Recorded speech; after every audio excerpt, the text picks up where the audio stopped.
Welcome to the Smark Foundation podcast.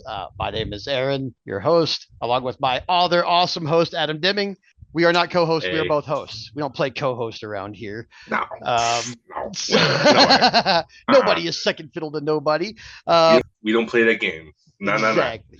So, just to give a quick rundown before we begin, I am your WWE analyst for this show. Adam is our AEW analyst for this show. Unfortunately, we do not cover NXT or ROH because we both have children. So, Yeah, yeah. Or New Japan, as much or as I'd New love to do Japan that. also. As much as I would. Yeah, it'd Um, be great if I could actually have the time to get into it. right. Yeah. Maybe we'll cover a Wrestle Kingdom or something in the future. Oh, that'd be great. Yeah, I'm we sure should we do that. will. There'll probably be enough AEW guys on there for us to cover it and justify Oh, that. and the great thing is, we don't have to do it live because it's like 1 in the morning here when it Right, comes exactly. on. Yeah, we don't have to do it live at all. Nobody's Speaking of gonna which, we are expect it. not a live podcast. We will never be a live podcast unless we No. really want to do that, but I don't think we do. So, Or if we get uh, really successful. yeah, if somebody demands Eh, it, we got to do some kind of live show thing, maybe. But right yeah, now, we are not a live podcast, so there is no number to call in or anything like that. We will occasionally have guests, I'm sure. But for now, Adam and I will be covering all the awesome WWE, AEW news yeah, and events and happenings and all that good stuff.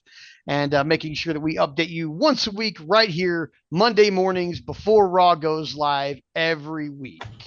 Make yeah. sure you follow us at Smark Foundation. That's FNDN Podcast on Twitter. We'll never call it X. Ever, Adam, ever, ever. would you like to run down your socials there for these guys? Well, yeah, sure. You can find me at uh it only lets you have 15 characters on Twitter for your handle. So it's at Adam SMRK FDN FNDNPOD. That's Yeah, where you can y'all. find me for all your podcast related needs. You want to ask a question, I'm there. I'm going to check it several times a day. It's linked with my other socials. So it's great. I can just do that at my leisure. Yeah. So Add us on I Twitter am not and on Facebook. Do not try yeah, to find me on Facebook. We're not going to do Facebook. we are not That's a on Facebook cesspool. currently without a social media manager because we both don't like Facebook. So we Yeah. do have Spotify, Apple Music, and all other podcast platforms. So we will be live wherever you are, no matter what Yeah. service that you have. Go make sure you add us on Twitter. Ask any questions you want. We will answer them here on the podcast. We love user interaction. So anytime we get some, we will Oh, definitely yeah. be asking the question and discussing it. And since we're new, if you hit us with a question, we'll probably be discussing your question at length. So bonus. Yeah, um, absolutely. Get in on the ground floor. right? Talk with us. Exactly. We love talking wrestling. This is why we do this. This is why we decided to do this. Is Exactly. because aside from my wife and my children and some very close friends, I love wrestling more than nearly anything else in this world. I love talking about wrestling respectfully. Don't come at me with bad faith commentary or questions or whatever. You want to have a conversation? Love conversation. Come at me with that. But if you're just going to Exactly. be a troll, don't even bother. We're not going to suffer fools. Yeah, Okay? we won't engage with So, that at all. And just so everybody knows, everybody wants to know what's the kicker? What's the catch? What makes you different? Well, in our case, we're a positive podcast. We're not going to sit here and rip yeah. apart your favorite shows. We're going to tell you how much we love your favorite shows. Yeah. So, Adam is our Also, resident the other AEW thing, guy.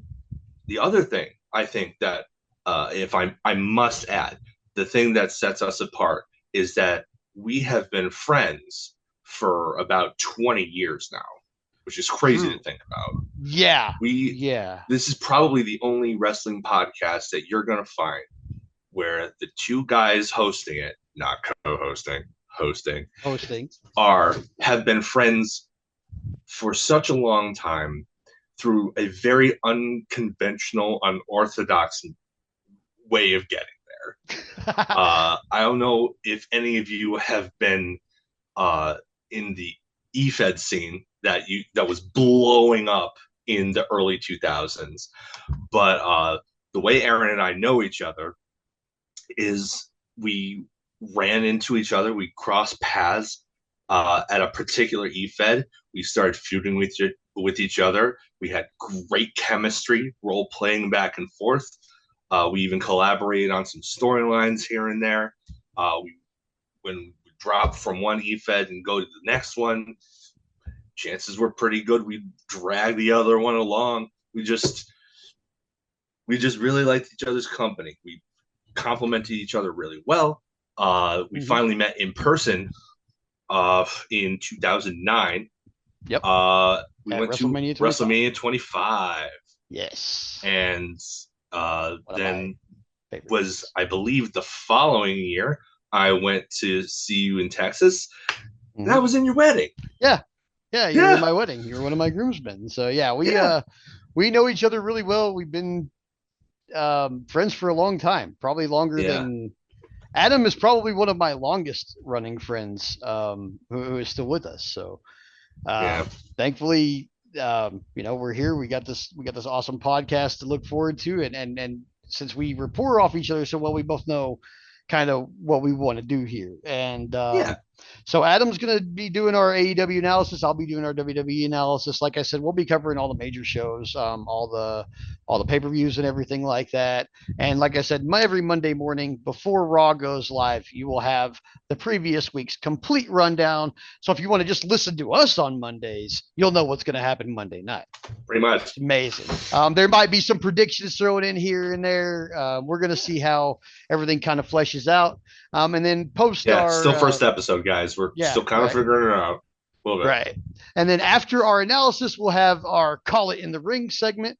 Yeah. Which is a free form segment that we're going to do every week. We're going to kind of call it on site and decide what the segment is right here, and then kind of go into it from there. So you'll get the concept is it's different every week. So what we talk about could be something, 1 week could be something completely different, 180, flipped right on its head from what we talk about the previous week. We're going to try and make it really creative. We're going to try and make it, unpredictable.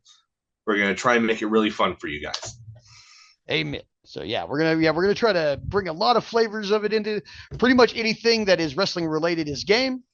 As long as it's related to the stuff that we're talking about. But in our freeform segment, almost anything is game. If we've seen a match in an indie that we liked particularly, that could be our subject for the week. So we have a lot of really good subjects to go over. We've been talking about doing this podcast for a long time. So I'm really happy that we're finally here recording.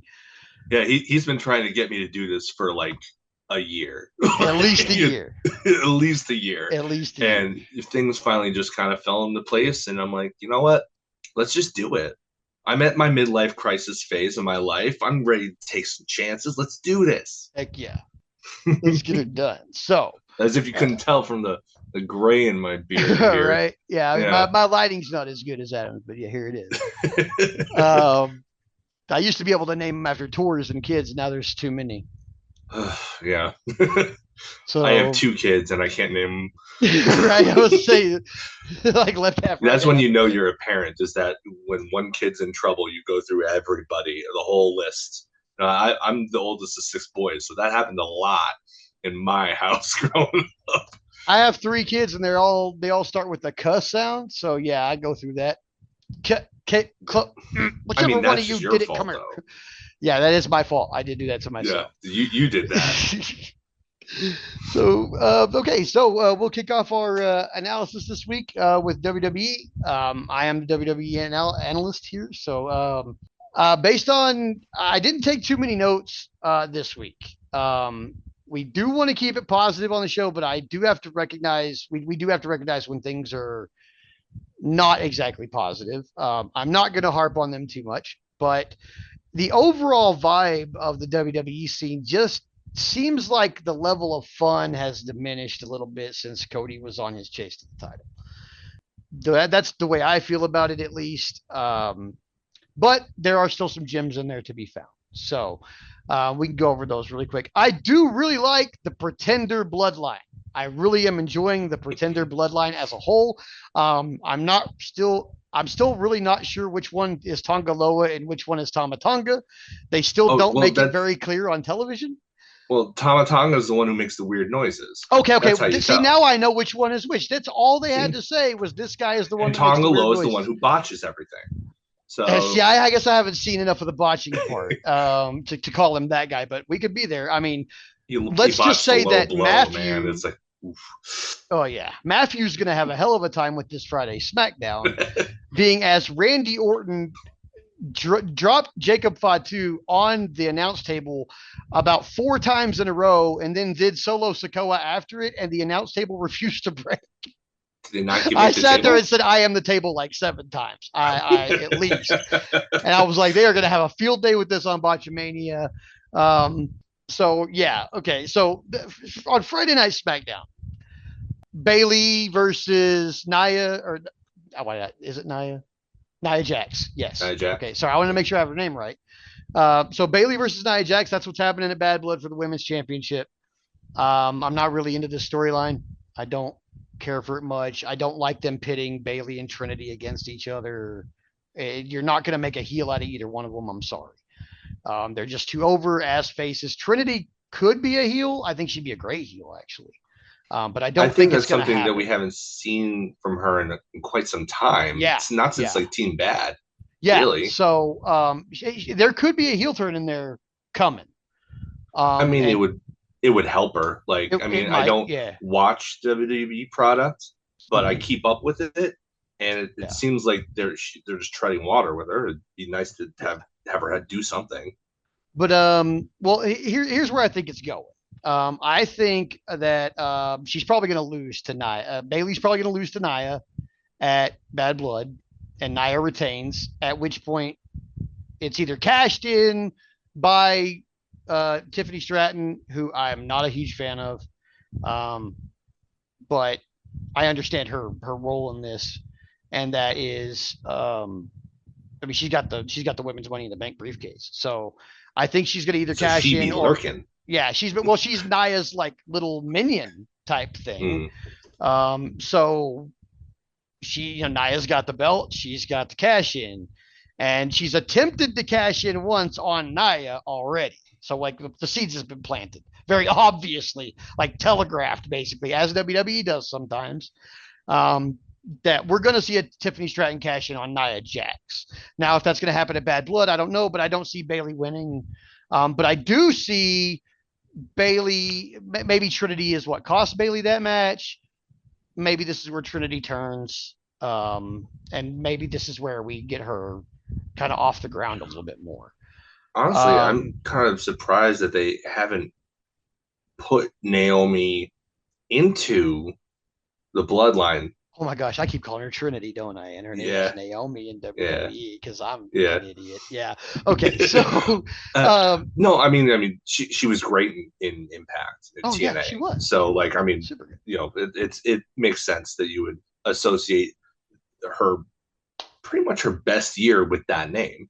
Yeah. Um, Yeah. Naomi probably like I'm still like she's very publicly married to Jimmy Uso. Why haven't they put her in the bloodline? Why do they not have any women in the bloodline? Like I it's a missed opportunity, in my opinion. well, I mean, Again, I Nia don't watch Jax the too. product, so maybe my opinion on this particular thing doesn't mean anything. But it's like watching from kind of the shadows here. It's like, why are you not doing that? I mean, with this pretender bloodline, this would be the perfect time to bring Jimmy back into the fold. Bring start call make turn her heel, start calling her Trinity Fatu, and bring her Yeah, on. And then Nia's part of the family. We could bring Nia in. We could bring Tamina Snuka in too, but she's pretty much done with WWE by recent reports. So, yeah, but still, I mean, there's tons of like females they can source from that are part of the NOIE and Fatu families that yeah. they Why have don't? sourced zero of them to date, Yeah, which is kind of weird because we could yeah, definitely deal with a Brandy appearance. On the Cody side of yeah, things, if we had yeah. I to. mean, The problem that I'm seeing here right now, and this is kind of an overall issue I'm seeing with Friday Night SmackDown, is that they're having a little bit like I understand Triple H's long game booking. I get that. I'm having a real hard time seeing past the two trigger pulls that are about to happen on SmackDown. And one of them is going to be Kevin Owens turning heel on Cody Rhodes. That's definitely going to happen soon. They've been needing to talk for 2 weeks and haven't gotten any resolution. Cody Rhodes cost them their match, cost Randy Orton and Kevin Owens their match well, I'm not inadvertently, I guess, cost them their match on Friday because he was thrown into the ring by a member of the Bloodline and he took out the ref in the process. So it was the Bloodline's fault technically, but Kevin Owens is blaming Cody Rhodes, and now Cody Rhodes is, about to get turned on by Kevin Owens in the midst of the Bloodline stuff, but he's also going to be teaming with Roman Reigns at Bad Blood to take on the Bloodline. It's all getting very convoluted, and they haven't actually pulled the trigger on the Kevin Owens thing, even though they've been teasing it for like 3 weeks. Like last week, he had a chair in his hand, standing behind Cody Rhodes, looking at him like he was going to turn into a cartoon drumstick, and we got no chair shot. Do you think maybe they're waiting till War Games? With there being only 5 members of the Bloodline or 4 members of the Bloodline, if we have to add a 5th and it be Kevin Owens, yeah, because I can see that. Because like, didn't they do a segment? I saw all over Twitter's cinema, which for the record I hate. Oh, dude, the segment inside the Georgia Tech Stadium. Like, I hate the tag. It's not necessarily for wrestling. It's overused. It's not for wrestling. It's just common current slang. But I hate when people use cinema as if it like means anything. Let me say this. Let me say this in defense of WWE. If there was an instance where that would be an accurate description in recent months, since it's become kind of the thing to call something cinema, like if it's a great match, it's absolute cinema, blah, blah, blah. Like if there was an instance where you would call something cinema, this would actually be it. The camera work was great. You can tell there's a lot of post editing. It felt cinematic. And that's why I would say it's an accurate description, not because it was fantastic by any means. Now, they kind of go over their agreement to tag together in this segment. And this was last week, but I'll go ahead and cover it anyway because they did have it on Raw this week. So I guess this kind of segues me into Raw because this was on Raw also. But they have their kind of agreement to go as a tag team against the Bloodline at Bad Blood. And then Roman starts to walk off and Cody steps in his way. And Roman says, "You're in my way." And Cody just looks at him and doesn't say anything. And then Roman stops again and comes and looks back at him and says, "You're in my way in life." It was very powerful. The way they had it all set up, it was very powerful. And it made me interested in the Cody Rhodes Roman Reigns thing again, all over again. I want to see this match at Bad Blood, but on the flip side of that, I'm not really that interested in this Cody Rhodes storyline. I like elements of it. I like the Cody Rhodes and Roman Reigns interactions. I like the fact that Kevin Owens is going to turn heel. I think he does his best work as a bad guy. Oh yeah, absolutely. I think Randy Orton does too, and I kind of hope he follows suit. Like I hope he goes with Kevin Owens, and also, but I don't think that's going to happen. Randy's kind of at his age. I think they're going to keep him face now, just because everybody kind of loves him. Even if he did turn bad, would he get booed? I don't think so. I don't think so. At his age, he has too much equity with the fan base. Yeah. Where people are just honestly happy to see him. Yeah. I would say he has a John Cena level of equity. I honestly believe that Randy Orton is on par with John Cena as far as equity. They have. And they also put on some of the best feuds in their class of 02, right? Right, exactly. That class of 02, man. Yeah. So anyway, I thought it was actually very cinematic. I wouldn't describe it as cinema in the way of being just fantastic. I thought that last couple of lines really hit home what the point was. And the point is Roman wants his title back. And looks like he's going to get it. In a very roundabout way, he's going to get it. While also getting back his Olafal, or I'm not sure if I pronounced that right, and resuming his tribal chief status, I guess. But so they also showed that on Raw this week. So that segues me into Raw. I hate the Judgment Day. I'm trying to remain positive, but good God, do I hate the Judgment Day. And I don't know yet if it is I hate them because I'm supposed to. Because they're very good at being hateable. That would be good. Yeah. Or if I really dislike them. And and I don't dislike Liv Morgan, and I really think Dominic Mysterio doing the Eddie thing is brilliant. Well, I mean, that's his real dad. Yeah, exactly. That's his real dad. A whole ladder match about it. But yeah, I mean, I think what he's doing with the Eddie thing is brilliant. It's always been brilliant. It's the best thing he could do. He has the most heat in the company, period. He cannot say one word without being booed out of the building, and it is louder than everybody else's, even on TV. I saw somebody on Twitter, I can't remember who it was, but they described it as only Eddie or only Dominic could turn heel while already a heel. And it's right? Right? I mean, he was already a bad guy. Like the Judgment Day was technically bad guys. Rhea Ripley and Dominic Mysterio were technically bad guys, and Dom heel turned on a heel, and somehow like she didn't turn face, he face turned her. Yeah. Just by being a piece of shit. And I'll tell you, man, that whole angle leading up to that, the finish of it, like I was heated. Like for real, like it really, like I was drawn into it. I was heated. I was like, "Fuck Liv Morgan and fuck Dominic Mysterio," and I'm definitely bleeping that later. But but I was very upset. Like I was genuinely upset. I don't watch a whole lot of WWE pay-per-views up to that point. Like once we decided that's what I was going to do for the podcast, I started keeping up, and so I've been watching it for a few months now. But like I was just in it immediately. I really like Rhea Ripley as a wrestler. She's fantastic. She's fantastic. Love her. I love Damian Priest too. I don't dislike. She has Damian what the kids call aura. Oh, she does. She has aura out the ass. She has all of the aura. She needs to be the women's champion. The Judgment Day. First of all, she needs to be Intercontinental champion. Maybe, dude. She needs to go the full China. You know, this would be a good time to do that. This would be a good time to do that. Because it's on Jay.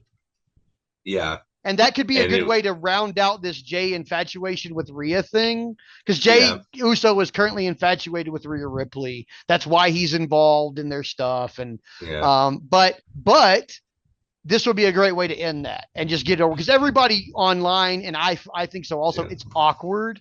I'm pretty sure Jay Uso is married in real life. I know Rhea is. Please stop putting married people into love storylines. Well, I mean, okay. So if you look at them as actors, then they're just playing a role. The problem is that pro wrestling has always, because it's a live interactive form of theater, those with a very strong long history of very much trying to keep kayfabe alive up until honestly kind of recently. And there's still elements that you want people to buy in, so you don't want to give away too much, right? And now we know too much because we're chronically online. All these things get reported, and I'm not saying that those shouldn't be reported. Honestly, anytime when I saw that Buddy Matthews and Rhea Ripley tied the knot, I'm like, yay, good for them. Dude, I was so happy for them. I was like, maybe Buddy will smile on AEW television one day. Remember when he and Andrade had that match and they paid tribute to their Sig Others with the submission holds? Oh yeah, okay, yeah, that was dope. That was so fantastic, right? That was so cool. That was only in wrestling can you do something like that, right? Which is one of the reasons why this art form is amazing and why everybody should love it as much as I love it. Right? But I wish everybody did. But yeah, it's just that we know too much. If this was in the 1980s, we wouldn't know. Yeah, we wouldn't know they were married, and so I'd be like, "Oh, Jey Uso likes Rhea Ripley, and that's cool." Yeah. But now, like, is it gonna be weird for me to say? And you can clock me on this if you want to. You can check me on this all day. If I say something controversial or possibly out of pocket, just check me.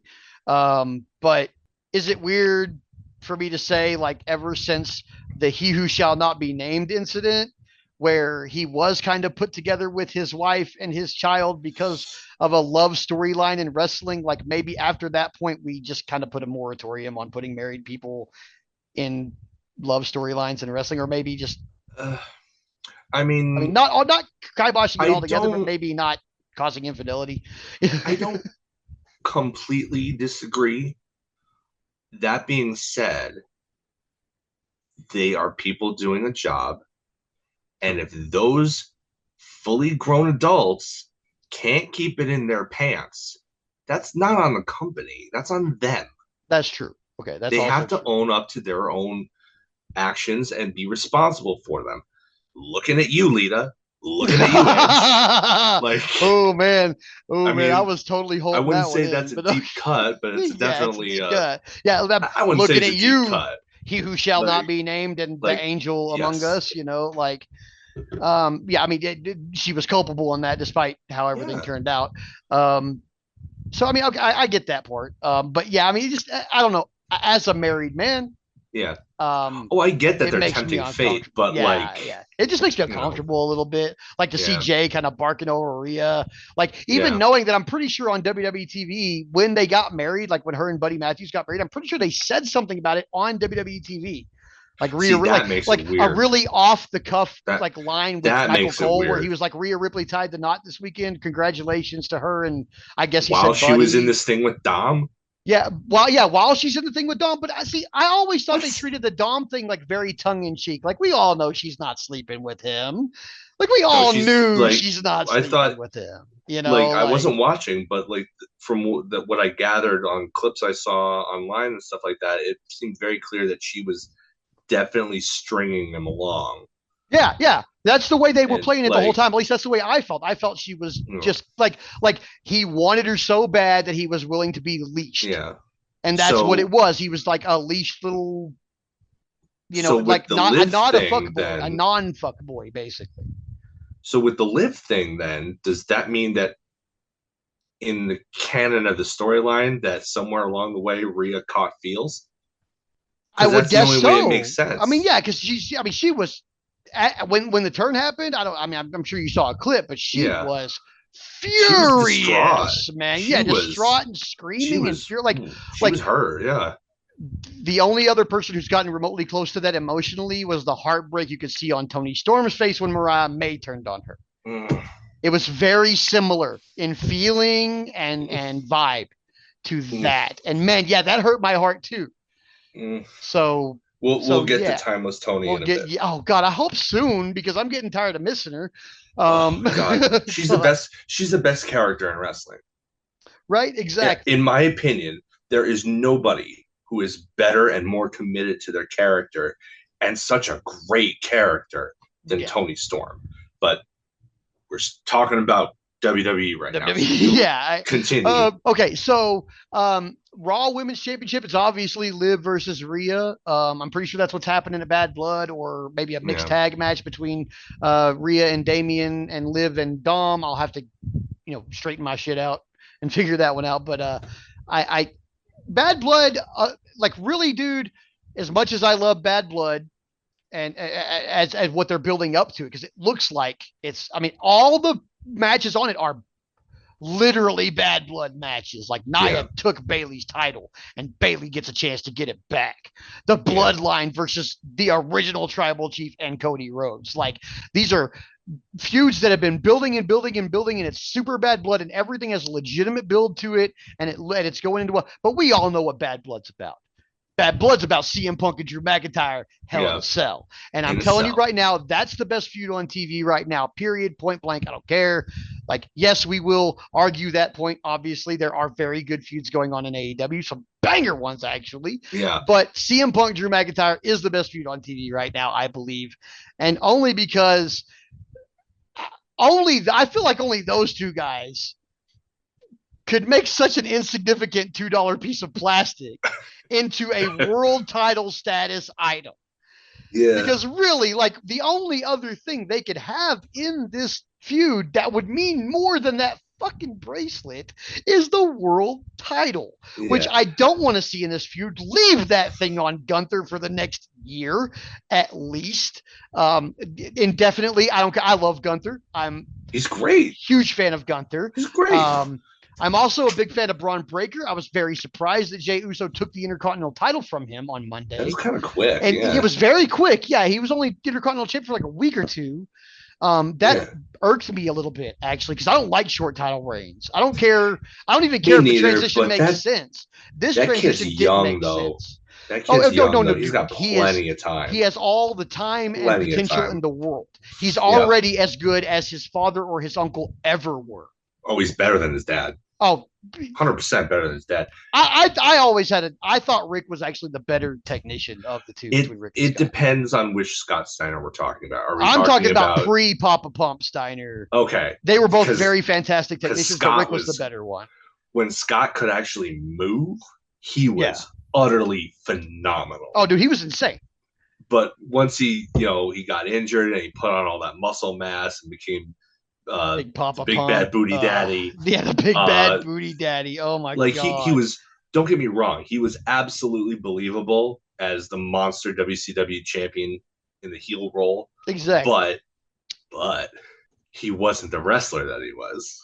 No. And, like, Free Scott singlet wearing Scott Steiner. Give me 1992 era Scott Steiner, who was still dropping dudes on his head with the Steiner screwdriver, for the record. Right. Like, he just wasn't finishing people with it for some reason, even though that was clearly the most dangerous thing he did. Right. But dude, there was a reason why they were so highly touted, is because they were freak athletes. No, yeah, they were freak athletes. Yeah. Easily go toe to toe with any of today's tag teams. Oh yeah, easily. No, I mean, no question. And that's not saying anything bad about today's tag teams. There's some fantastic ones, especially new ones, which we'll talk about when you do your AEW reviews. Yeah. There's one particular tag team that's relatively new that I don't think they're new, but they're new to us, and I want to talk about them a little bit because they're fantastic. I bet you. I want to talk about a new / not new trio that's. There's a bunch of stuff just formed, talk about, but that I'm really excited for. But yeah, So Gunther World Champion. As far as Drew and Punk are concerned, my dad had a great idea because I mean he's been wrestling fan forever. Yeah, he's like, you know what? I don't think they went far enough. Like Drew should have said, like, okay, this thing, okay, I promise you in a week. You can have this back. You have my word. He comes in the next week. He drops it in a box full of the same kind of friendship bracelet that he got. It's like, dude, do you know how cheap these are? I got like 500 made, and they dumps the whole thing in the ring. It's in there somewhere. Oh, I mean, my dad has some good ideas. I honestly think this is about to take a much more Hangman Swerve turn. I think it has to. I think it has to. Yeah. I think WWE has to answer that. I don't think they can let that not be answered. Yeah. I mean, there will be, I guarantee, I would put money down, and I'm not a betting guy, but I would put money down that both of them are going to bleed. Oh yeah, absolutely. Both, I and they're that probably 100%. And knowing Punk, it's probably going to be a lot. Like Gunther is currently chopping people until they bleed. So I mean, I'm pretty sure they're just going to let them free flow at this point. Yeah. And it's building. Well, yeah, but I mean, you can argue that's hard way. You know, I mean, my God, dude, that kind of hard way. That's hard way. Like I've taken some gnarly chops, but never like that. To get the juice is different than it happening naturally through the course of, oh, I just hit you so hard. Yeah. Oops. Sorry, I guess. You've seen how Punk likes to do things. He'll gig a little bit. He doesn't do things in half measures. Yeah, he'll gig just a little bit and then. Yeah, he knows how to find it. Yeah, he knows how to get juice for sure, and he has ever since really his Ring of Honor days. Like he had some bloody matches with Raven. That's true. He did. Okay, so that about wraps up my WWE analysis for the week. I'm really digging all the champions. Just an overall feeling. I really dig all the champions. I'm not really digging the top storyline on SmackDown too much. I like a lot of the parts, but not the whole. And I really think the standout feud from WWE is definitely CM Punk and Drew McIntyre. Just because that's the one that I'm tuning in for week after week. That's what I want to see. I don't think you're alone in that either. No, I don't think I am. And I think Sunday's going to be a really good conclusion to it. And hopefully it is a conclusion. I think it's run its course though, as much as I'm tuning in for it. It's very close to having run its course. I think Saturday or Sunday, whenever that Yeah, next pay per view is going to that's be something that they a can logical end there conclusion. and then revisit slightly when they're both in the Royal Mm. Rumble. You know, Yeah. like you can we can rejuice that a little bit. Have a fun little interaction and maybe have Mm-hmm. one eliminate the other and then whatever. But like, Yeah. yeah, like even looking from the outside in, it's like this seems like a natural end point. I Yeah. mean, it's in a cell, Yeah. and A it's very cell is clear an that end Hunter point. Yeah. wants That's to like an make exclamation that. point. Yeah, like it's not like the old days where they named it Hell in a Cell and then just had Hell in a Cell matches because it was named that, regardless of whether the feuds warranted it or not. Right. Yeah. They just had They a Hell in a built Cell pay this per up view. specifically to blow this off here. Oh, yeah. Yeah. This is the So logical I conclusion of I this. think Hunter has a particular love for the gimmick match, for that particular gimmick match, and I think he probably laments how watered down it had become in recent years, Yeah. largely because, well, we gotta have the show's named Hell in a Hell in a Cell, Cell. pal. Yeah. Like We got to have at least uh, two Hell in a Cell matches. We got to make sure the women have one too, even if yeah. they have no reason to have one.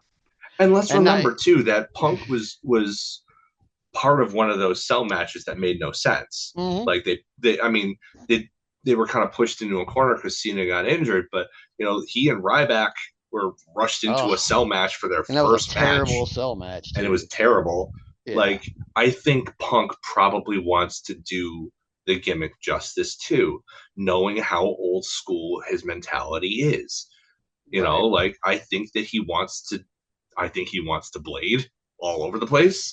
I think he Yeah. wants to put over the cell in a way that hasn't been done in nigh on a decade. And I think that he's probably going to win because it doesn't really make sense for Drew to win at this point, honestly. Right. Like, he got his win in a match that apparently wasn't like super great or whatever, but like the babyface should go over. The babyface should go over at this point. Like, just put Punk over. Like, so I don't trust WWE to give us what we want.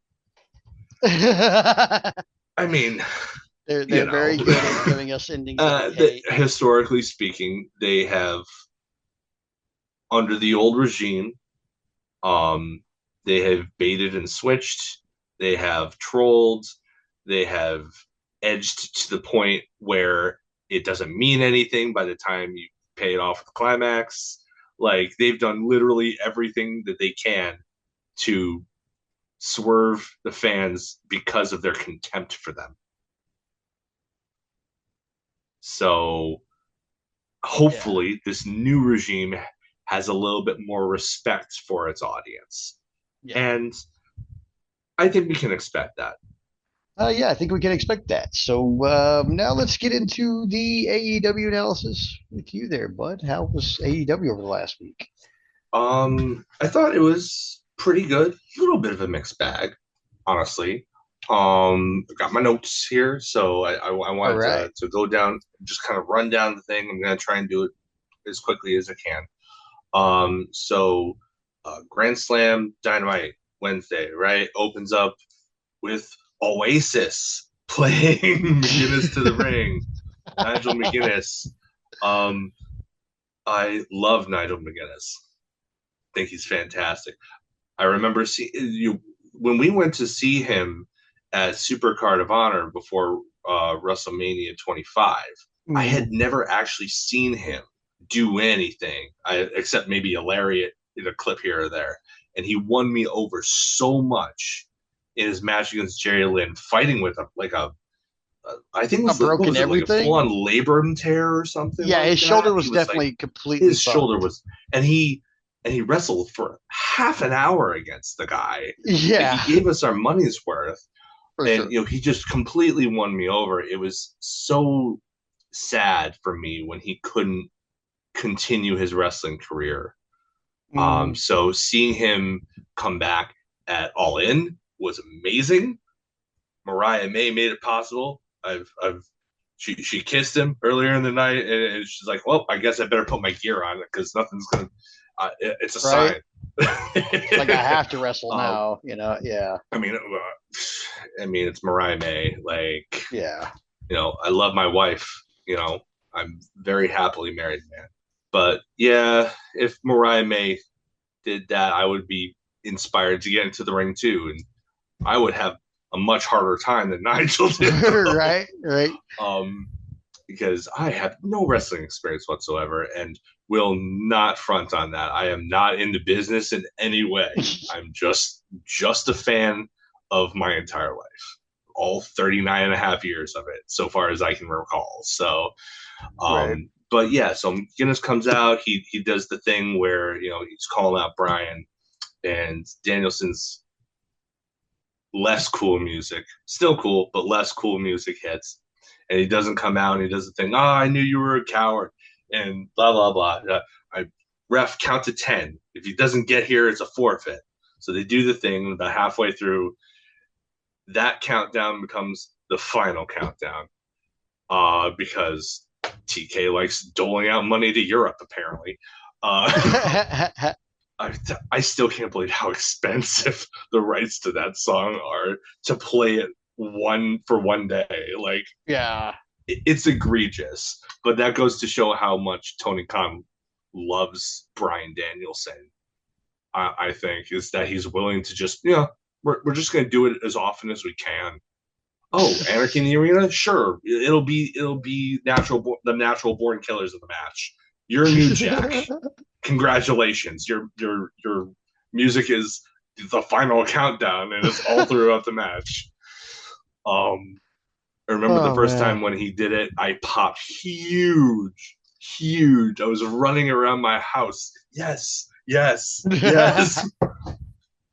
I was But so definitely doing the yes this week when Final Countdown came on after yeah, on that second yeah. go around. I was like, Mhm. yes. I was very excited. Like I was yeah, um, as it far was as the something to see the match is whole. concerned, um, I thought it was weird.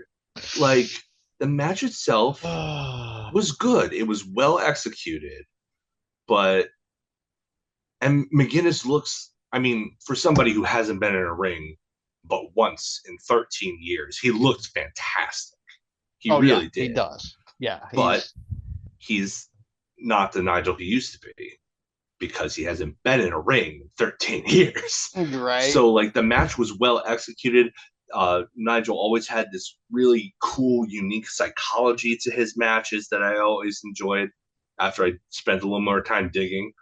Um, and it was right there, but like without that pep in his step, that explosiveness that he used to have, it felt like it was like they played all the hits, but Mm-hmm. it just the pacing was a little too slow for my liking.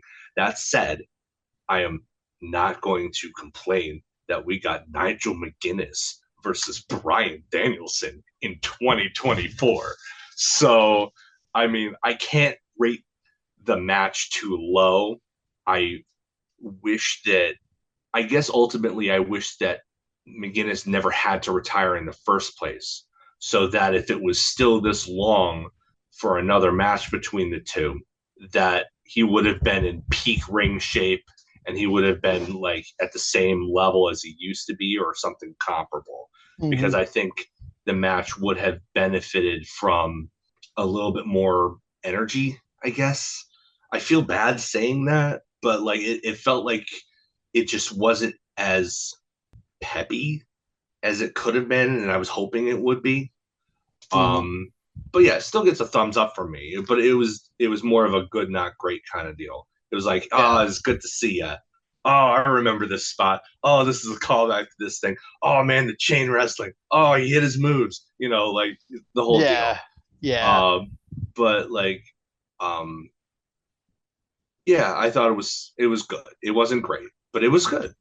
I mean, Brian Danielson could have a great match with the mob. So Yeah, like, that's true. That's true. and that's after it's been through the wood chipper. So I don't have anything how's bad that to for a say deep about. cut? Yeah, I don't have anything bad to say about Nigel McGuinness, Yeah. except for Tony Khan. If you somehow hear this, please have him stop saying clam digger. It does not mean what he thinks it means. Yeah, I still kind of don't understand what Um, he is I trying to don't know what say. he thinks it means. I want to know what he thinks it means, but it definitely doesn't mean what he is. Yeah, I don't And really. it's very vulgar, and like it's probably the most Yeah, vulgar thing. Like they bleed, and that's still not the most like that's still the most vulgar thing that happens on yeah, AEW television is Nigel McGuinness's overuse of the term clam digger. yeah. Please stop. I, Other than that, yeah, a okay, bud. Uh, that yeah. Afterwards they did the Christian Cage Money in the Bank, not Money in the Bank thing. oh my gosh, Uh, this thing, man, I I don't like this at all. I hate to say it. I love I'll say AEW right this. now, but I don't like this. What I do like is that he's coming out all the time. Every single time it looks like they could do it, it would be an advantageous situation. Christian Cage, oddly enough, inherits the ultimate opportunist thing from Edge, from Adam Mm. Copeland, kind of in a weird twist of fate. Like it's just like, oh, this is you're not the ultimate opportunist anymore. I am. Like it's kind of weird, hey, buddy. But I don't really know where they're going with the Kip Sabian thing. I don't I either, don't mind man. Kip Sabian. I Yeah, kind of like him actually. I'm not yeah. digging the hair, but No, like I obviously not. did But I did like the bit with the pen though. oh I yeah, did yeah. Where he like just the come bit up and with the snatch the pen.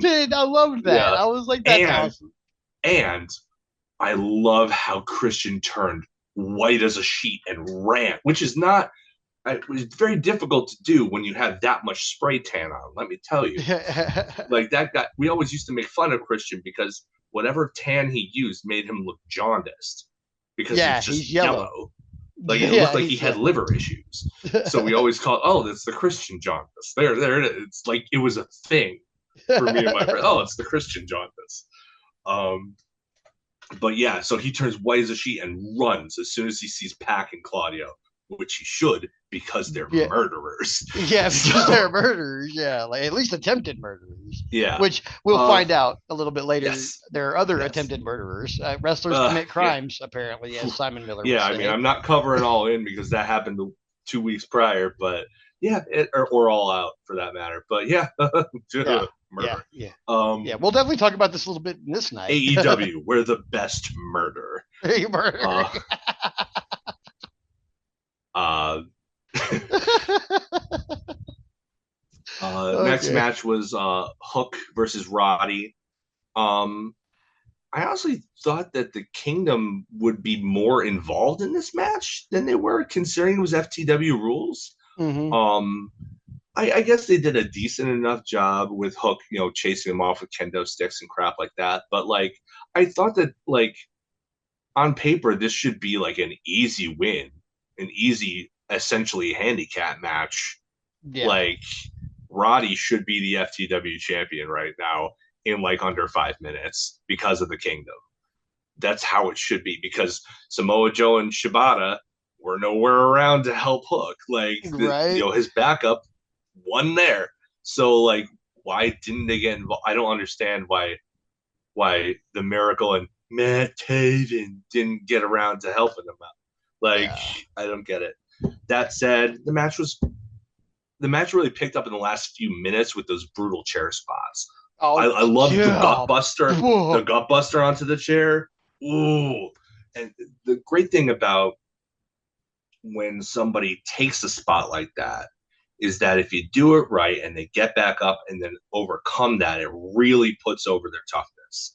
And Hook, you look at him, he looks like he's just a kid.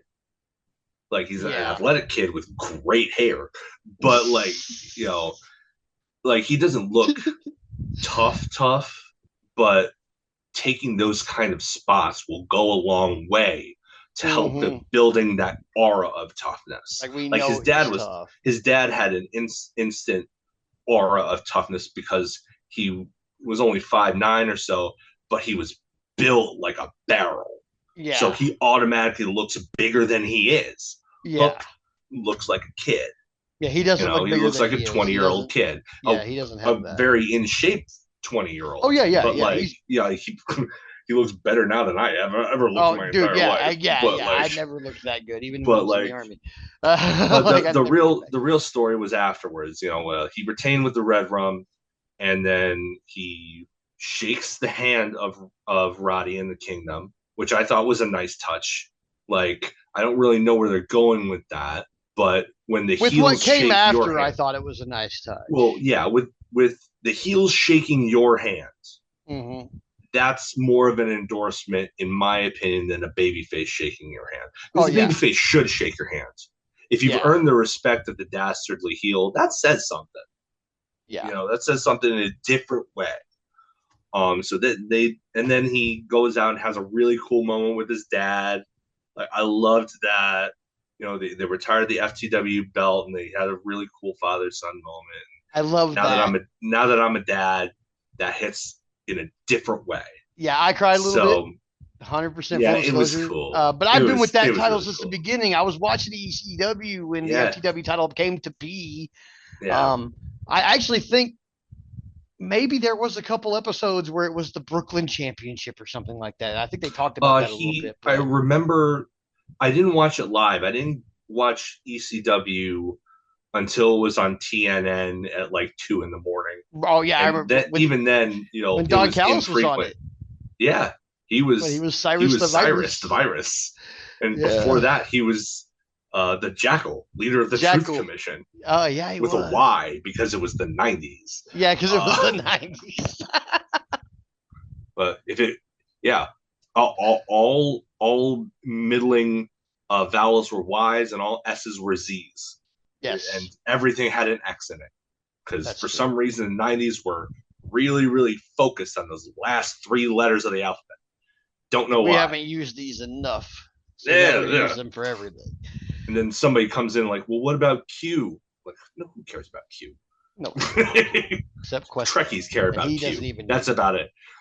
Even Questlove doesn't use a Q. He has a question No, mark. of course not. But yeah, Ah, I thought that the match was good. No, back to the point. mm-hmm, I have gone back and watched the original introduction of the FCW title, and mm-hmm. he says, you can call this whatever, like the real world's title. You can call it the Brooklyn World's title. You can call it the World Championship. Yeah. So yeah, So the FTW, yeah, yeah. I remember watching those episodes. Like, there's an old Vietnam vet guy who lived down the street from me and a buddy of mine, and he used to buy the ECW pay per views. He's the only person I knew who actually bought those pay per views, so we used to get to go watch them.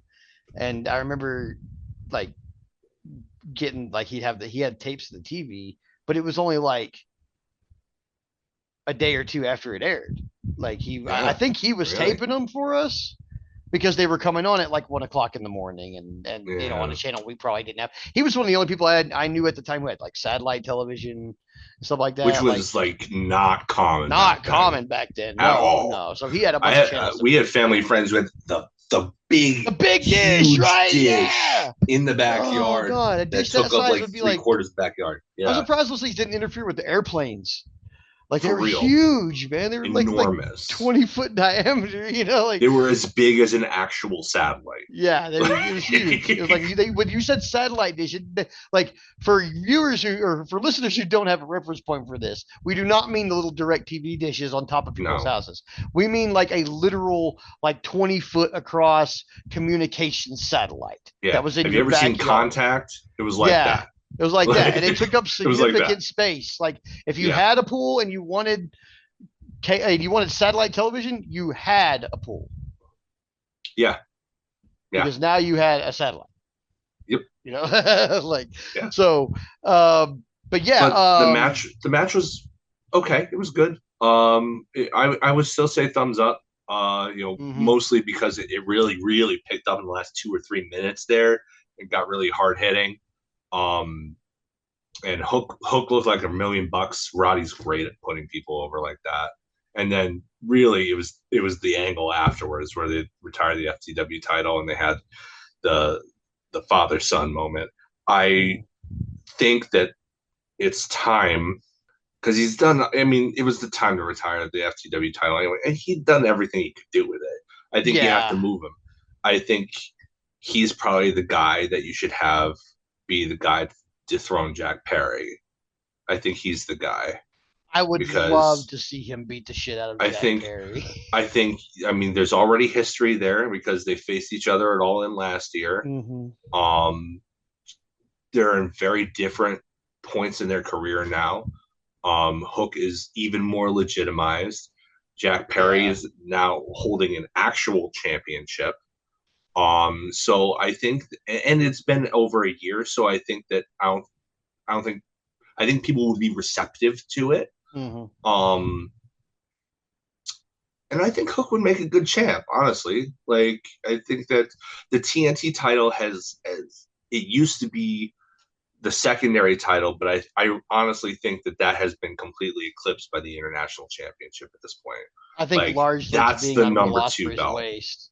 Yeah, like you can argue that Yeah. the international title is actually more valuable than the world title. You could make an argument. I wouldn't make that argument, but I would entertain the thought because of the workhorseness of it, like the guys who have held it. Like even Moxley held it. Like for a guy who is essentially Tony Khan's ace to be Hmm. willing to step down into that role instantly legitimizes the international championship. Yeah. So I think that that's the number two belt now, and it's gorgeous too. I love the look of the international title belt. I Hmm. absolutely ooh, mwah, chef's kiss, peak right there. Um, but yeah, so the TNT title has kind of slid into this kind of tertiary role, and I Hmm. think that's about where Hook should be. You know, Yeah. um, I mean, I don't know where the Continental title fits and all that. I mean, I technically hate it. speaking, I hate technically the title. speaking, it's a continent, so it should be Yeah. more than international. It should be the number two, but because any two countries makes it international, so Yeah. Canada and the United States, that's international, but that's Right. not even the entire continent. Right. So, like, I mean, Yeah. I would technically argue speaking, that at the should be the number two, but it's not really. yeah. Like, I'd say Uh, it's still more valuable than the TNT title, though. So maybe TNT is like the fourth belt, really. no, I see. I would argue that the TNT title is a solid three. I mostly because I don't really like the idea of a title that you defend that goes along with being the continental or the yeah the Continental Classic champion. Like Yeah, that's a tournament championship. Like I didn't like when yeah. Mariah May was dragging around the Owen belt either. You know, like I think it's fine up to the point of her title shot because yeah, winning that tournament got her that title shot in the yeah. first place. So up until the point where you cash in that shot, I think it's okay to have the Owen Well, belts hanging around to see, remind people of how you got there in the first place. But yeah, I'm kind of with you on the Continental title. I loved the Continental Classic. The tournament itself, do it amen. every year. Do Oh, it I every hope I year. think they are doing it every year now. See, but that's Yes, where I I hope have a so. question: is are they going to now strip Kazuchika Okada of this title and put it back up for grabs at the Continental, or is it now a shot at Kazuchika Okada, I which pretty think, much everybody is getting willy nilly already? Why is there a tournament? well, this is supposed to be essentially Tony Khan's G1, right? Right. And the world How do title they handle the holder, G1 over in NJPW? the Because I don't understand G1, that. the world title holder is often, not always, but often in the tournament. Oh, So, like, it's only been recently, I think, if but do I'm they have a getting this G1 correctly, champion? they give him a huge trophy. Oh, okay, Like, okay, but he's yeah, not like wearing it around, being like I'm the G1. I no. mean, And everybody knows he's a G1 champion. in recent years, the winner has they've kept the champion out because the winner gets the shot at Wrestle Kingdom. Yeah, But that's very recent. Historically speaking, the G1 Climax tournament has very often had the IWGP Heavyweight title holder in the tournament.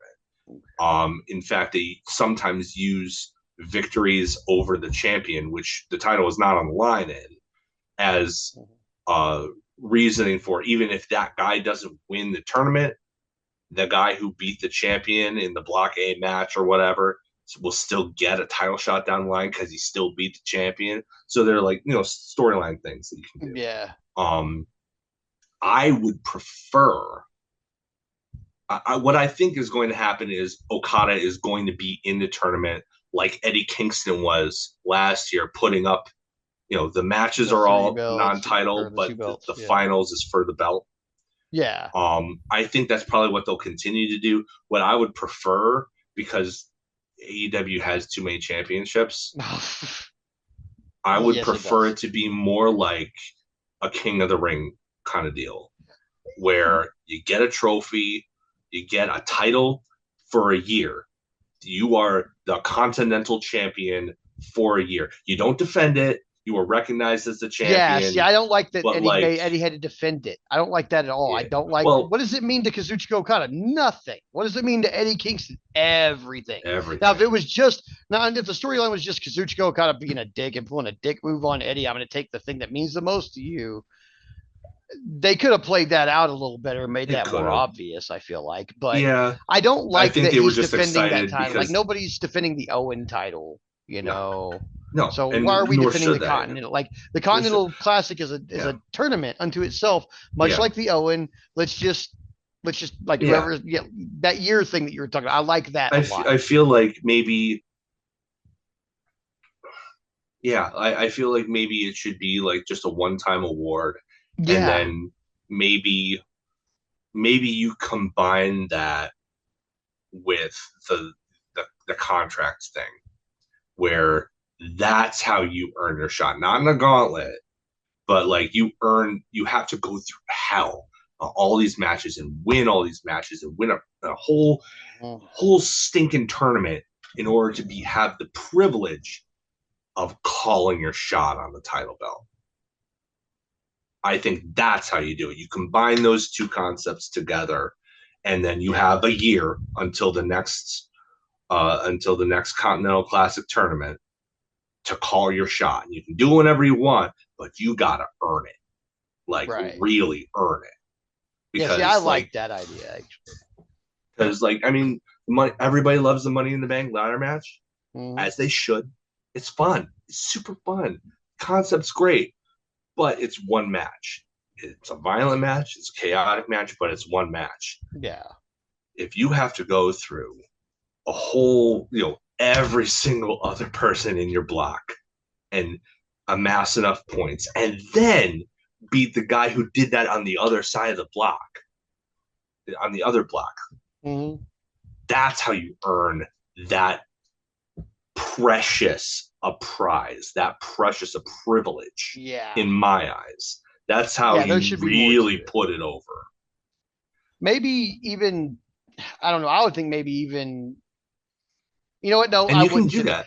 I would say maybe. I was gonna say maybe combine the Owen, make it like an Owen, make the Owen thing part of it. But the inner freaking child in me loves tournaments. So no, let's not have less tournaments. I love tournaments. I'll take all the tournaments. I don't even care if all they do are tournaments from now on. Don't care. Yeah, they could just do tournaments and I would watch AEW still. Yeah. Make every single number one contender be determined by a tournament. I don't care. Right. Give it to me. That's what I want.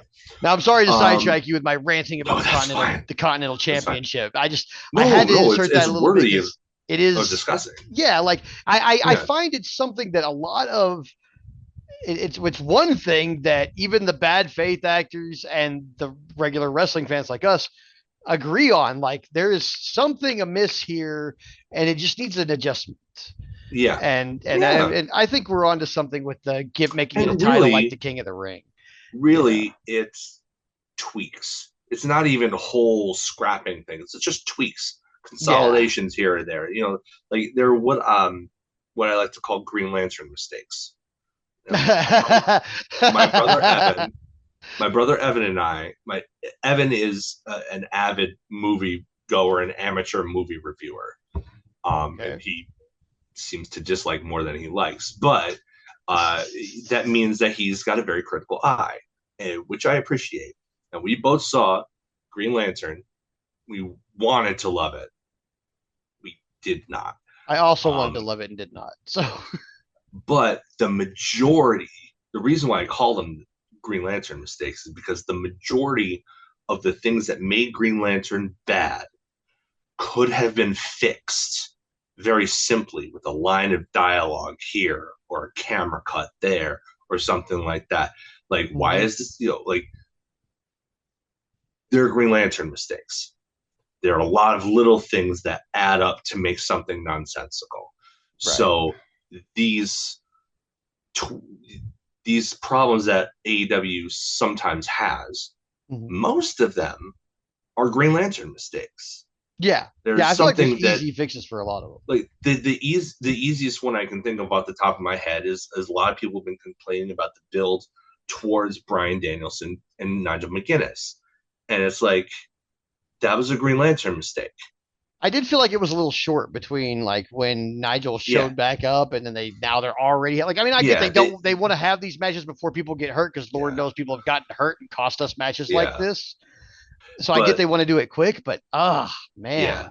But the reason that was a Green Lantern mistake is because it could have been easily fixed by Nigel by like one extra segment. When Mox challenges Darby for the title shot, right? Put a title shot on the line. You should have followed Nigel McGuinness to Tony Khan's office to lobby for the match with Bryan and laying out his reasons for doing so. Yeah, like he gets up from the desk. It would have been so easy. It would have been a 3-minute segment. You could have cut time from anything else on that show, and it wouldn't have mattered.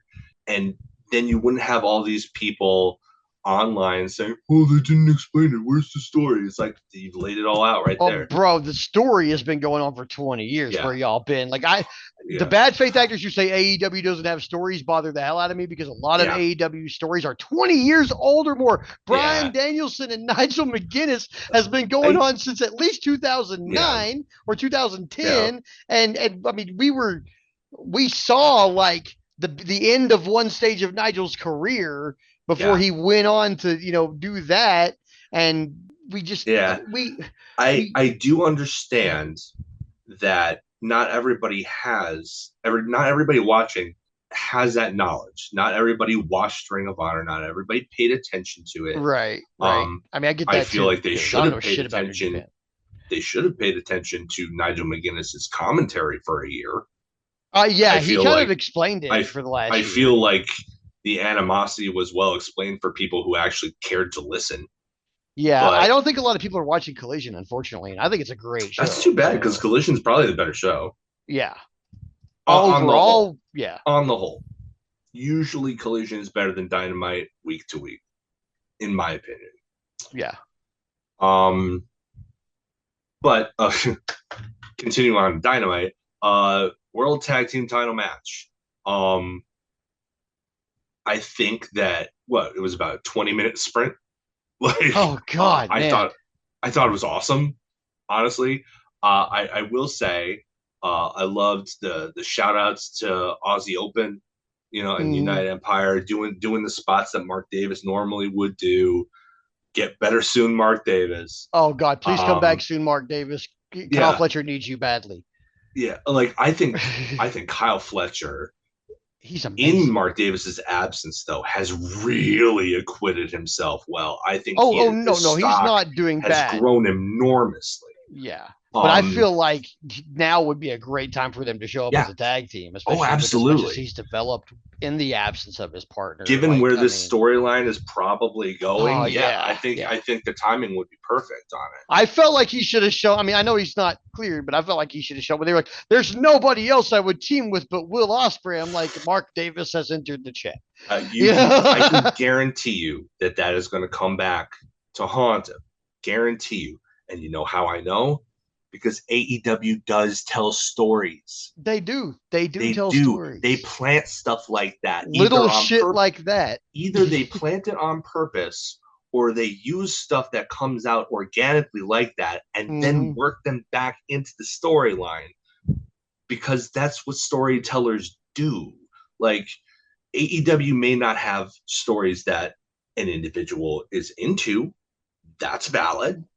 Yeah. But to say they have no stories is absolutely either ignorant because you don't watch the product, or bad faith actors for some reason are super super super into tribalism, and that I just don't get. Like Mm. when we grew up, I grew up during the Monday Night War, and my dad was not partisan. We flipped channels back between Nitro and Raw all the time. Amen.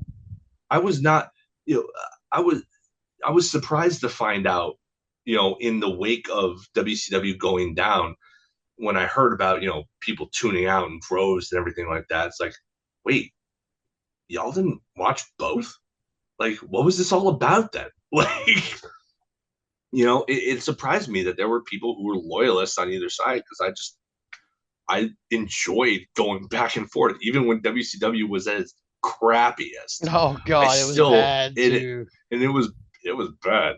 It was And bad. 2000 was a real bad year. Vince Russo Um, era WCW. I will never it like. was rough. I mean, I'm sorry, but that's like the conspiracy theory wrestling that makes the Yeah, most sense. Vinny yeah, sent Vince Russo to WCW to ruin things because it's exactly what happened. yeah. He went there and he ruined things. The only flaw in that is that he didn't get rehired. Like Well, I mean, you would it's a assume. win-win for Vince. Well, no, I mean, because you would think that if you were sending somebody over there to sabotage the competition, that Yeah. once you beat them and you buy out all those contracts, that you would reward your spy with a job. But you didn't. Unless said spy is someone you were trying to get rid of anyway because he's an insufferable ass. And I feel like I sometimes mean, he Vince is Russo, that. and if Jim Cornette, who I will not name drop very often, but if he is to be believed, Vince Russo is an insufferable ass. Now, Jim Cornette is also sometimes an insufferable ass. So who is to be believed in that situation? I don't know. But I do know what Vince Russo did to WCW. And I do know that if he acted any way in WWF like he acted in WCW, that's a win-win for Vince McMahon. He got rid of Vince Russo and ruined Yeah. WCW to the point where he could buy it for $2 million. Yeah. Which is essentially just a tape library Yeah, a tape at that library point. for $2 million. That's probably Couldn't made even him. get TV. Like, Yeah, it's easily made him half a thanks, billion Jamie dollars. Kellner. Thanks a lot. Yeah. How you like that, Ted? I mean, that's Yeah. so. But this match was, I thought it was really entertaining. The Bucks came out looking like they had something to prove. Like, this was definitely the best match that they've had since the retirement match with Sting. I think this is probably their second best match after that. They were bumping all over the place. Oh yeah. I still say that, everybody, talks about like all the insane athleticism that Nick Jackson brings to the table, and that's valid. But honestly, Matt's the better wrestler. Like, he absolutely, like, he sells so much. He has so much more personality. Like, when he sells, he sells. Like, he'll like really really sell, especially like an arm or a shoulder injury, because he's already had those in his career and they were Oh like yeah. public. Like, when he gets to selling, like, people sleep on him, his talent. Like, I know that they're divisive as personalities, but I really think that people sleep on their actual you know sales ability. um and they were peak during this. They sold everything. um Finish came when Don Callis, who looks like a dildo. That's all I can see. He looks like that's what he looks like. Um, he handed it Fletcher a screwdriver, and he was all set and ready to use it. And Osprey's like, "No, bro, no, bro." And this is the second time now that Mhm. that's been offered to either Osprey or a team that featured him. Hasn't been used, and it's come back to bite them. So you can see these are setting the seeds out for a feud with the Don Callis family, probably later rather than sooner, knowing how Tony books, but it's going to be there. Now, my question is, who does he feud with in the family? I bet it won't be Fletcher. I bet Fletcher will be in a similar position to Wheeler Yuta, where he's conflicted, I at mean, the least answer until is Mark Davis comes back. obviously Kenosuke Takeshita. I mean, and Well, I know that I want I would Will love that. Ospreay and Kenosuke Takeshita. I would love Like, that. But I it can only get looks so like they're erect. it looks more like they're setting him up for Okada though. And like I think he's gonna be the next Continental Champion. Whether we like the concept of a Continental Champion or not, I think that's where they're going with him. I think Big Kazu beats Okada. Or Big Kazu drops the belt to Konosuke. I really do. I mean, yeah, I So know I think they're going that way too. I think the match would be better if it I, was I just really, Konosuke and Osprey, personally. yeah. Um, Anybody, because either of I the do two in like Okada. Osprey, but I do like Okada's Okada. I prefer Will Osprey. by a That's large margin in my yeah. case, for sure. Dude's the guy. Dude's Dude, the yeah, he guy. is something else, He's isn't he? the He just, guy. and I You really love build that Assassin's company Creed around too, so that just makes it like doubly good for me because I'm like, his gear is him. always awesome. It's all like I can always pick out like little Easter eggs and stuff on his stuff from games because I played them Yeah, all, and I'm just like, I just love this guy so much. Like, what's not to love about yeah. this besides being the most fantastic, draw you into a match, ridiculously paced wrestler in the Yeah. business? Sorry, Ricochet. Will's better. You're not bad though. Let's not get straight Oh, as me saying bad oh, things about Ricochet. Ricochet's that match will be amazing. great. I That can't match wait. next week, I am very much looking forward to that. Cannot wait, Um, bro. Like, oh, I'm gonna but be yeah, on the like edge of my Osprey, seat. but like he's so likable. He's like really likable as a personality too. Like like you know, he'd been a heel in his previous forays into AEW, but as a babyface, he is excelling. He's the guy. Build everything around him going forward. So yeah, that match was great. Big thumbs up for me. Yeah, I Young really Bucks enjoyed it. really needed a statement win, I think, because they've been kind of coasting. Mm-hmm. Honestly, Mm-hmm. I would like to see some kind of end in sight for their title reign though, because they're really not doing anything. Yeah, and Like it seems like they're making a like concerted effort for the tag division too. it's really weird because like they're the evil authority figures, but like there's no end game in sight. They don't really have goals other than to kind of be trolls. It's them and Okada. Like every single member of the elite has gold now. Okay, Yeah. great. So what now? What's next? Like, Yeah. you know, I want I want there to be something.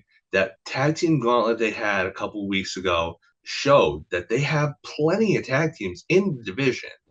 You Oh could yeah. build any of them up, but like you chose to go with Fletcher and Osprey, who have never tag teamed at all, and they won the thing, Yeah. which undermines everybody else except for FTR and Grizzled Young Veterans, who took themselves out of Yeah. the thing. Like they separated themselves. It doesn't undermine them, but it Right. undermines pretty much everybody else. It's like why are you doing that to like the Outrunners? Why are you doing I that to Top love the Flight?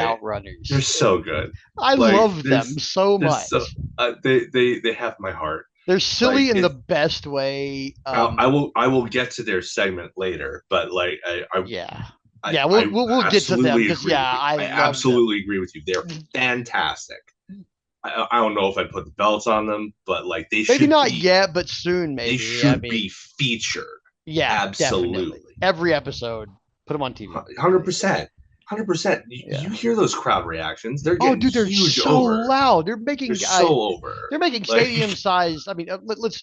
and I'm Tony not. Khan has I'm. proven that he will pivot Yeah, when he necessary. will when necessary I when the mean, the crowd only reason the reacts. acclaimed got the tag belts is because he pivoted Yeah. when their match with Keith Lee and Swerve Strickland was over so much. Oh yeah, Like, like they insisted that they be yeah, champions, and he pivoted and yeah, gave them what and they he wanted. he pivot, and I gotta say, I don't think people give him enough credit for that. Like, he has his plans and he follows through on them. Sometimes he takes a little too long to get to the finish line, but like he's not he's adaptable.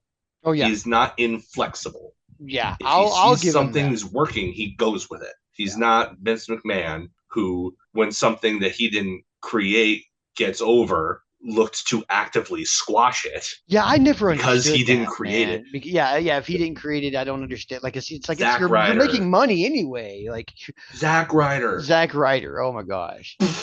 Yeah, huge Zack missed Ryder, opportunity there. Brian Oh my Danielson or gosh, Daniel Bryan the Rusev, first time around. yeah, Rusev Day. Oh my like how do you gosh. not? We're not talking about this fan anymore right now. Yeah. After the match, there was a backstage interview. Rocky Romero is officially part of the conglomeration now. Sure, why not? I mean, he was. Yeah. This is basically half of Best Friends anyway. Like, why not? Yeah. And We add him. to be fair, more Rocky Romero on my TV is not a bad thing. The dude Yeah. seems to be a genuine good force in wrestling. Yeah. He's the forbidden door. He's the liaison for all these different wrestling companies working together. It's Yeah. Rocky.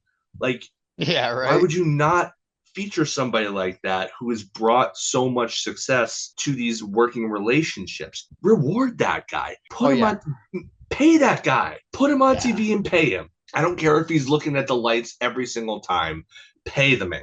Like, I'm sure he put doesn't him on either. TV. Actually, Hmm? I mean, the way he likes to build the business, I'm sure he doesn't mind looking at Oh the lights gosh, either. no. I guarantee you he would rather put people over than win. Right. He just seems like that kind of guy. He seems to be that giving. Yeah. Wrestling needs more people in it, like Rocky Romero. Yeah. He makes everybody Because he works with good, look fantastic. yeah, I mean, Lord knows, like there are enough scumbags in wrestling. You need more Rocky Oh Romeros, God. Yeah, we do right? need more Rocky. Yeah, there's so many. Oh gosh. So yeah, but why not put them in a conglomeration? The whole point of that gimmick is that they're a whole bunch of weirdos. They're the Island of Misfit Toys. None of them are like the other. They're all Yeah. weirdos. Yeah, why not? Why not? Who Right. cares? Put Rocky Romero on my TV more often. It's fine by me. He's got a little scribble on a t-shirt now. Like Yeah. he's got merch. Rocky Romero has merch, guys. Hell yeah. We did it. Their merch game is stepping up hard too. I'll give them that. It's about time too, because let me tell Yeah. you, like I've been to AEW shows and man, their merch tables are nothing to write home about. Like they do not have a great selection of things. Like Mm. which is weird. You would think that some of the earliest bad faith criticism of AEW, oh, they're a t-shirt company. How come they don't have better shirts? Right. Like They don't seem like they were a t-shirt company for a I'm while. glad that they're outsourcing to independent artists to come up with some of these designs, because you get a wide variety of great art from people who love wrestling but know that you can't wear wrestling shirts around because you look like a dork. Like Right. that's why CM Punk's merch in WWE during his Summer of Punk run was great, because you could wear that stuff around and it still look cool without screaming, "Hey, I'm a wrestling dork." Like, Right. I wear my It was a punk cool shirts way all the for us to time. identify one another. Yeah, yeah. Yeah. Like so, you're right. They are stepping up, but Mm. they've still got a long way to go. Yeah, they But do. They Rocky do. Romero has a T-shirt. But Rocky Rivera has a t-shirt, so that's always a step in the right Um, direction. yeah. Mark After Briscoe is that, the modern day. Mark Briscoe is the modern day Ultimate Warrior. I'll just say that his promos are just. oh, he's way better than Warrior. I Oh, okay, promise. so he is better, but that's what he reminds me of. Like growing up in the '80s, I mean, it's one of the reasons why I love the Outrunners. But also, Yeah. like Mark He's just Briscoe's screaming at a promos camera. remind me of like Yeah. that's the screaming at the camera, Yep. nonsensical. Except Mark Briscoe makes sense. Mark Briscoe is like a really smart person. Yeah, Like he is. he's a really, really smart person. You just wouldn't know it because his teeth are all knocked out. Yeah. He's got an unfortunate accent, and he chooses to live on a chicken farm. I want to know how he got that accent living in Delaware. I need Delaware, to visit Sandy Fork and see how that works. It's weird. I think that, I live in upstate New York, and you would be surprised at how many, outside the city, and outside the suburbs, when you get into the rural areas, Mm-hmm. a lot of people sound like this for some reason. And I don't really know why. So the next segment was Tony Schiavone interviews Prince Nana. Love Prince Nana. Mm-hmm. Prince I Nana stand Prince household. Nana in this house. Yes. Absolutely. Yes. Swerve when I We're doing drive. the dance. I do the We're doing the dance. dance. I do the Yeah. dance, dude. Yeah. Yes. We I got you stand gotta up do and the do the dance. dance in my house. I do. Yeah. Unabashed. It's Unashamed. perfect. It's a perfect celebration. It is. It Um is. he comes out and he basically says that Swerve is like mentally ready to come back, but he's not physically cleared. And then all of a sudden, out of nowhere, MVP comes out of the heel tunnel. This surprised Like, me. Legitimate yeah, surprise. There was no I was like, rumblings. I was watching with Tracy, and I'm like, what? What's going on? Like, well, actually, no, it wasn't with Tracy. I was Tracy had to work that night, but it was still like, what was going on? And he cuts great promo about how Swerve is great. And he's putting over Swerve. He's putting over Swerve. That's what great heels do. They put the baby face over so that they can eventually tear them down and then build them back up again. It's classic stuff. And he comes out and he builds him up. And he's like, but why is the guy who beat him for the belt not in a hospital? Why is the guy who burned down his home not in a grave? Like stuff like that. And it comes down to bad management. So you're gonna see Prince Nana versus MVP, who gets to keep his name because he came up with it. WWE didn't come up with it. Smart man. Yep. Oh yeah. MVP is a very, very highly intelligent individual. But yeah, I guess too. And he hands Swerve a business card saying, hey, give this to Swerve just in case he ever wants to talk about switching management, like just really rubbing it in. Mm-hmm. And, you can't see it, but I've been told that if you take that still and you zoom in on it, the card reads Hurt Syndicate. Oh, beautiful. Which means we're getting Bobby Lashley and Shelton Benjamin most likely. Now, I love me some Shelton Benjamin. Obviously, yeah. One of the most underutilized, underappreciated talents of the last 20 years. Oh, yeah, easily. I can tolerate Bobby Lashley. He is a black hole of charisma, but he's got MVP. If we get him and Jericho close enough to each other, maybe they'll take care of one another. Yeah, the singularity. Just it'll like create a singularity. Black hole, white hole. Yeah, and then they're just both gone. Yeah, but that being said, I'll reiterate here what I told you the other day. I really hope that the first target of Lashley is Max Caster. If you know, you know. Yeah, if you know, you know, and yeah, if you know, you know. That what I would WWE love to see is Max Caster for the first time be scared out of his mind and try to avoid Lashley as much as possible, because it would show an element of Max Caster that we haven't seen. Mm-hmm. It could facilitate a split from the Acclaim, which is badly needed at this gosh. point. They've done all they can do, and Bowens deserves a singles run. Bowens needs a singles run. I'll say, I'll say that. He does so much for that company, PR-wise. Yeah, he's fantastic. Yeah, he really is. Everything you want. And it puts over Lashley as a monster. Yeah. A legitimate monster. Mm-hmm. Have him chase him around for 4 weeks, finally get his hands on him, and just destroy him. Yeah. Absolutely, utterly obliterate him. Like no hope spots, just destroy. Make it go on uncomfortably long. Make it go on to the point where, like, they build it so that you want to see Caster get wrecked, and then it happens, and then it goes on so long that you feel bad for him. Yeah. That's what I would love to see. I would love to see your expectations reach this level, and then they get there and you realize it's not what you want. Yeah. Yeah. Because we need JR on the call with that one too. That's where the magic is, right there. Yeah. So this is where we need JR on the call for that one. So you'd be like, somebody has to stop this. Yeah. Just make it your main event, like seriousness. Maybe make it a main event 12-minute squash match. Oh yeah. Where it's just, you tie up the other guys from the Acclaimed or whatever, you cordon them off somewhere. You maybe surround the ring with the rest of the Hurt Syndicate lumberjack match style. just to fend off anybody who might come to his aid. And you just Yeah. have Lashley just beat the crap out of him. Yeah. And you have Caster sell like a maniac. Sell like his life depends on it. Bust him open. Just brutalize him because everybody wins from that. Oh yeah, Everybody wins from that. Everybody gets something from that. Yeah, I like that actually. I hope that's what happens. Remains to be seen. I really enjoyed this MVP show, like showing up. I really liked it. I thought that his like just that little like if he wants to talk business and that little emphasis he threw on there, I was like, there we go. Like you're definitely telling us what's about to happen.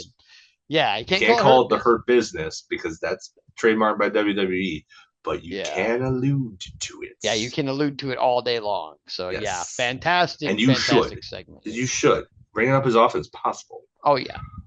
Match number 4 was Mariah May versus Yuka Sakazaki in a World Women's Title match, and it was fine. I liked this match better than a lot of other people liked it. Okay then. But yeah, the match was fine. I've noticed that since winning the belt, Mariah May has adopted a more deliberate pace, as WWE would call it, which is just code for slowing it down to get heat. Yeah. Like she still has her pockets of explosion. Her drop kicks are peak. Oh yeah, but great. Yeah, I mean, I haven't been a fan of her work as champion because her in-ring work, because she just slows everything down now, whereas the matches were a little bit more competitive when she was on the chase. And now it's just like, Yuka has to do more work here, and which is fine. She's perfectly competent and capable. I'm a fan, but like, it's almost like she has to carry the whole thing on her back, and the woman's only like 5'2". Yeah. So like, it was okay. It was not bad, but it didn't really feel like a world title match quality. It felt like a throwaway match on Rampage. Yeah, I thought the pacing was slow and it was too short. Personally, it was short too. Yeah. Yeah, I'm it could have gone at least another 3 minutes or so. I feel like for being as small as she is, she bumps with substance and hits with substance, which is really rare to see. And like no offense to her at all, because I like her work style also, but Kairi Sane and people like that cannot, like, as small as they are, they're small like Yuka is, they don't hit or bump with that kind of substance. Yuka just has a different substance about her. Like there's only so much. It's not about how much you weigh either. It's about how much you use your weight. And I think Yuka uses her weight. She throws her whole body into her strikes. Yeah. As opposed to somebody like Riho. Who good example. I love Riho. I think she's adorable. I think she's like the perfect baby face, come from behind underdog baby face. Yeah. But she has to kind of resort to throwing her whole body into everything from the top rope, because her strikes, as they are, she's really so tight. They don't look. She's so tiny. Like it's, and I hate to say it's not believable, because it's all about how much you're willing to suspend your disbelief. But there's an element to that that's on the performers. You have to help us along. We'll meet you halfway, but you also have to meet us halfway. Yeah. And it's not like Riho or anybody like her isn't trying. It's that they maybe don't have either have the capability because of their stature, or they just haven't figured out a way yet. And I feel like, there should be room for people to grow. Like, I remember, back before the women's revolution, or whatever you want to call it, in WWE, people were complaining about the length of Divas matches and stuff like that. I'm like, and I was always an advocate for, well, they're not going to get better unless you give them reps, unless you give them the time to do it. Like, of course they're going to have bad matches. They're only out there for 3 minutes. The finish is a roll up. You don't, you get nothing. You get nothing. Like, even when they were doing house show matches, the Divas matches of that era were not much longer. Couple of weren't minutes, getting, 5 minutes. yeah, maybe, Yeah, maybe. they weren't taken seriously. No. But they could have been the entire time if they had given them the opportunity to go out there and have a match with some substance, with an arc. Yeah. Like it's, I don't know, like it to me. I'm a big fan of watching people grow Mm-hmm. in the ring, Yeah. and maybe Riho has been doing it for like a long time since she was a kid, because apparently they don't have labor laws in Japan. Yeah, apparently But not. but she's still young. Like, she's a Yeah. veteran, but she's still young and has a lot. If she can stay healthy, she's still got a long way to go. So that's not to say that she can't improve some aspects of her game that maybe might seem lacking otherwise. Mm-hmm. Whereas Yuka's already got it figured out. Yeah. You guys Like, definitely got she's it figured out. afterwards, May tried to attack Yuka after the title belt, but of all people, Willow Nightingale came out. That was nice to see, making the Mm-hmm.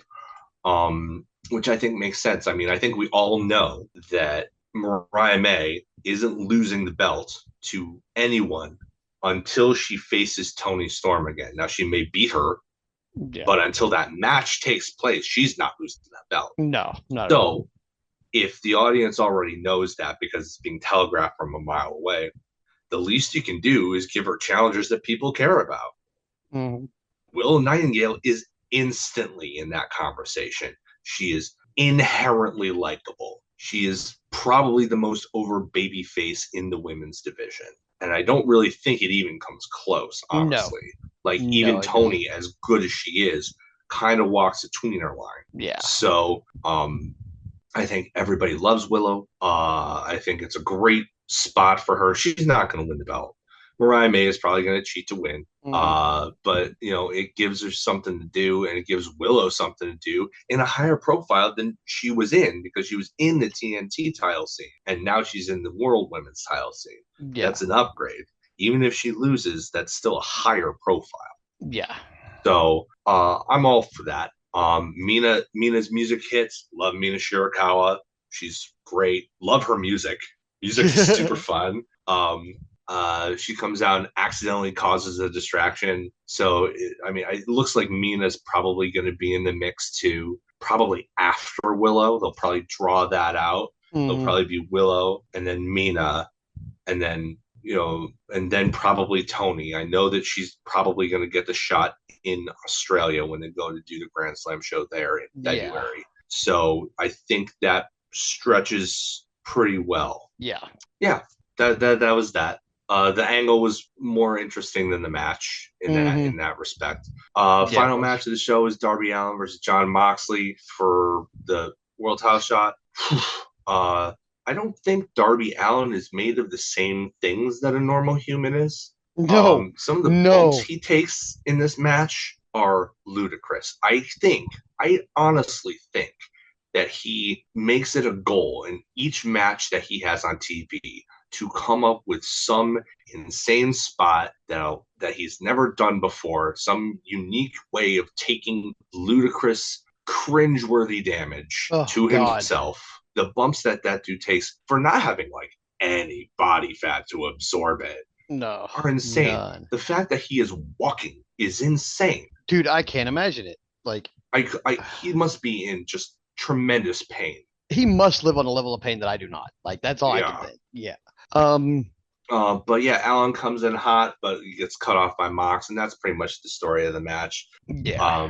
Mox keeps cutting him off. Marina gets involved, which I think is a good escalation, because it's like, if Marina needs to get involved in a Moxley match, then that means by extension that this is a different level of Darby Allin than Moxley has ever faced, and puts Darby over in that way. It's like, oh, this is, he's way different, he's way better and way more experienced, having been at the, sat under not that learning tree, but Sting's learning tree Yeah. The for good learning tree. for 3 years. Yeah. Since the last time they faced. I think we all knew that Mox was winning. The way they got there was great. like that top rope DDT. It wasn't. They called it a Death Rider. It wasn't a Death That Rider. was There was not. no underhooks. It was a DDT, No. but it was an inside out thing. So that nobody does that. Like you No. hardly ever see that. So it looked fantastic. I don't think Darby. I don't think Darby. Oddly enough, I don't think Darby loses anything from this. Like he lost in a coffin match again for a TNT title shot in a match that was probably cut short for time. If we're being honest, Oh, I it was think that definitely that's the cut only short for reason. time. Like it was 12 minutes and it was really one sided. I really don't think that that was the original plan. I think they had to cut it for time. I think they did too. Yeah. Um, then he lost the TNT title opportunity in his match.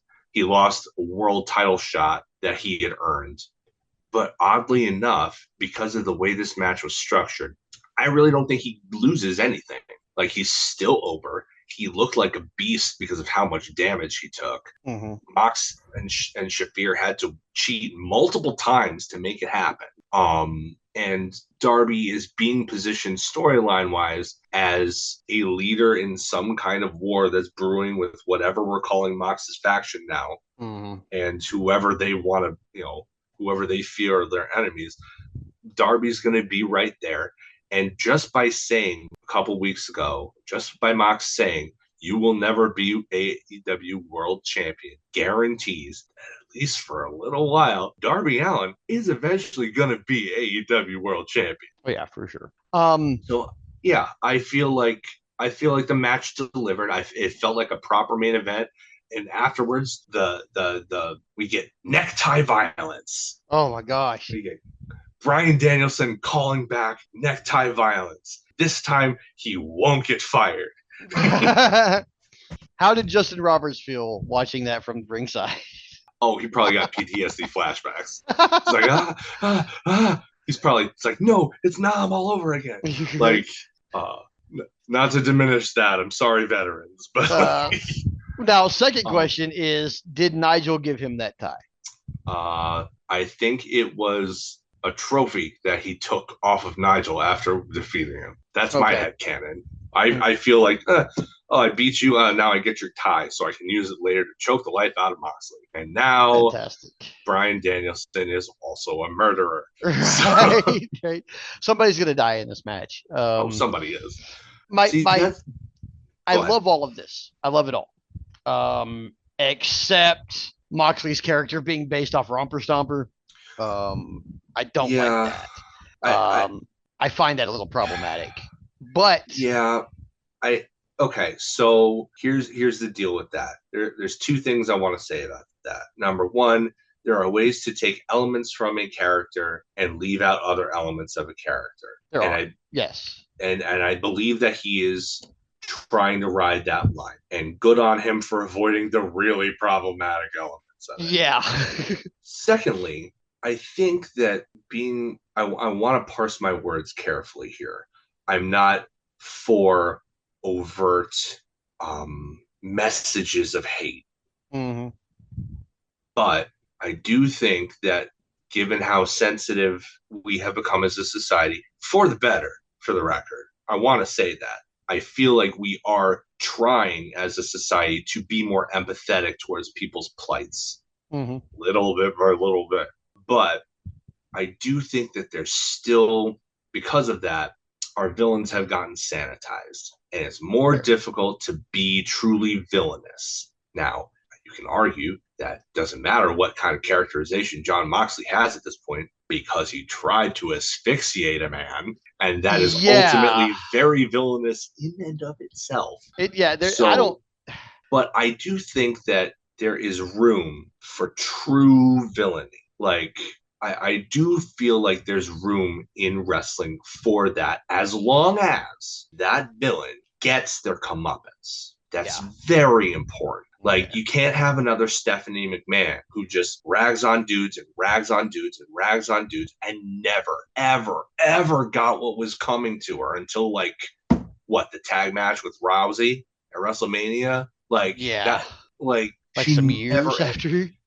That's where Vince McMahon, the performer, had it right about his own character, because he always knew he could get heat back. So it did not hurt him, his character, in any way to be made to look like a buffoon and to get their comeuppance, and often in creative ways.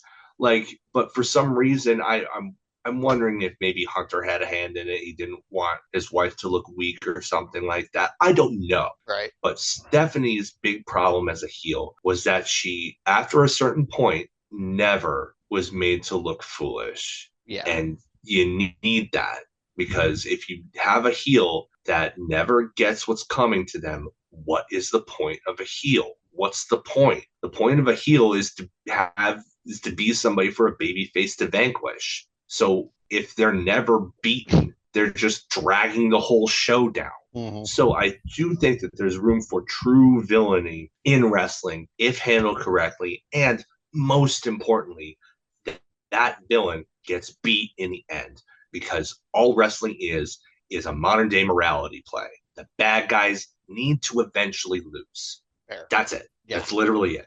So yeah, the romper stomper stuff, as long as he avoids being an overt Nazi, I feel like it's I'm okay.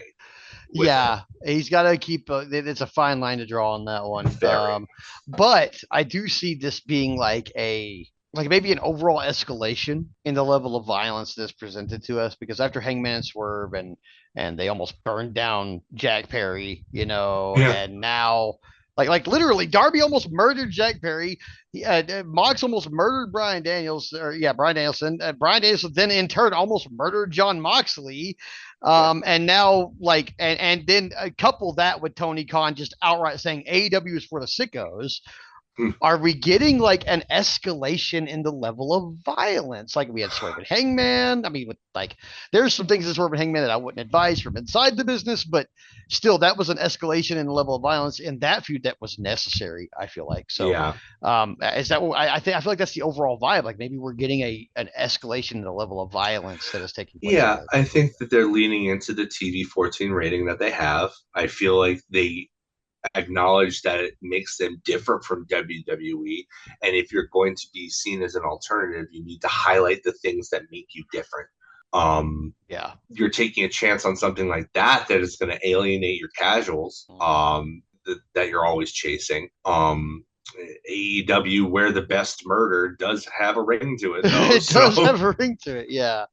I'm not sure I'm comfortable watching people drink blood, but I do kind of enjoy some of this excessive violence. It's kind of I have to be in the mood for it. Like if I can get into a mindset, I can enjoy like one death match in a vacuum.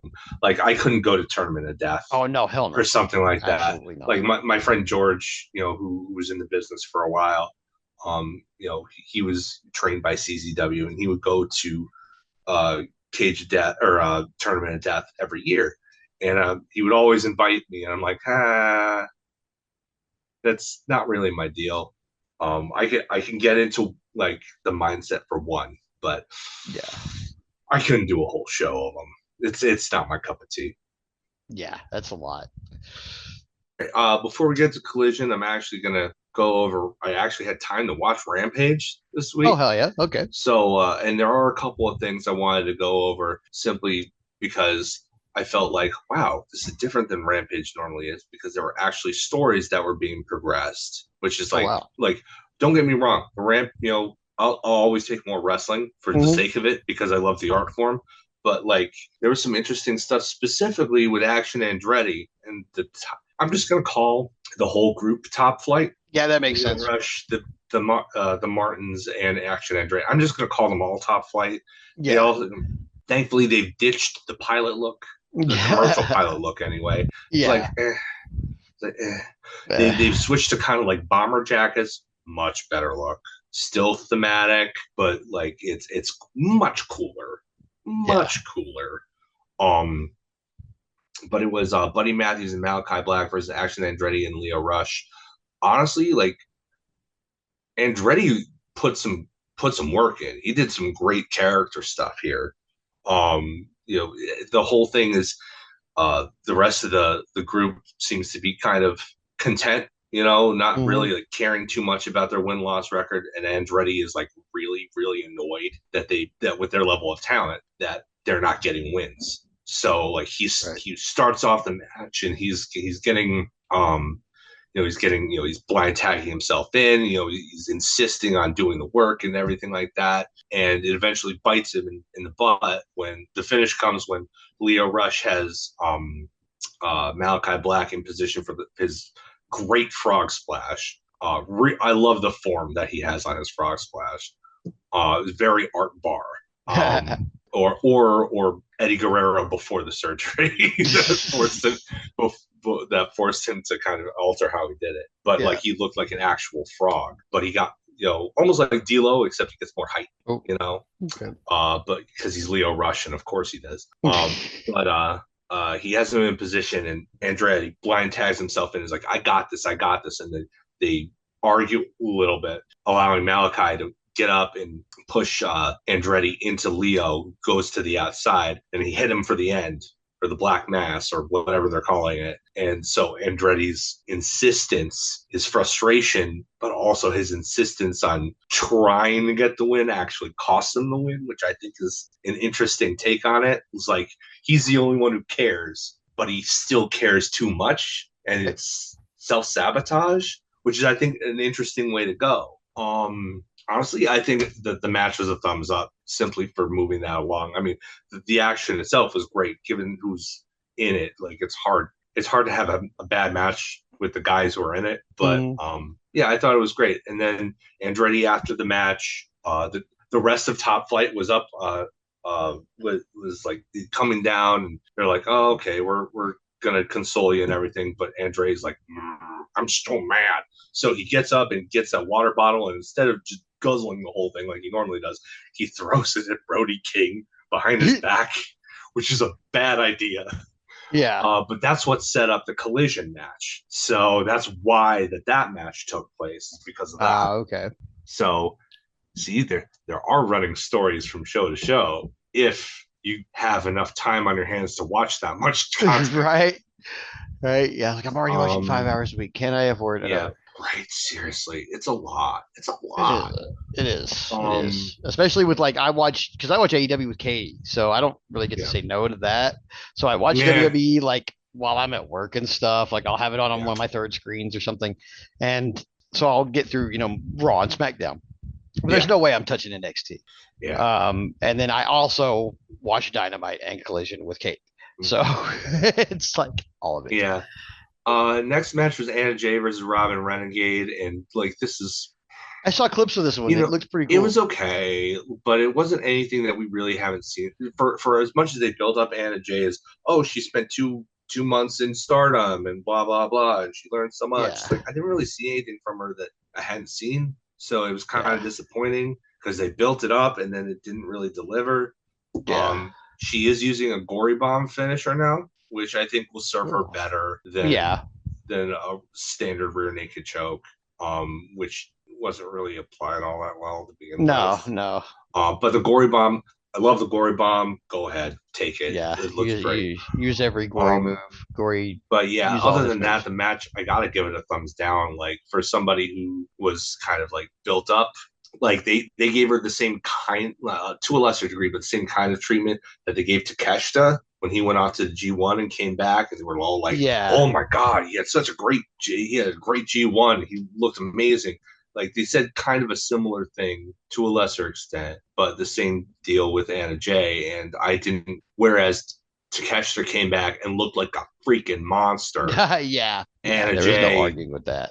Anna Jay just looked like Anna Jay. And that's fine. Again, she's still only had a couple of years under her belt. But like, if you're going to build somebody up like that, you better deliver on it. Right. And yeah. Speaking of Takeshita, he was in the next match with Angelico. Angelico on TV. Hey. Big fan of his style, but it seemed like there was just like, I don't know, something was off. I don't know if there was a language barrier issue or what, but like, they didn't really seem like they could get on the same page. Match was in the middle, it was like this, not this, but like, it was fine. But like, it definitely wasn't. It was probably Takeshita's worst match since probably all year, honestly. Oh. It just, I feel like it was a bad night. I feel like if you ran this back, they'd probably figure it out. But on this night, it was just it's something was missing. After that, the Acclaimed beat two local guys whose names I couldn't get. Sorry, guys. I want to give you credit, but I missed your names. Sorry.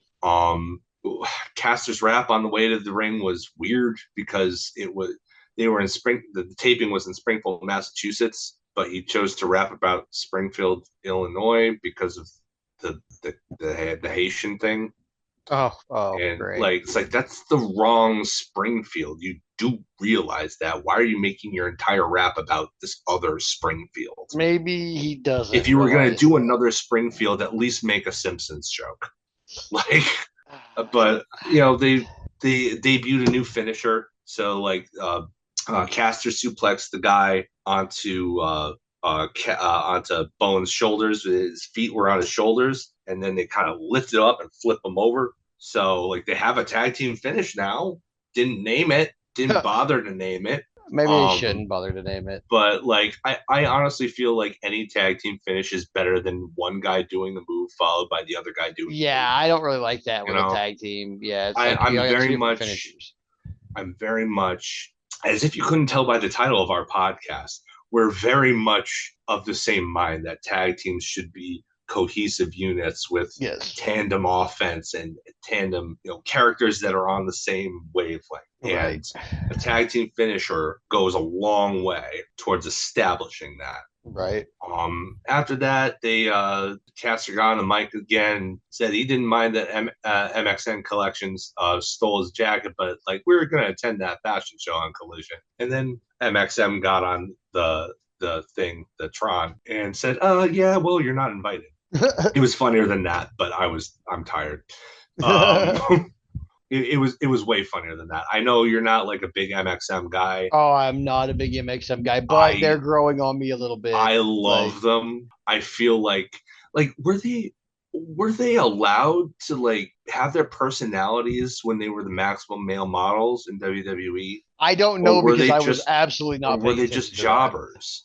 Like that seems like the kind of gimmick that WWE would just make jobbers. Yeah, I feel like that. I shouldn't say jobbers, enhancement guys. It's okay to say jobbers. Like it seems like the kind of thing that they would come up with and then forget because they were always the underneath guys. It didn't seem like a gimmick that they would actually give time to. Like look what they eventually did to the Fashion Police. Like that was a winner. Was a winner. And the only reason they got to do the Fashion Files thing was because somebody wasn't paying attention to SmackDown. But like I feel like it was a rehash of that. I don't know because I wasn't watching WWE, but it seems like that's the kind of gimmick that they would give somebody and then forget about them because they didn't have any plans for them other than being the guys looking at the lights at the end of the match. Yeah, that's the way it seemed in WWE when I knew of it, but I didn't really pay attention to it a lot over there. But Tony's giving them the ball to run with their personality, and I think they're hilarious. I'm a big fan. I think they're funny. I just feel like, especially with recent events, with the tag team division in AEW, like I feel like and it makes them as part of that, but I feel like they beefed it up significantly. Like we brought in grizzled young vets, and I mean, grit your teeth is a movement, man. Like that's gonna catch on eventually, and everybody's gonna be like grit your teeth before somebody gets their head kicked in. People do like chanting along. Yes, they do. Wrestling at the end of the day is interactive. Yeah, and like the more that you can play with your audience and include them in the act, the more they will do that. Yeah. We love being a part of it. Like grit your teeth is going to be a thing. Touch tips is going to be a thing. Like, which one comes out on top in the end? We have a really stacked tag division, so who knows? Because I mean, FTR is still there, and the Bucks are still champions, and they've done the Fletcher Osprey thing, but I really hope they go back to Fletcher and Fletcher and Davis. But so I don't know. I feel like there's a lot of tag team division stuff they could like. I feel like MXM might fall down the wayside a little bit because they kind of are a comedy act, and there are so many serious tag teams in this division. That being said, they are being placed opposite the Acclaimed who are in a pretty good spot in the division. They're one of three teams that's actually in a good spot in the division. Yeah, that's true. So, like, being against them, especially since they just got here like a month and a half ago, Yeah. like that's prime spot right there. He's giving them the ball and seeing how far they can carry it, and I feel like they're doing a good job so far. Yeah, I Like mean they're not doing a bad job. I just with all of the sudden tag team roster additions, yeah. I kind of want to see how it all shakes out. Like I think that's what I So think I'm there's a most Twitter interested account that does the work of ranking AEW because they don't want to pay attention to their own rankings. in.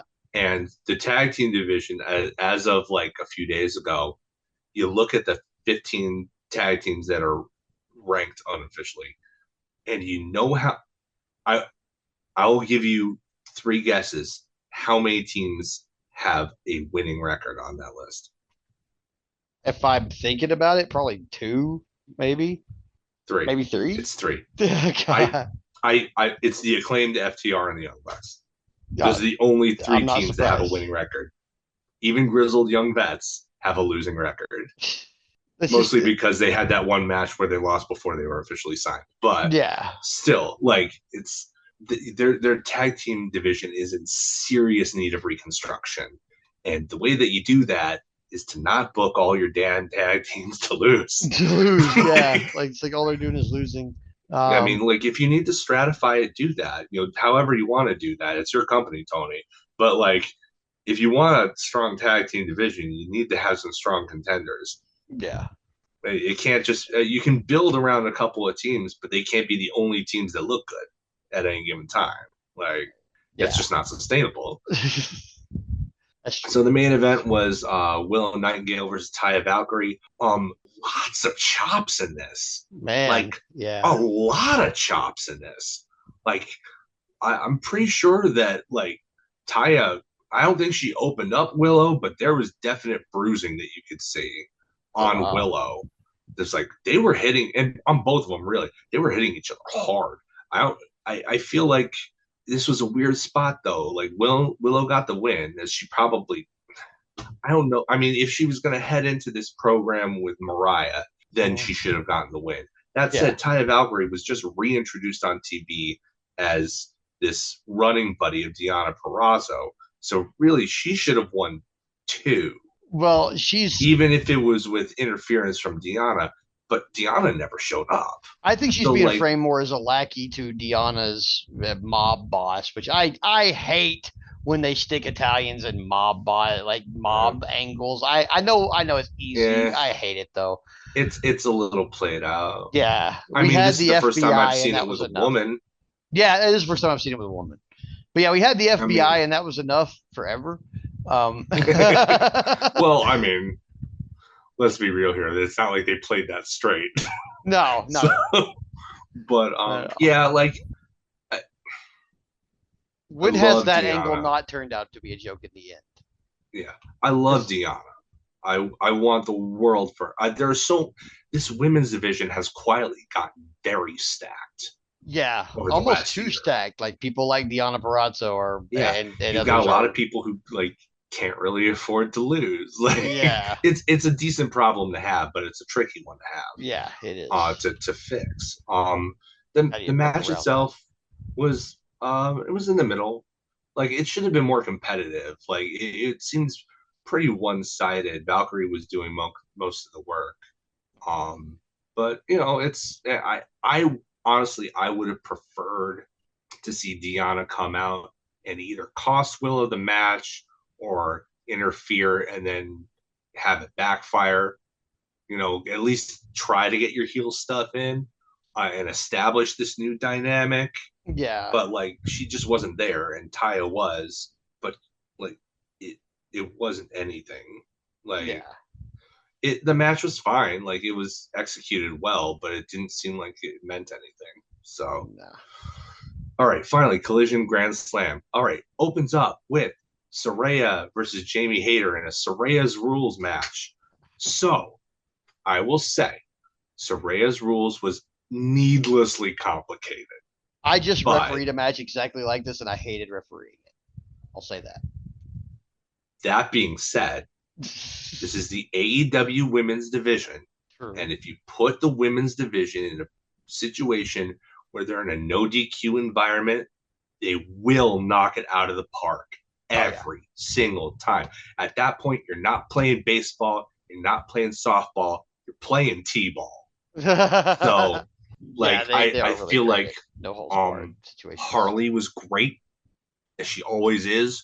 She's got such comedic timing for somebody who's so really new good. to the business. She's really like, I mean, the only reason that I can really stand watching Saraya is because it comes with Harley attached to it. Yeah, I don't really like Saraya that much, but Harley is growing on me as long as she never sings again. Oh yeah, no, I don't want to hear her sing. Yeah, I don't want anybody singing in wrestling. Let's just not do that anymore. Like, I'm okay with unless you can sing again. Well. If you can sing well, yeah, sure. But it's inevitably always like a Harley or a Jillian Hall. Yeah, you know, like, but like if Max wants to sing, let him sing. Yeah, I'm actually kind of hoping that Bobby Lashley will scare him to the point that he cannot rap. No, wrong Max. MJF is. Oh, you're talking Max about I was referring to. Okay, no, that I'm okay with. That because I'm really, sorry. I really Max. like the. I really like the old. I really like the old Sinatra stuff. So MJF singing and all that, like that's very reminiscent of that. I'm cool with it. I understand. I was a huge fan of the Dinner Debonair because I'm corny like that. Loved it. I absolutely adored it. It's fantastic. Should have won an Emmy. The match ends where like Hayter looked like a monster here because she was fending off both ladies left and right. Really interesting weapons. We had toy cars, which I think is a first. I've never seen toy cars used as a weapon in a wrestling match before. The what was it? It was what was it? Shoot, I'm looking at my math and my notes here. Yeah, Hater wins with a Haterade. That's right. She ran through Saraya, ran through a table with Saraya on her shoulders. Oh shit! So like she did the whole like, I'm gonna Death Valley driver you through this table here, because Hater looked, even though she's lost a little bit of mass, she still looks like a monster in this match. Great way of establishing Hater, and she did the whole thing where she like mimed rubbing dirt on her as she left. So this is over. That signifies that this is over and Hater's on to other things, which is good. That's fine. Yes. Give me Hater and Mercedes. With Hater, I want to see that. Top. I want to see that. I want to see Hater be the one to beat Mercedes. I need to see somebody beat Mercedes, and I need to see it happen soon. And then I need them to completely reconfigure what the way she works in the ring, and then like she's trying to wrestle a style that doesn't really suit her. Yeah, that's the biggest problem. Major issue. Like, if you want to call me a hater about anything in AEW, it's the fact that I believe that they are overpaying Mercedes Moné. Well, here's the thing: like, we know that she can wrestle because we've seen it. Yeah, we've seen it, but we are not. We've seen Sasha Banks. Yeah, we've seen Sasha Banks have classic at WrestleMania. We've seen her have a series of classics with Charlotte. We've seen her have arguably the most important women's match of all time at TakeOver Brooklyn. Yeah, we know she can go. So what's missing? Yeah, why isn't she going? I don't know.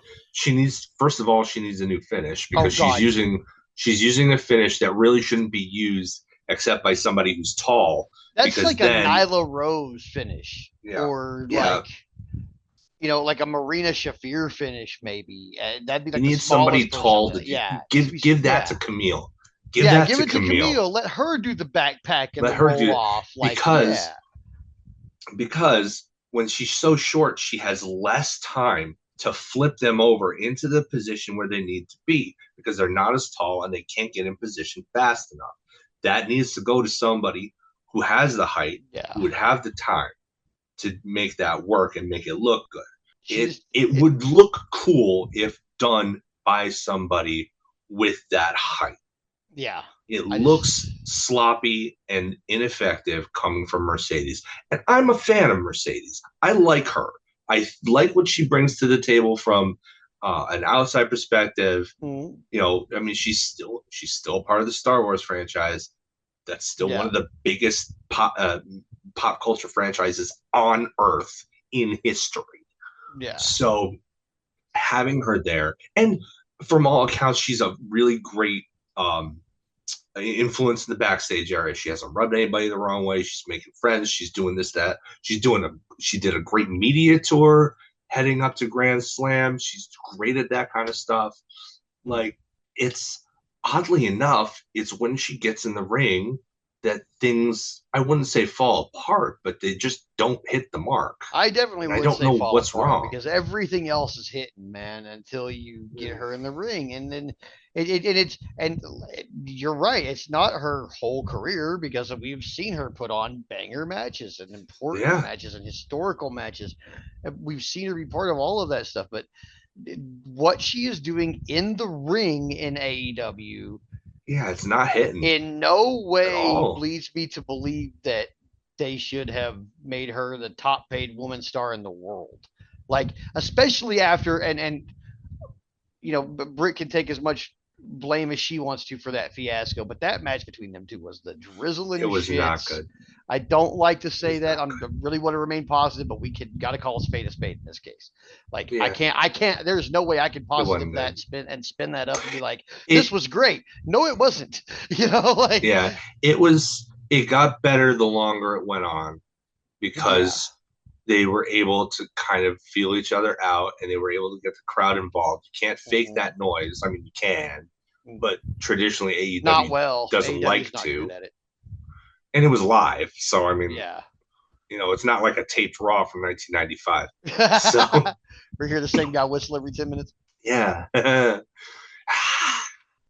um, but yeah, like I feel like Hater should be the one. Yeah, I Hater think should that be would the be a one. good idea. And in the process become the first woman to hold both of the women's titles. Yeah. I think that would benefit both the belt and the division. Right. But yeah, the match was fun. Um, next was the Learning Tree versus the Conglomeration in Tornado's tag action. Big Bill was very over in his home city of Queens.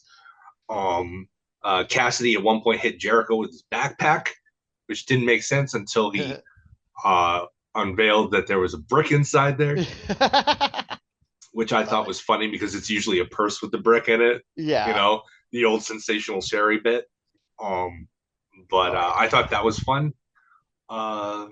They were setting up every time they would set up Briscoe versus Jericho. They got together 2 or 3 times in the match. Match ended when he was Briscoe was going to put Jericho through a table Mhm. with Froggy Bow, but Big Bill intercepted and choke slammed him through the table with Jericho just getting out of the way. Oh Jesus. Um, Jericho covered and then indicated that he wanted to become the Nueve. And I am not in love with that idea. uh, I I don't mind him challenging. I don't want him to win. all I all don't I want him will to say win. is that I will reiterate what I said earlier about how maybe we can get him and Bobby Lashley in the same room and they'll cancel each Yeah, other out. yeah. Like, Cancel each other out. I am I'm not going to say anything else bad about Jericho, but I am wholly done with this whole thing. I am wholly done with him. Like, It's tough he for needs me to go away at because least to make me want to miss him a little yeah, bit or something, yeah. like at least go away for a while. Like, you don't got to retire. Go on If you don't want to when you go retire, on tour with don't. Fozzy. Really go on tour. Yeah. Like, maybe Like go do like a really go 30 on tour. date or something, Yeah. yeah, or something. But like, Um. he needs to go away for a little bit. Even if he doesn't retire, he at least needs to go away for just a little bit Yeah. to give us some breathing room, man. Like, I need space. Dwelling It's on not the you, it's positive. me. Dwelling on the positive side, though, it's a bittersweet thing because I'm frustrated that it makes me feel this way. But like having seen it live, having gone to Dynamite last week, Yeah. the week before this week that we're covering, like it's so frustrating because I want to hate it, and then he somehow gets it over. Like the high guys, like it's Oh no, it's working So exactly the way he wants it to work. It's like doing every like it's hitting it's all so the notes. frustrating because I want it to not work as justification for him to leave for a Yeah. little bit and then come back, but like his biggest strength is actually a detriment to his character at this point Yeah. because his biggest strength has always been his ability to adapt and to really get anything over. He got the word it over. How many guys can you say would be able to get the word it over? He got a list over. Like he got a potted plant over. Like I Yeah. mean He that's got his Big Bill biggest over. strength. He's got that's his biggest strength as a wrestler, and unfortunately, right now it's the albatross on all our backs, not on Yeah. his. It's on ours. Yeah. So And I don't know. He got Bill over, and now I'm afraid that like he's gonna charisma vampire poor Bill, and Yeah, like and Bill's over. He's over. Like turn large him large already. William is over. He is, man. Like people Large William is love that over. guy, and I've always liked him ever since he was cast. He's put in the work. It's Yeah, he very clear has that put he's in the been work. putting in the work. Oh yeah, yeah, Good for he's him for definitely being sober for what was it, 5 years now? I five think he years now. Yeah, recently. which is I think he crazy. said Like that's a difficult task. So that's go really him. good for him, and it's very clear Oh yeah, it that he's shows. put in the work and that his work has improved as a result. Right. Yeah. Match 3 was Brody King versus Action Andretti, building off of the thing from Rampage. I liked how Andretti started off hot. It showed that he was, trying to be a smart baby face. He got him down, but he kicked out the shooting star. The standing shooting star won because he's Brody King. He won't go down that easily. Um, Brody got him eventually and just mauled him, killed him with a cannonball. 1, 2, 3. Like as far as squash matches are concerned, this was good. Like it was more of an angle than a match, really, though, because afterwards Lance Archer and the Righteous attacked Top Flight as they were coming down the ramp to help Andretti out. So like Huh. like the Righteous and Lance Archer, it gives Lance something to do. Like He kind of fits with what them are we? though. That makes sense. Yeah, that aesthetically, thematically, they Yeah. seem to fit together. Um, Yeah. Give him a run at the trios title. I mean, Lance is too good to not be involved in something. Yeah. Like Yeah. somebody with his size being able to do the things that he can do. Like Yeah. to a degree, they've protected him. Like it's always a struggle for an opponent to beat Lance Archer, even though they tend to beat him. Yeah. But like it's always shown to be a mountain to climb, Yeah. which is good. That protects Lance to a degree. But after a while, there's only so many local guys you can throw around backstage and put through ceilings before it's like, okay, well, are you really dangerous? Then why don't you have gold around your waist, Right. buddy? Like, Like he probably should have been champion at least once by now. I mean, his Um, biggest accomplishment was being one of the very few people to beat John Moxley on Dynamite in a Texas death match for the IWGP US title. mm. That was a big deal for him. But since then, like nothing. That was like 3 years ago. Oh gosh, yeah, he definitely needs something. But that's a good fit though. I think him and the Righteous. Yeah. I like them too. Um, They're very good. yeah. Match 4 was the open challenge for the TNT title. Jack Perry and his bus, which I okay. This is the thing I hate the most about Jack Perry. He drives his bus in, he leaves it running, he leaves the door open. Why is nobody stealing that bus? I want somebody to steal the bus. By wrestling Please. rules, it's got to be. It's got to be somebody. It's got to be soon, right? Yeah. Please tell me that these are seeds that are being planted where it's like, oh, he's being hoisted by his own petard because he's an idiot and showing everybody that he's leaving his bus unlocked and running Yeah. throughout I'm the just trying to whole think of who it match. should be though. Like, who would it be? Like, do we want That to would go be a great. funny? Because it'd be hilarious if the Outrunners did it. Yeah. And then like took it to the beach or something, like showed your truck, Yeah, but I showed mean, your what do bus they a good get? time, What do they get from that though? Like Yeah, both of them nothing. So can't that's what I'm trying to compete figure for out. the Like, TNT title. but that would it'd just be funny. That's what I'm saying. You Like, it'd could, just be it a would funny be thing. funny. You could Um, give Hook some personality, have him be the guy, have him smirk as he's like, huh, yeah, well, you left it running. Brooklyn Rules states that this is mine now. right. Apparently, You you could do don't know something with about it. driver assisted theft. Yeah. But yeah, that's the thing I hate the most about this gimmick is that like you're an idiot. Like, why are you leaving? You're showing everybody you're doing this. You do realize you're on TV doing this, right? You're Right. just inviting your insurance premium on that thing must be insane because you're being shown on national television that you don't care about its welfare. Like, Right. but he laid out an open challenge and Murder Grandpa shows up. I love Minoru Suzuki so much. Minoru Suzuki. Love that dude. And he just no sells throughout the entire thing. And it's great. Like they did something very rare in this match for AEW. They did a count out finish.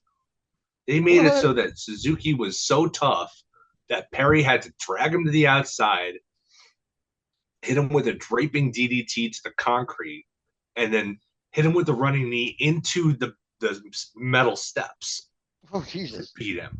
He couldn't beat him in the ring.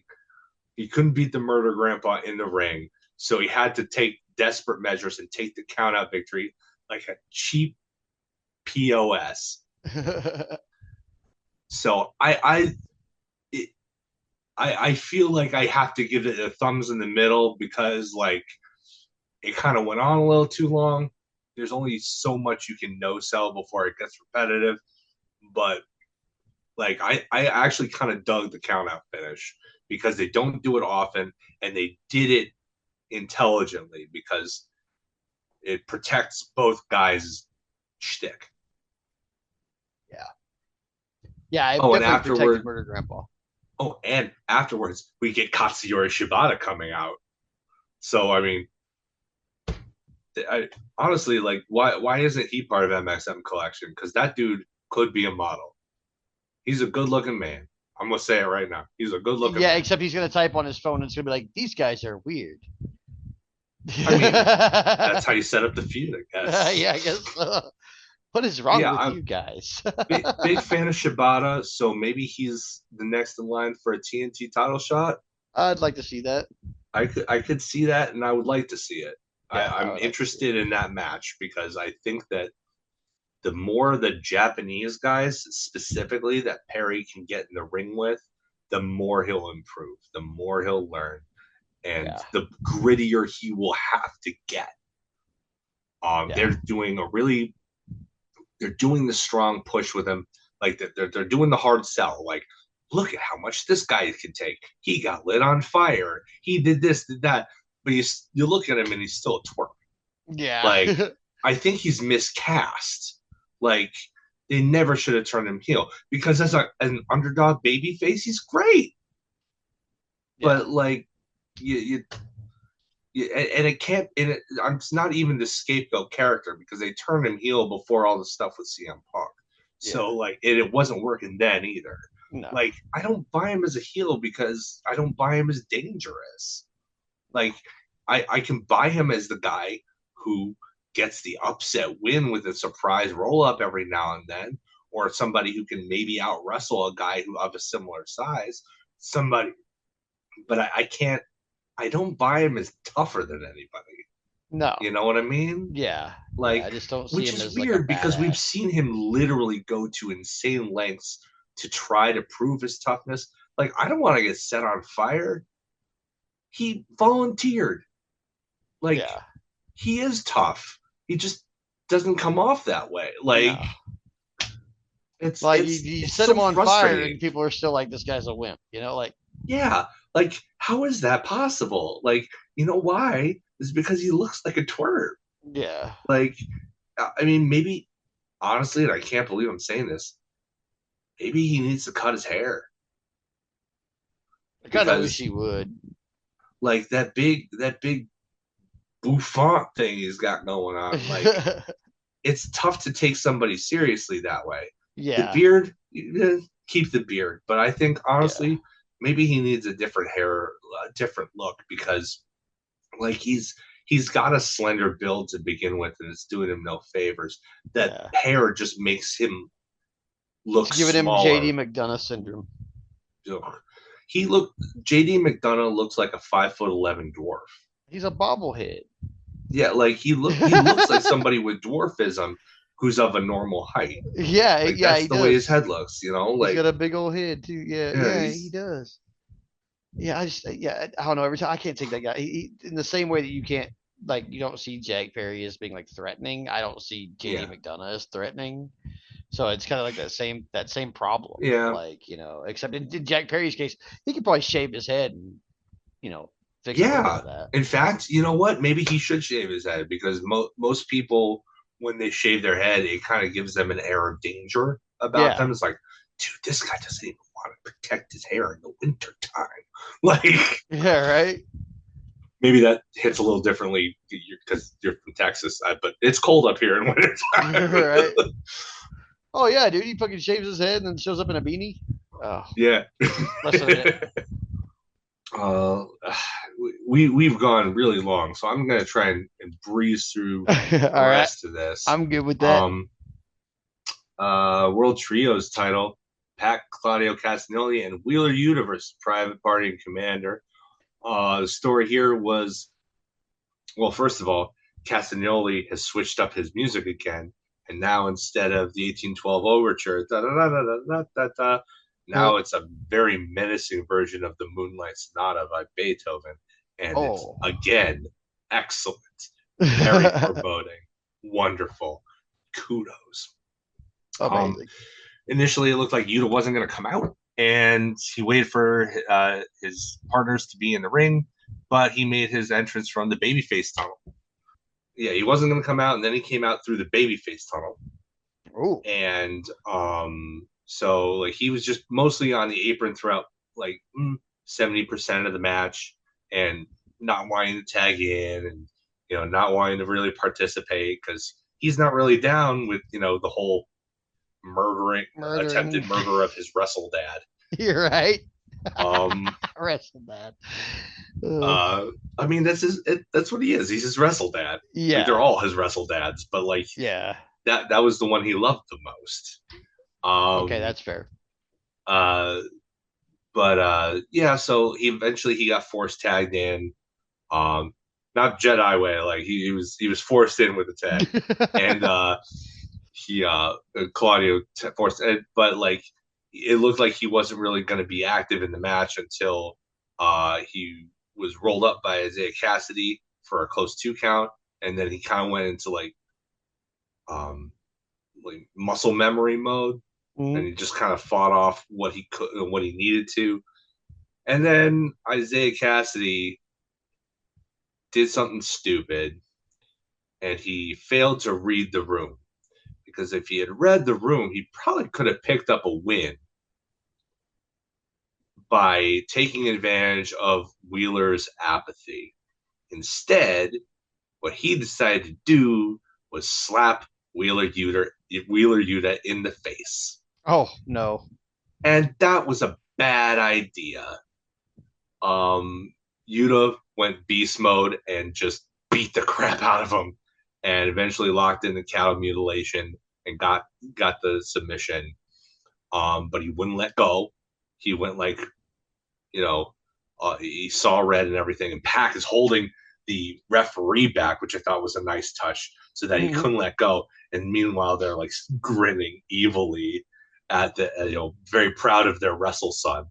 And eventually Wheeler comes to his senses, and like they go to raise his hand. He's like, no, no, I don't want anything to do with you. Get out of here. So I feel I'm very invested in the Wheeler Yuta story right now. Yeah. I thought his character work at All Out was incredible. Absolutely sold me on his despair and his concern. Mhm. Um, I'm really liking the depression thing that he's got going on, because he's seeing essentially his family falling apart before his eyes because they all want to commit federal crimes against each other. And he doesn't know who to side with. I think that a lot of people just assumed that he would be lumped in with Danielson, but I like the way that they're drawing this out by planting that seed of doubt, where he has that rage button, that Hulk out mode that he hits that can be taken advantage of by Yeah. Claudio and Pac and Moxley, to make the waters kind of murkier. It's like, is he really going to go side with Danielson or not? I like the uncertainty. I like it. Ultimately, I do like the idea that somebody on Twitter put forth and basically make it Moxley, Claudio, and Pac versus Danielson, Yuta, and Daniel Garcia, Oh, as the Sons of the Dragon. Loved okay. that name. I do love that name. I dig it. I really, I'm worried though, because usually Mox doesn't lose. And I'm not really invested in seeing him be the one to retire Bryan Danielson No. and pick up a fourth world title. Yeah. And so, like, I hope that's kind of the beauty of it, of the double-edged sword of it, is like any match that Danielson has could conceivably be his last, especially when you're putting him up against opponents like Moxley, who have a realistic shot at beating him. Yeah. So, like, I don't know if we're going to get that far before Mox wins. And honestly, if Danielson's going to go out on his sword and drop the title, from a storyline perspective, I know it makes sense that it would be Mox, but I think it would be better served for him to put somebody new over, specifically Darby Allin. I would very much like to see Darby be the one to get, like, because the fans are behind him. Yeah. Like, in a way that's very Jeff Hardy-esque. I think he's probably behind only Danielson himself and Will Ospreay in terms of fan support. Yeah. Like, I don't think even Swerve has the kind of support that Darby has. No, honestly. I think that would be a real, if you're gonna have him retire, have him make somebody. Mox doesn't need to be made. He's a made man. Have him make somebody on the way out. Yeah. But I worry because of how much Tony Khan values Jon Moxley, and he does clearly value Jon Moxley above nearly anybody else on that roster. A little too much, I'd say. I would argue too much. Yeah. I wouldn't argue. I would argue not by like a lot, but like it's too much. Yeah. But like, I don't want it. I want the match, but I want Danielson to go over. That's what I want.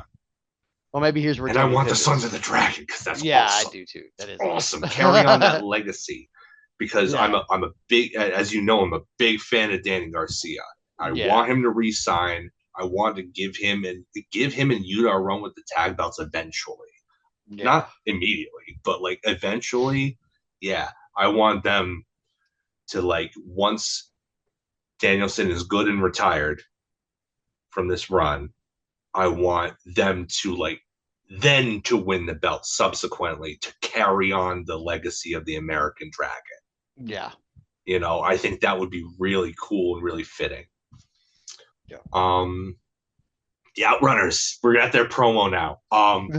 They are, it's one of those cheesy, it's not even 80s really. The style is like late 70s, like Fantastics stuff.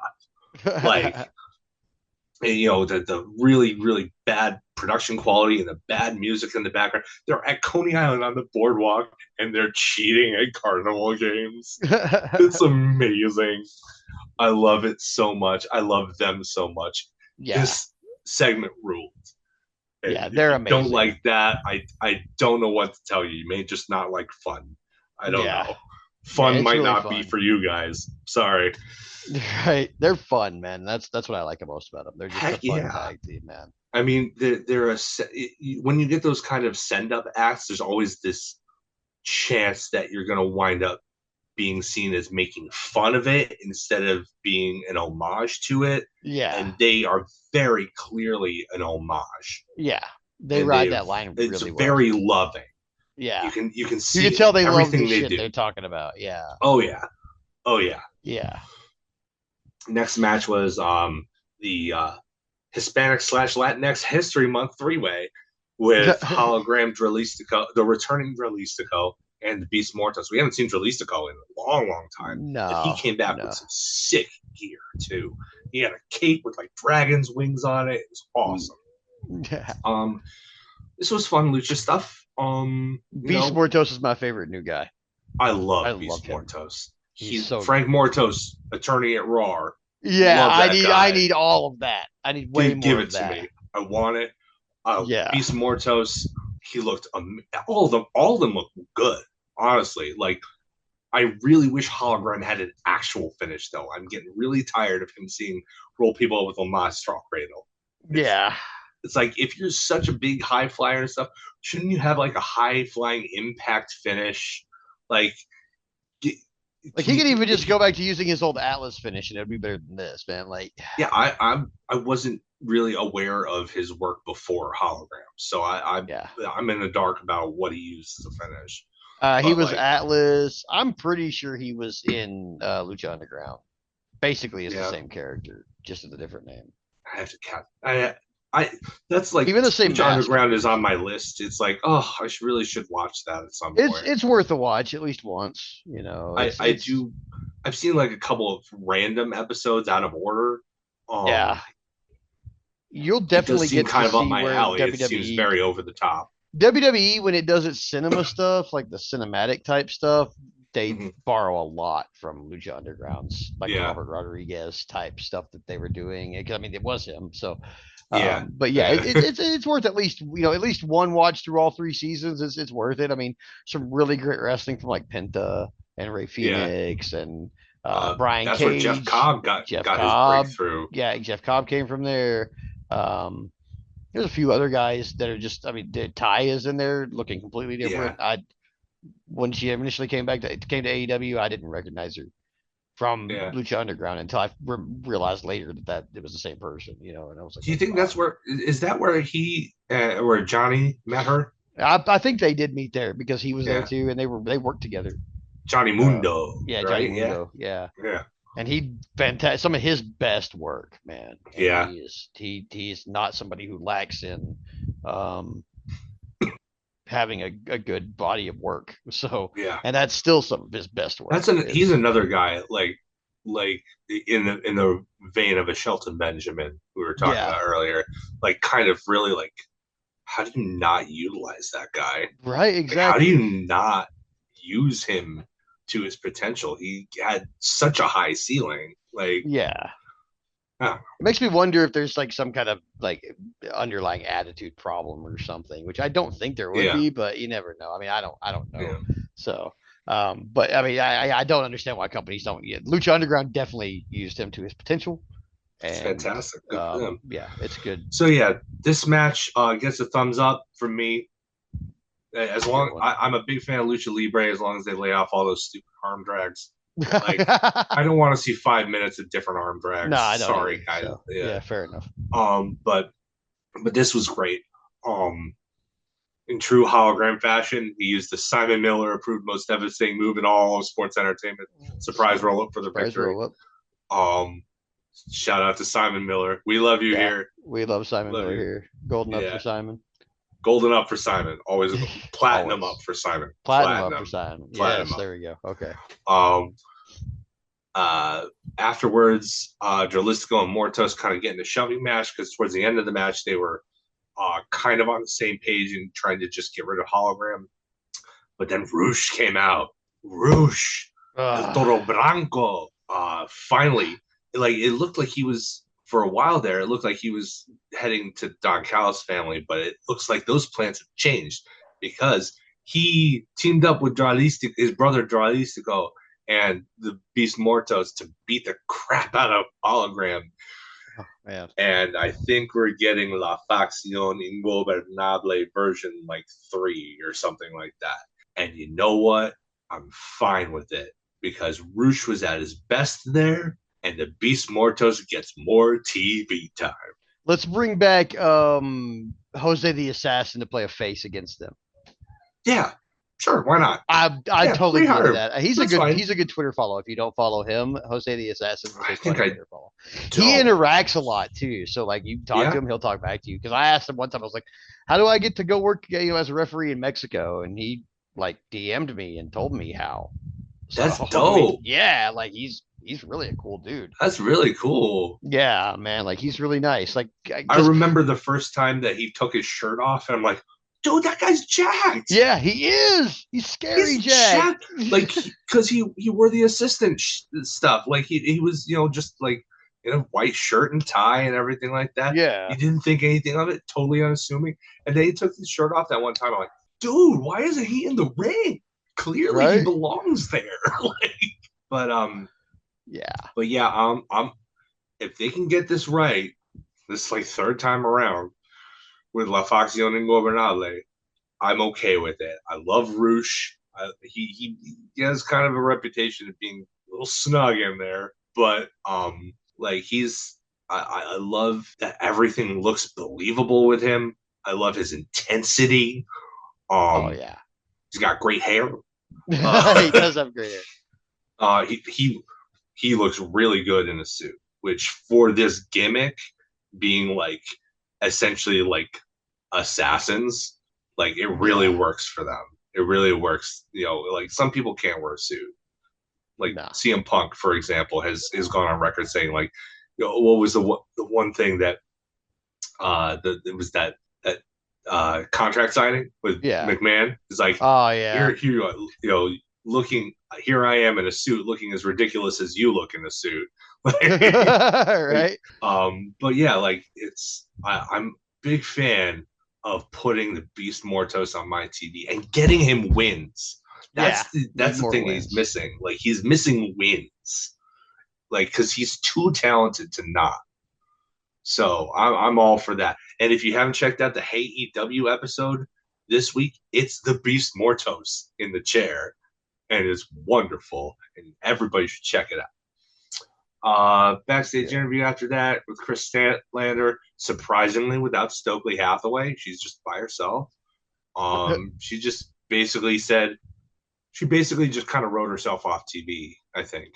I think that's what they're doing. It's like, well, I'm patient. I'm going to pick my spot, which means that since both champions are heels, like she's not going to go after them. So like, I mean, she may insert herself into the Willow thing, simply because it's her. It's like, I beat you in the street fight, which was great, by the way. Yeah, that was street fight was fantastic. I beat you in this. How come you're getting in line in front of me? I don't know. Maybe. I don't know. But that's what she said. And then it was time for a fashion show. And MXM, pardon me, MXM Collection comes to the ring, and they're in front of what's very clearly a person under a sheet, and that they're going to unveil. But before that, they come out and they say that, it's the end of Fashion Week in New York City, and they've got their male models that are coming out, and each one of them is as beautiful as we are. And it turns out each one of them is as beautiful as they are because they've got Mansoor or Mason Madden's face as a sign in front of their face as they walk down. They make some funny puns. The last guy's particular I liked. He's like, and this is Jeff from Queens. The union made us include him. Like just class, like just really funny stuff. And then eventually they unveil the guy underneath. He's like some German guy. I can't remember the name. They gave him Hans or something. We'll call him Hans. And he's like, well, we found him in Frankfurt or wherever. And he's big jack dude with Mansoor's face in front of him. And so he's flexing and posing, and they're overcome with how like vascular he is and everything. Really riding the line. And it's like, we don't usually do this, but we're so impressed by you. Would you like to touch tips and sit with us? So Mansoor and Mason touch tips and invite Hans or whatever to do that. And he goes over and then he grabs both of their fingers and he takes off the mask and you see that it's Billy Gunn, which was a genuine surprise. I didn't see that for some reason. I may have been super tired or whatever. Usually I can see this kind of stuff coming. I literally didn't think that it was Billy Gunn. I just thought it was some guy, but it was Billy Gunn. And so it genuinely surprised me, which is great. I like being genuinely surprised. That's fantastic. I love being surprised. But he gets a one up on them initially, but the rest of the male models come in and they all beat him down until the Acclaim come out and run them off. The jacket, I've got to say, was an improvement. It had a big heart-shaped hole cut out, like Superman symbol, like right over here on the chest. The sleeves were replaced with like I don't know what the sleeves were made of, but they were like transparent. Maybe they were made of tulle or something like that. But they were big, puffy, like a pirate shirt. And on the back it said best dressed wrestler instead of best wrestler alive, yeah, or best dressed alive or something like that. Oh, okay. Ultimately, it was an improvement, because let's be real here. Caster's fine. He's not the best wrestler alive. No, he's not even in the conversation. Not even in the conversation. Not when you are in the company with with Bryan Danielson and Hangman Adam Page and Swerve Strickland and Samoa Joe and MJF and Will freaking Ospreay. Right. Like, you weren't even in the top 20 in that company, let alone the world. Right. Calm down. Yeah. Also, quick aside, why is Max Caster a heel on social media but a face on AEW TV? I don't know. Why? It's so confusing. He's such a jerk on Twitter. He is. He really is. Match 7 was my main event. Hangman Adam Page versus Jeff Jarrett in a lumberjack match. And let me tell you, folks, most of you who are probably listening to this already know this because this is our very first episode, and chances are pretty good most of our listeners are going to be people that I know for the first episode anyway.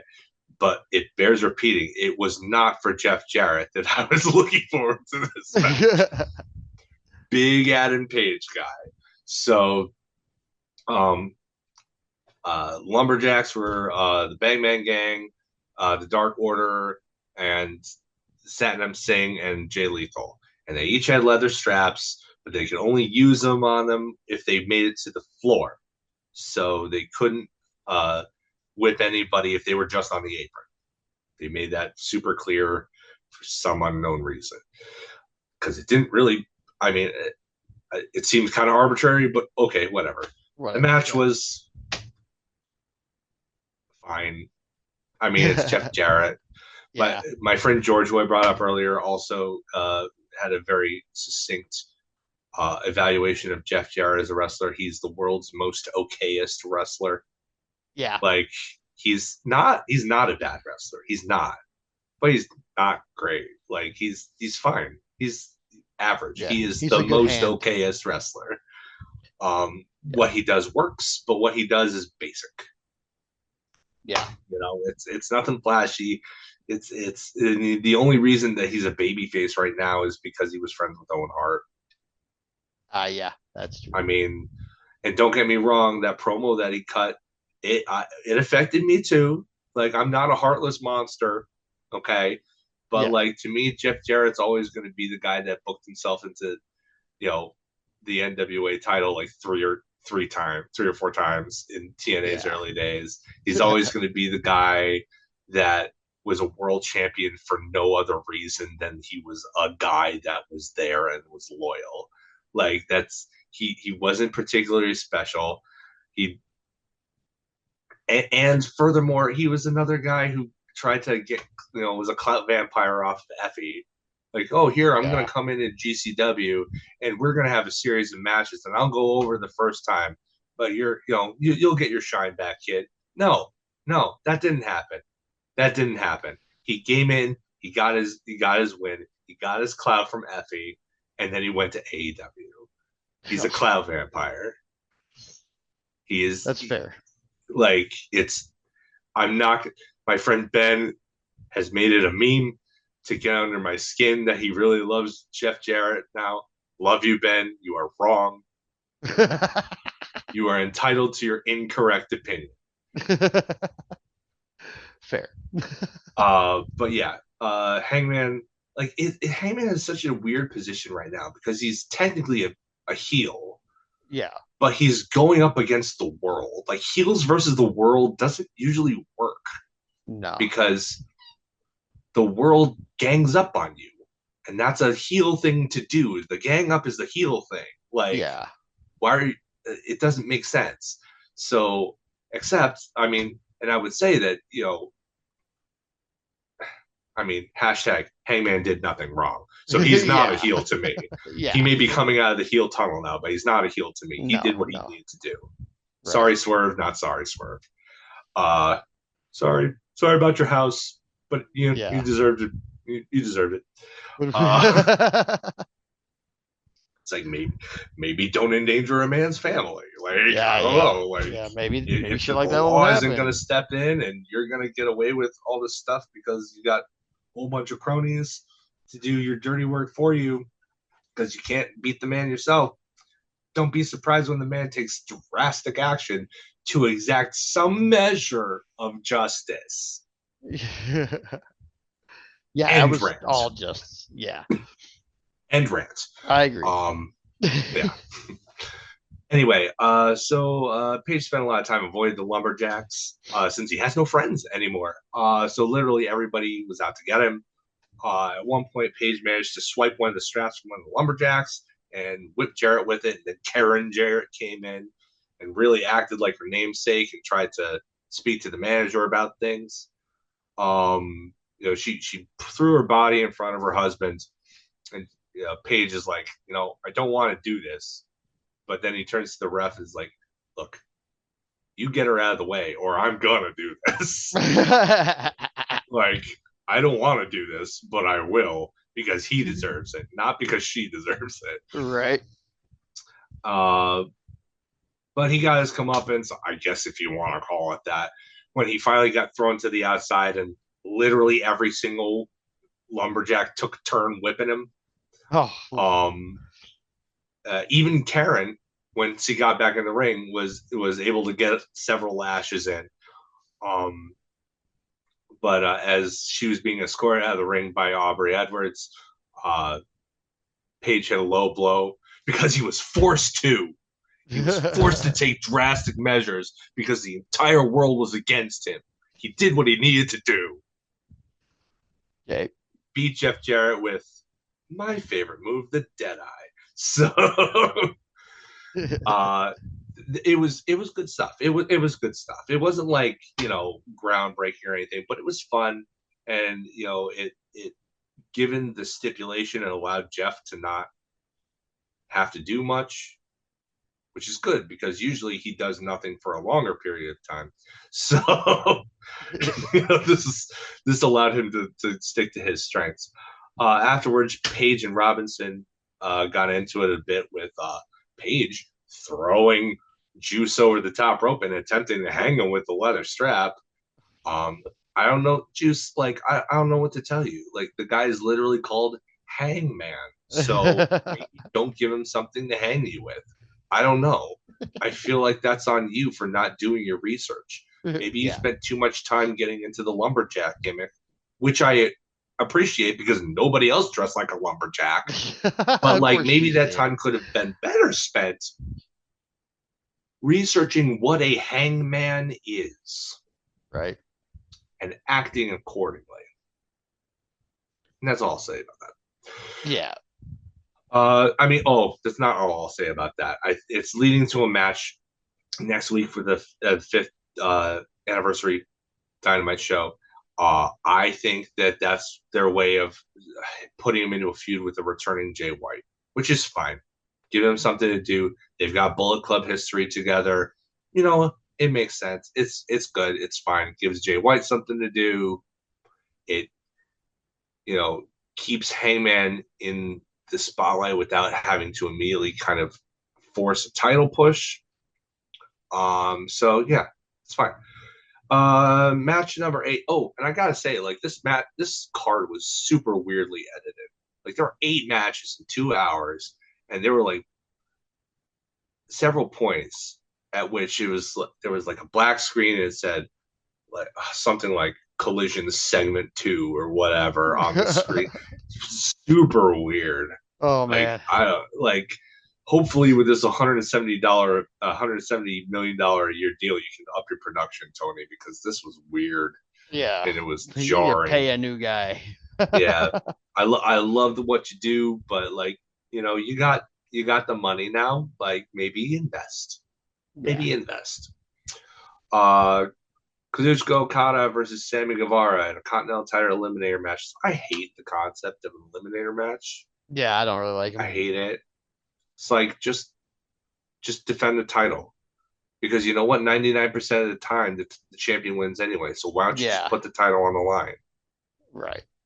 Like, what's Yeah, this I don't like eliminator that crap stuff. for? If you were gonna, it would be one thing if the eliminator match was a concept that more occasionally allowed the challengers to win, but there's Yeah. only been one instance of that.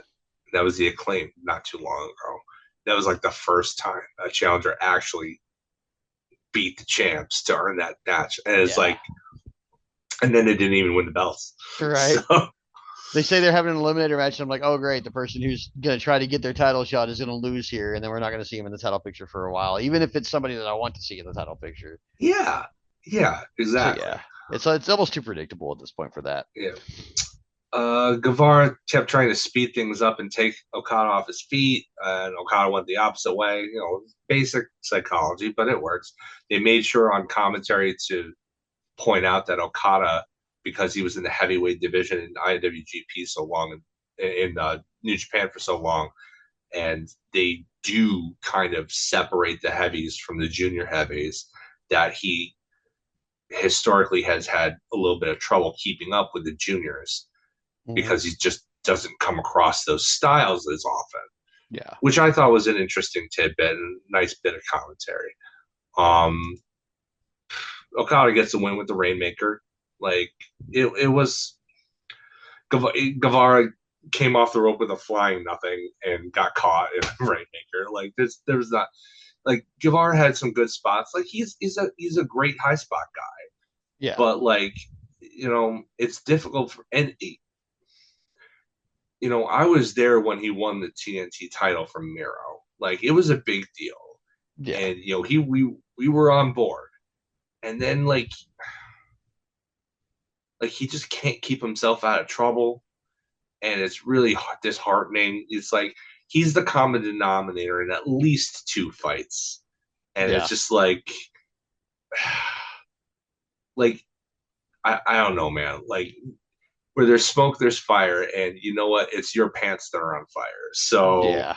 like you are the problem. So I hope he keeps his nose clean because I really want to root for somebody that talented, Mm-hmm. but it's difficult when you know that it's probably just a matter of time before they self-sabotage again.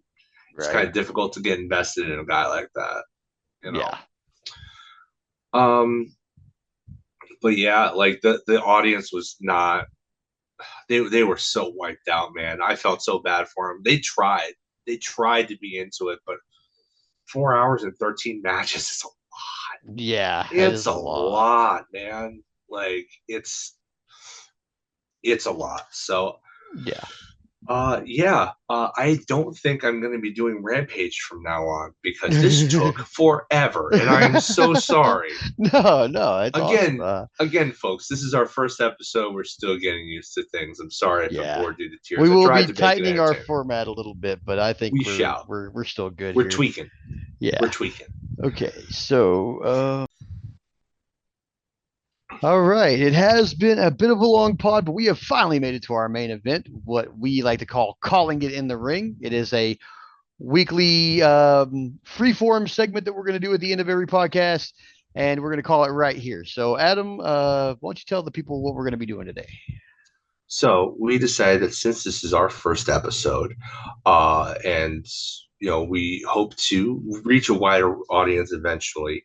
If they were to go back into the archives, and start from the beginning with us, if they wanted to, we would like to give everybody kind of an idea of who we are as wrestling fans and kind of what made us that way.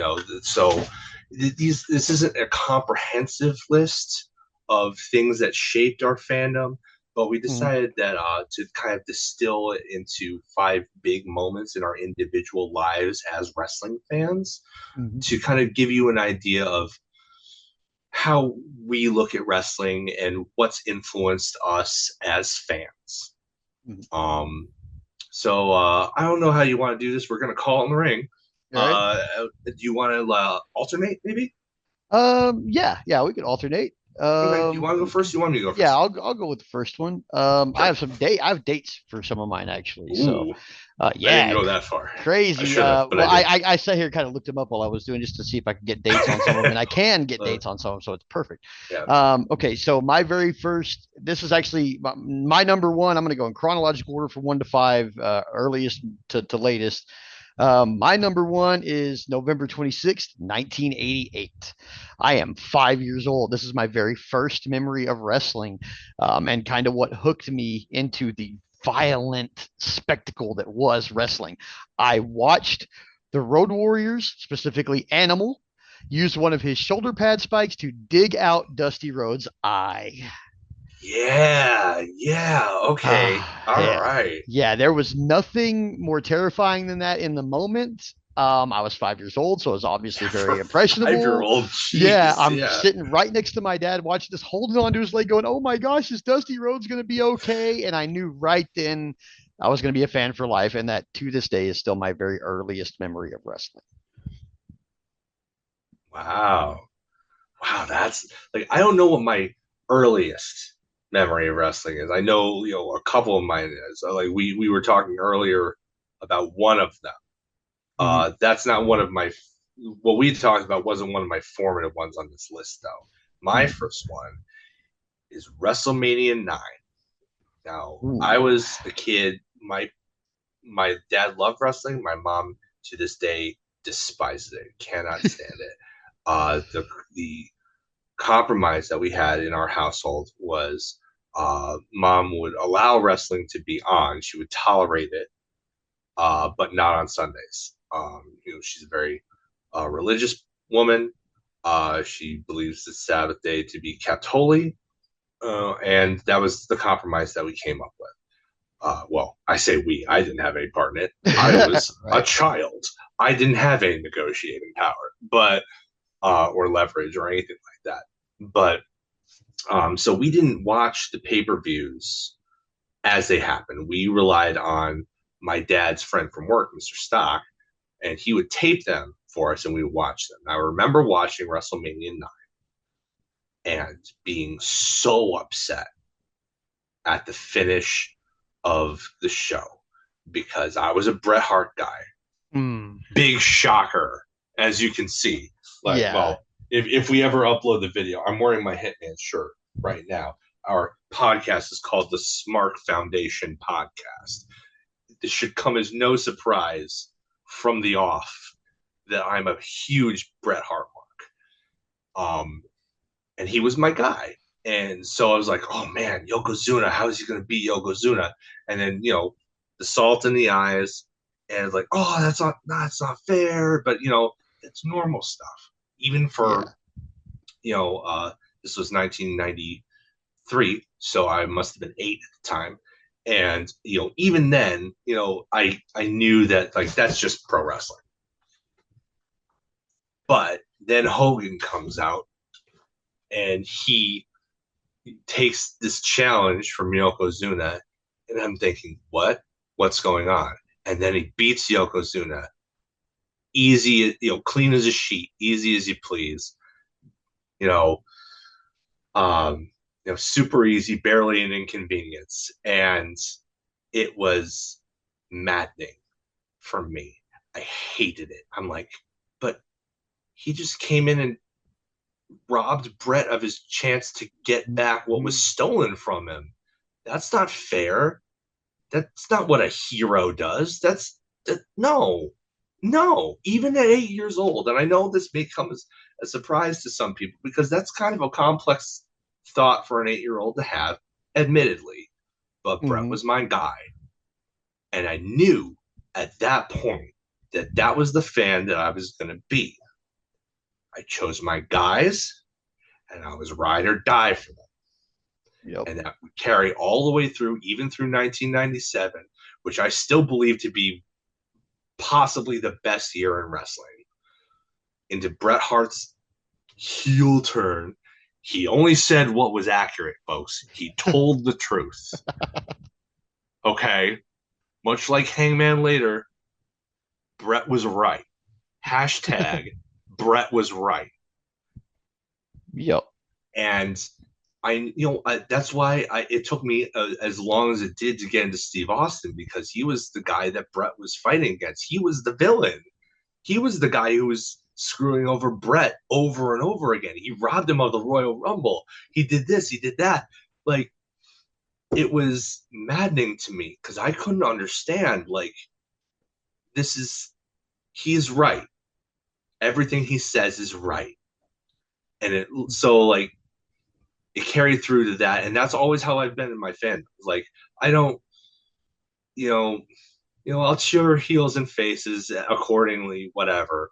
But if somebody's my guy, I don't care what they've done. I'm rooting for that guy. And that was the formative experience that laid that seed in my brain. It was Bret Hart getting screwed for Hulk Hogan, who I didn't care about. Oh man, yeah, Hogan. That I hated that. I hated that whole thing. Yes, oh, the worst. Didn't always hate Hogan, but I did hate that. Yeah, screw Hulk Hogan now. Yeah. You guys are racist POS, Yeah. and everybody knows it. Well, speaking kind of Hulk Hogan a little bit more, my next one is September 4th, 1995. That is the debut of Monday Nitro. And we were a WCW household when I was a kid. That's why my first memory of wrestling is in the NWA. We were a big, like, my dad was big into WCCW. We had the local Amarillo territory, which was home to Terry Funk and Wahoo McDaniel and people like that, and Ted DiBiase and his delinquent son. Both of them Which now. delinquent son? Okay, so before it was just He's Mike. got a couple of But delinquent now it's two. sons. Yeah, now it's two delinquent sons. But before it was just Mike. But yeah, so we had great territory here when I was growing up. We had NWA in my house all the time. Saturday nights were NWA night. My dad would come home and not, like, they didn't go out. They would go out on Friday night. My dad would be home Saturday night. We would watch wrestling together. 605, man. Um, That so 05. so yeah, that oh five, five, that TBS 05. that TBS Yep. 05, man. Yeah. So September 4th, 1995, Raw or Nitro debuts. I had already been watching Raw. Um, I was not actually watching Nitro when it debuted. My dad was watching it, but by this point, I'm 12 years old or really close to 12 years old. So I've got a cable box and a TV in my room. Um, my dad and I used to get in like classic fights about like what was going to be on the TV in the living room. So my mom was like, we're going to put a TV in his room and we're going to fix this. So we did. So I was watching Raw actually because I was into Raw. That's what I was watching at the time. Um, Not a great period for Raw, but that's what was on. So WCW comes on. My dad's watching that in the living room, and I hear him freak out because Lex Luger showed up. And I'm literally watching Raw, and Lex Luger is on Raw. So I'm like, what the hell is going on? And so, like, I flip over to Nitro, and from there, I found out that Nitro did a replay at like 11 p.m. And so I became Which that is kid something who that I was, wish that they would do with Dynamite, oh for the God, yes, record. yes. Wouldn't it be great? So I became that kid that was tired and asleep in class on Tuesdays because I watched Raw live or taped or whatever it was at the time, and then I watched the Nitro replay. Even though Nitro was live, I still watched the Nitro replay because, to TBS's credit, they did not edit or take anything out of Nitro before that replay. They just replayed. So I got to see everything that was on the live show, whether it was, a curse word or whatever happened to happen. Um, at 11, 12 years old, that's just amazing, hearing It shit on is. TV or something like that. So yeah, that my second formative point is the birth of Nitro, because it really showed me that, like, not only is there more wrestling out there, and like WCW is really about to pick it up and like compete with WWE. That's how I felt from the beginning. I not knowing that they would dominate them for 83 weeks, um, and have some of the best storylines, until Russo showed up. Like, I literally, once Russo showed up and started doing his thing with Nitro, I stopped watching Nitro altogether. By that point, WWF was winning and they were Yeah, killing, with DX yeah. and all that stuff. So it really wasn't. I really don't feel like I sacrificed too much missing the really crappy Jeff Jarrett, Vince Russo era of Nitro. I did Yeah, miss it was some things that rough. I would later come to be like, hey, I wish I would have seen that live, like Hogan being like, this is bullshit and this is why this, like that whole stuff. Like, I really wish I'd seen a lot of that, but um, my dad had a friend who ordered all the WCW pay-per-views, so we'd go over there and watch them. My dad would order all the WWF ones. So I was inundated with wrestling as a teenager, to the point where, like, I actually joined the wrestling team as a freshman in high school, and when I realized that it had like nothing to do with pro wrestling, I stopped. Um, so Makes yeah, me think of the South Park episode. I was like desperate at that point to be in the business. It's like, well, maybe if I become an amateur wrestler, it will, help me get to be a pro wrestler. And I stayed wrestling for a little while, but I was like, I really didn't. I was like, this is not the kind of wrestling I want to do. And it actually ended up being a detriment to me later when I joined the business, because the way you move as an amateur wrestler versus the way and direction that you have to move as a professional wrestler or referee even, is like, with amateur wrestling, you move to your dominant side. With professional wrestling, you move left. It's always Yeah, left, and I'm not left yeah, dominant. So yeah, that it yeah. actually became, when Chris Romero was training me, it became a detriment to me because he had to reteach me how to move, basically. Um, so, and that was the beginning of that. But yeah, Nitro coming on really kicked my wrestling fandom into high gear. I didn't care about anything else at that point. Like, I had a computer, but my computer was like, all my bookmarks were wrestling message boards, and that's where eFeds came into the picture. And I mean, that's how it all started. I mean, I like that you dig out the guy's eye. I keep watching wrestling, and now there's two shows on Monday night, and I'm in heaven. Yeah, sounds like it. Yeah. Well, going off what you said, I have the same day as my second one, for a couple of different reasons. Different perspective here. I know they'd had matches like this beforehand, but I didn't, as much of a fan as I was, I didn't see everything. This was, the opening contest of the first Monday Nitro Mm. was Brian Pillman versus Jushin Thunder Liger, It was and amazing that too. blew my mind Oh as yeah. as a 10-year-old. I'm like, what is this? I've never seen anything like this. It was spectacular. It opened up my eyes to a whole new style. I loved Jushin Liger. I was so fortunate enough to later in life be able to see him live Oh yeah. at WrestleCon in New Jersey before WrestleMania 29, and it was in Metuchen, New Jersey. uh, that was the same show that New Jack pulled out Wolverine claws and slashed somebody open. Oh god. Uh, I saw the Briscoes lose to the Rock and Roll Express's double drop kick, which was weird. Uh, Vader was the special, like, general manager for the night. It was a very strange show. Uh, but yeah, like Liger and Pillman were just, they opened my eyes to something I'd never seen in wrestling before. Like, I was familiar Yeah. with Owen Hart, but he's really watered down his style for WWF, really. Yeah. Like, he Pillman wasn't was like wrestling. a Yeah. he It was was a our revelation. yeah, he was Pillman and Liger revolutionary. was a revelation to Yeah. me. Um, so that was one reason. And the other one was also because Lex Luger showed up.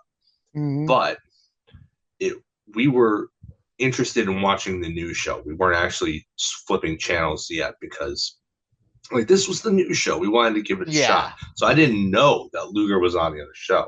What I did know was that a few days before, I had seen Lex Luger on a WWF house show in Niagara Oh, Falls. whoa. So I was very surprised to see him at the end of the show. Right? And that was the second time that night that my mind was blown. I'm like, what is going? That's a WWF guy. Yeah. I Like he is like just saw him. yeah, Like, right? and this was before I knew anything about dirt sheets. Mhm. Even if the internet wasn't just in its infancy, then it's not like we had it. So Yeah. like, I had no idea of the machinations behind the scenes or anything like that. So my 10-year-old brain just could not process it. I was so excited. I had never seen anything like that first episode before because it was Yeah. bookended by two mind melting moments, and it reaffirmed my love of the the anything can happen nature of pro wrestling. Oh yeah. I love the surprise elements of it. Mhm. Um, I remember some of my best in person wrestling memories are surprises. There was a time our local indie fed uh, uh, Excite Wrestling, somebody had canceled at the last minute and they got a replacement. And you got to remember, this is before speaking out. So we didn't know about the guy beforehand. Okay. Yeah. But as soon as the Pina Colada song hit and Joey Ryan came out, you would swear that it was God himself that walked through those curtains. Everybody was enamored, jumping up and down as if everybody had won a Super Bowl or a Slammy, which I have won. So, like, we'll get to that later. But All right. so surprises are huge for me. I love a good surprise, especially nowadays when everything is leaked beforehand and rumors are there. I love being going back to what earlier said about MVP. I love being legitimately surprised, taken off guard, because we've seen so much. I'm 39 years old and I've been a wrestling fan for literally as long as I can remember. There's a certain arrogance that comes with that. That's like, wow, I've seen it all. You can't really pull the wool over my eyes. Yeah. So when it does happen, oh man, is that special? Oh It's yeah. so special. That It's feeling. it hits like a drug. Yeah. Yeah, it does. It does. It does. Let's see. All right, My you're up. next one, I'm trying to decide because I actually have six, and I'm trying to put I'm trying to figure out if three or six is going to go in here, and I think I'm going to go ahead and go with three. So let's fast forward from 1995 to 2004, 2005. I think I know where you're going with this, and I believe Uh, it was 2005. okay, so about 2005, I find Throwdown Sports Entertainment, and I find this guy in there. Okay, So so I'm gonna cut you off right there, you jerk, because I was gonna do this thing where I was gonna list my five, and then at the very end, I was gonna go back and list the six, see, this was my and six, and I didn't know if I wanted to I put was it in gonna there. throw it back to this moment. Okay. So I was gonna do it. You jerk, you cut me off. okay, so in But go ahead. 2005, I joined an EFED. called Throwdown Sports Entertainment, and I'd been in many, many E-Feds with many, many characters, and so I came up with this character called Ace Border that I based off of. That's actually the name of the founder of the town that I grew up in. Which I haven't told anybody that. That's a whole new breaking thing right Huh. here. Ace Borger is the founder of the hometown that I grew up in, and that's the guy's name. I Um, knew you lived in Borger, but I didn't yeah, really. I just thought it was just oh, this is the last name of my hometown. I didn't yeah. realize that it was actually kind of the other It was way actually a around. guy. Yeah, he was like an old Huh. school gangster. But and Cool. I kind of wanted to base my character off this old school gangster at first, but then kind of took the AJ Styles route because that was the Yeah. person that I was given to represent my character. Yeah. Um, Yeah. so I Avatars, baby. yeah, avatars. So I get into Throwdown Sports Entertainment and I meet this guy who happens to be my other host here, Adam. Um, Hi guys, and we that's me. have a really great back and forth. Now at the time, if I correct me if I'm wrong, Throwdown How Sports about Entertainment it? hadn't. Since we're so far removed from the glory days Mm, of e-fetting, how about you explain to somebody who may never have come across what okay, exactly that was? so an eFed was like a message board where we would write very descriptive, basically promos, the way a wrestler would do a promo backstage or a filmed promo in a bar or something like that. We would write these out, scenery and everything, and these would be used to kind of determine the winners of upcoming matches that were booked or book upcoming matches, like in our case. Yeah. um, so and that's just the basics of an e-fed. It gets much more complicated than that, but that's the basics. You write promos and you have matches with each other, and those promos decide kind of who wins the matches. And then somebody comes in and writes the card for the matches, and that's where you get the results. And they're inevitably always late because there's inevitably never enough writers. Yeah. So Yeah. we're in Throwdown Sports Entertainment. I believe at the time they had a world title, but no world champion. And I am a very jump right into the world title scene type of person. And so we are having, I decide for some reason to target this guy, Adam, who uses his I real think it was name in the just Fed. because I think it was just because I was the first one to RP that week. Maybe, Honestly, yeah, I maybe. think it was just serendipity. But yeah, so he had RP'd and he had posted his promo, and I came and responded to it with a promo of my own, and we went back and forth for what, a week or so at least. At least Eh, I mean, it wasn't a full week because we still had the show at yeah, the end that would have been written up by somebody, but I want to say it was at least 3 or 4 days we were yeah. going back and forth. So we went back I and think the forth. chain was like 9 or 10 messages long by the Yeah, time at it was done. least. And they were Yeah, long too. So it was a yeah, long thread. yeah. I'm a So, long-winded son of a gun. anyways, at the end of this thread, I took it upon myself to have my character do the most disrespectful thing that I could think of to do to make sure that this dude hated me for real. I was looking for real hate. Yeah, initially And that's what you got. yeah, and so I wrote my character. Clearly, I took myself way too seriously back then. I wrote my character riling up the biggest loogie I could possibly rile up and spitting it into Adam's face. And that became the loogie heard around the world. Every E-Fed we went to from then on, that was like like we made sure they knew the history and this is what had happened.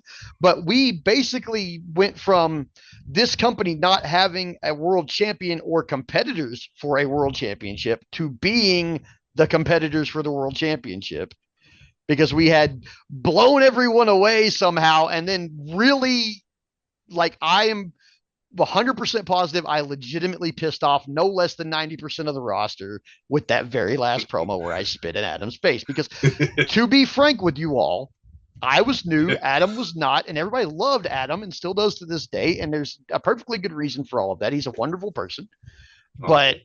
they hated my fucking guts, man. They did. Ooh, Oh, I feel so so bad about it now because I mean it's just you look back on it, and it's just an EFED. Like It's we're just an playing event. It's so characters. silly, It's silly. It's dumb.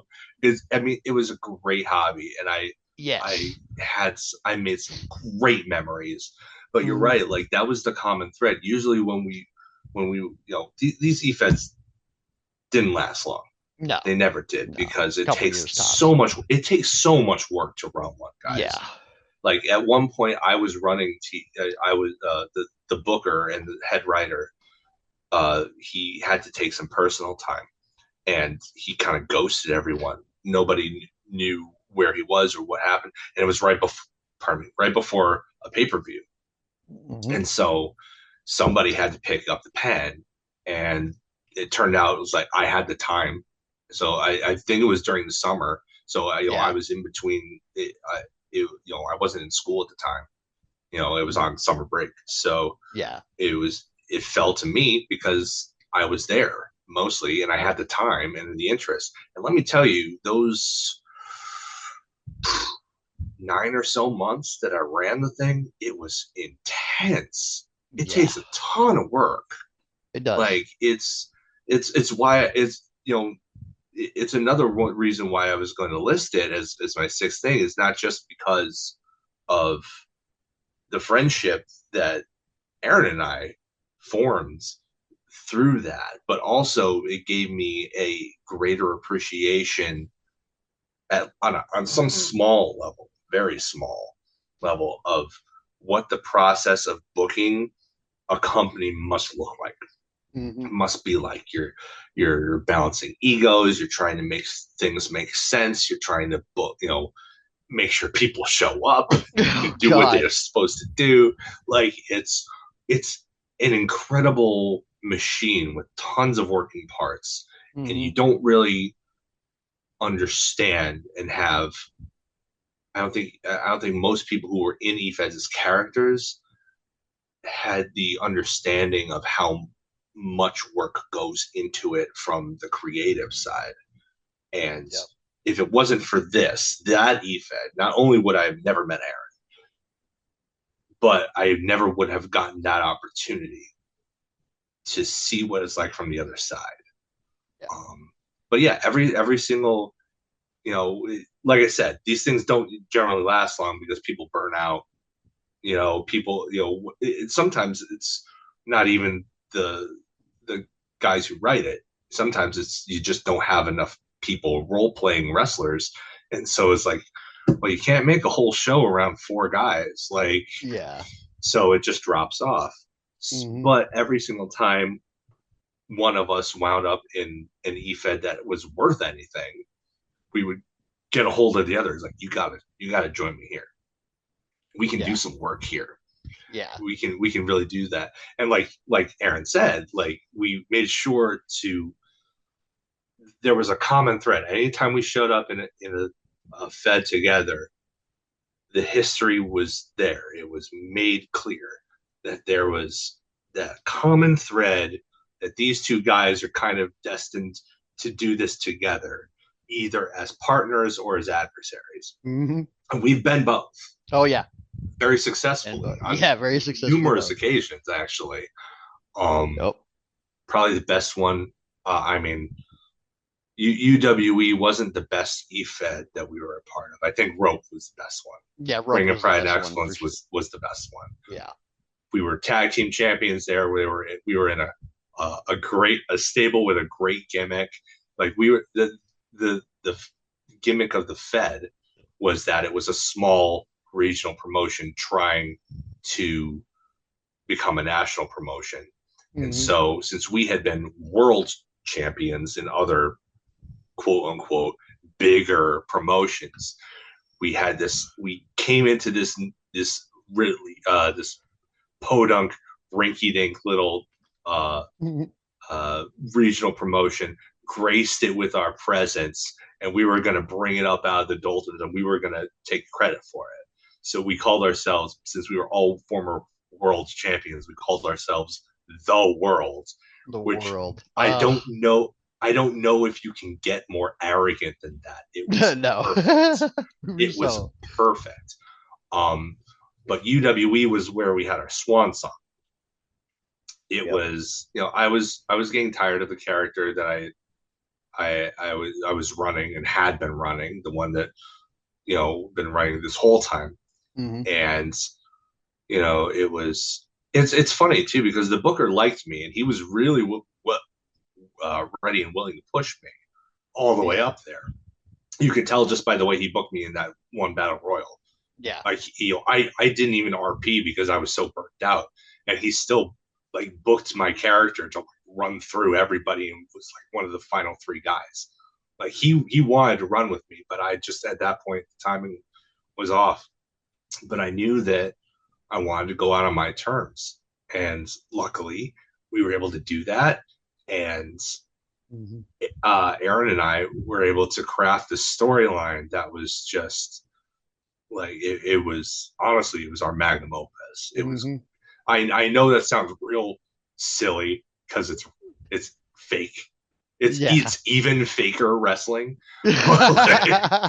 but like, it was really nice to be able to get to put over my best EFED friend in a way that also did justice for my character. I wrote the whole match myself. I wanted to make sure that it was done the way that I wanted to, the way that I felt put Aaron over, and also write my character out as kind of like going out on his horse. So like, we've had a real good run. Oh Like, yeah. we really did. It was fun. Yeah. We had a better run than a lot of people had in Yeah. eFeds for sure. Uh, yeah, mostly because we stuck with it. Yeah. Yeah. Like, I mean, I was never like, I don't think I was the most talented guy in any EFED that I was ever really a part of, but I was the guy who was always there. Like, Yeah. I was the Tommy Dreamer, I was the Yeah, guy they for stuck sure. the belt on because they knew that they could count on me to stick around, more than it was a matter of talent. Not that I Right. was untalented, but like, there were certainly better writers than I was We had in some most wicked good EFEDs that I was in. writers in some of those Yeah. events, man. Some people that I was Yeah. just like, I'd read their promo and be like, I have a match with this asshole, man. Fuck. Yeah. Like, Like, or anytime I had to go up against Faith, I'm like, oh man. oh god, I'm losing this one every Yeah. single time, Which man. is funny because Faith. her other character I was undefeated against. Yeah. Her Alan Marrow character, like, Yeah. it was her joke character, but I was undefeated against him. Well, that's because he was always in the Yeah. shed getting high with Ace. Yeah. Yeah. Yeah. I mean, there is that. Yeah. But yeah, it was, if you're out there, Steph Deller, hey. We love you. Hey, we love you. We haven't talked to you in like years and years, but Years. hey, hope Yeah. you're doing all right. Yeah. I hope you're good. Her Um, and her and Stat and Staz. Staz. It's Oh, I Beeson miss now, but it used Staz. to be Demarca and Yeah. EE Falk, man. I miss EE Yeah, Falk a Falk was lot. good. PE still shows up on Twitter occasionally. I Hmm. follow him on Twitter, but he doesn't post often. But he was a good dude. You can have a real intellectual conversation with that guy. He Yeah. was he was he was a good guy. Yeah, he was. Um so yeah, that was your official number 3, Yep. and my unofficial whatever. But my official number 3, um it's the pipe bomb. All Like, I right. mean, I know that there's like a huge gap in chronology there, but let's be real here. The mid 2000s were not great. No, not the Like, rest. That's why we spend most of our time in EFIDs. yeah, no kidding, right? But I remember where I was when CM Punk caught that pipe bomb, and Mm. I was sitting with my roommate. We were watching Raw, and we had some friends over to watch, and all of our jaws dropped. We could not believe what we were hearing. It was insane for us to think that any kind of backstage kind of things would be referenced on TV. And it was brilliant too, because like, if you go back and watch that, he's still selling the match. He's Yeah. blending reality with the fiction so well, so masterfully, and it's really, it's a masterclass of a promo. by somebody who was just ticked off and didn't want to be there anymore. Right. Like, but he still had a job to do and he did it. But like it was, I remember the next day and it was being covered by mainstream media outlets. And it's like, wow, Yeah. you really felt, and this was later determined to obviously not be the case because WWE drops the ball with anything good. But it felt in that moment like, oh man, wrestling's gonna be cool again. Yeah. Wrestling's gonna be good again. Like it was so energizing. It made me want to tell everybody about wrestling again when wrestling hadn't been cool for 10 years. Yeah. Like really, like as soon as WrestleMania X7 ended, it's like, nope, wrestling's in the bin again. Like Yeah. but for that brief moment, I felt the winds changing. It's like, yeah, I can be energetic about this again. I can really get into this. Like I never stopped watching, but I was like, I didn't have a guy since really like Bret Hart. Yeah. Like, and then Punk became my guy again. So it was like, oh yeah, and then Danielson would become my guy, Yeah. later. But in that moment, it was like it was exciting, and it was the first time I'd been super excited for a long, long time. I would be so let down because the summer of Punk was not good. No. But we went. I remember, we went to Night of Champions in Buffalo. Not long after that, it was the one right after SummerSlam, I think, and it was stupid Kevin Nash and like Oh, Kevin. petty Triple H coming out of semi-retirement just to beat CM Punk and then disappear into nothingness. Nope. Yep. It was. It remains a moment that it reminds me. It served as a reminder that to take stock of and cherish those great moments because they're often fleeting in wrestling because so often the lightning doesn't stay in the bottle for very long. Oh, bad. Yeah, the pipe bomb. Yeah, that made me a CM Punk fan for life. I'll never stop being a fan of his, even if he's an asshole. So Yeah. No, I feel you.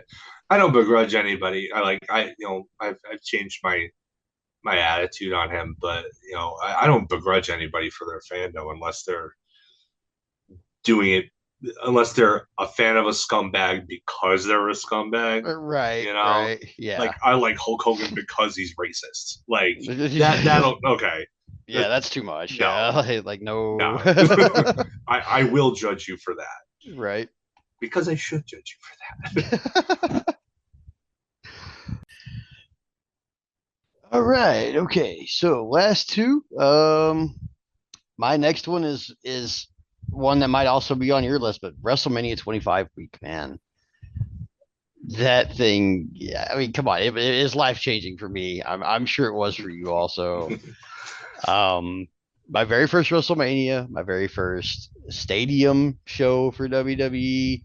The very first time I ever felt like I was truly among my people for like a whole week, man, and there was nothing like it. Like, from thousands of fans scattered everywhere at the fan experience stuff for WWE to the ROH show and the after party where we're in the middle of a couple thousand fans and then we're in the middle of all the Yeah. wrestlers and then actually getting to spend time with these wrestlers who have no idea who we are or why we're even in the building with them. No, we And just then follow them. to being in Reliant Stadium with 90,000 or so other wrestling fans just feeding off of that energy. Just I mean, literally feeding off the energy so hard I almost got into a fight with a guy that was cosplaying as the Undertaker. Because I was rooting for Shawn Michaels during the Undertaker match. He was like, "Why are you a grown man wearing a John Cena t-shirt?" And I was like, "You're literally cosplaying as the Undertaker." Like, so, but I mean, but Oh, beyond that one little skiff, like yeah. everything super cool. Just that week was, it literally was life changing in my world of wrestling. It was just I didn't know it could be like that, and then it was. Yeah, I mean it was really that was my first WrestleMania too. And uh it was really, really cool. It helped solidify our friendship Oh because we yeah, actually for met in sure. person for the first time. Yeah, yeah, we met in person for the very Spent first like the time. whole spent the whole week together. Uh Houston, I love Houston, even though it takes an hour to get anywhere with that The weird loops. highway that goes all the way around the city and the huge federal prison right in the center of town. Like it was like there's nothing like that in New York. I can tell you that much. Right. Um, but no, that was absolutely a formative experience. But I had only five. Okay. So it's not on my list. It is very Ooh. important. I don't want to discount that, and I don't want you to feel offended. Oh no, I'm not. But my number four was the night after WrestleMania 29. We'd gone to, that was my third WrestleMania. Houston was great, but really that's kind of a one match show. Like, Mhm. and granted, it's one of the best matches of all time, All time. but it's Yeah. really kind of a one match show. And you and I got tickets separately, so we didn't even sit with each other. Right. And I was sitting at that show with somebody who I would later find out is a very bad person. So I will not say what he did on air, but needless to say, I do not associate with him anymore. Oh. Uh, and then I went again 2 years later to 27 in Atlanta, and while I love Atlanta, the city, um, that show is butt. Like it's butt. Like the Yeah. best match on the card is CM Punk versus Randy Orton, and it's just kind of okay. Yeah. Like the one that people really remember from that is in a good way, is the no holds barred match between the Undertaker and Triple H. But let me tell you, watching that live, like I don't know what it was like for people watching at home in the moment, but watching it live, it was just like, okay, they're breaking through something. Okay, now they're going to take a big show nap for 5 minutes. Okay, now you're going to break through something else. Okay, like it was just so slow and plotting. The Hell in Mhm. the Cell match they had the next year was so superior. It's not even close. It's not even close. I Yeah. wish I had gotten to see that match in person. Oh, But like, 27 was special for me because uh, I was sitting with that same person. It was much later that I found out about him, but I was sitting with that same person, and um, the camera person came up because we were like first row elevated, but we were like kind of all the way back, yeah. like kind of in a corner. But there were the camera people, kind of kind of patrolling the ringside area, the floor seats. But they saw us and like, hey, you want to be on TV? We're like, yeah, sure. It's like, okay, we need you to react really, really big, or they're not going to find the footage worthy enough to put on TV. So we're going overboard. You know what match that they asked us to do that for? Huh. Jerry Lawler versus Michael Cole. Oh man. So for That like was such a shit show. 20 minutes, which was about 18 minutes longer than it needed to be, we're overreacting and trying to sell that we actually are enjoying what we're seeing. And then they don't use the footage on the broadcast, but they repurpose the footage in several video packages for other things. Like I'm on a Randy Orton DVD. I was in separate hype packages for John Morrison and Evan Bourne for coming back from injury. Like it was like is super weird. Like so 29 so 25 as a WrestleMania, despite the one match, kind of a mid show. 27 is a bottom tier WrestleMania, and 29 ain't much better. So we went to 29, which is a little closer to home because it was in New Jersey, which is only about 3 hours from where I live. And um, it was just like that whole show, with the exception of Undertaker versus Punk, which is great. Everything was like, ugh. And it was cold and it was rainy and outdoors. Like it was just, ugh. So with all that said, it's like, oh, do I really want to come to another WrestleMania? And then we went to Raw the next night. The Raw that made the Raw after WrestleMania famous.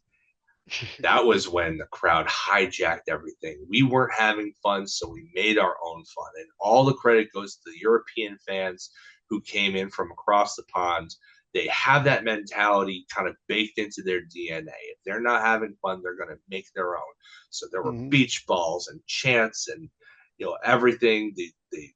That was when Fandango became a thing for a hot sack. People like we want later on in the year the Slammy Awards, that crowd would win a Slammy for their participation in that show. So I am a Slammy Award winner. Still waiting on the trophy for the record, but I think it got lost in the mail. But it was that show, that Raw after, that turned me, because they were talking about going again for 31, and I was like, oh, the last three have been mid at best, and then this Raw happened. I'm like, yes, I'm definitely going again. Like it turned me around, because my fandom was kind of like, I liked it, but it was kind of hitting a nadir, because it was like, this is the biggest show of the year and they can't even like get it right. Like I paid so much for these seats, I came in all this way, blah blah blah blah blah blah.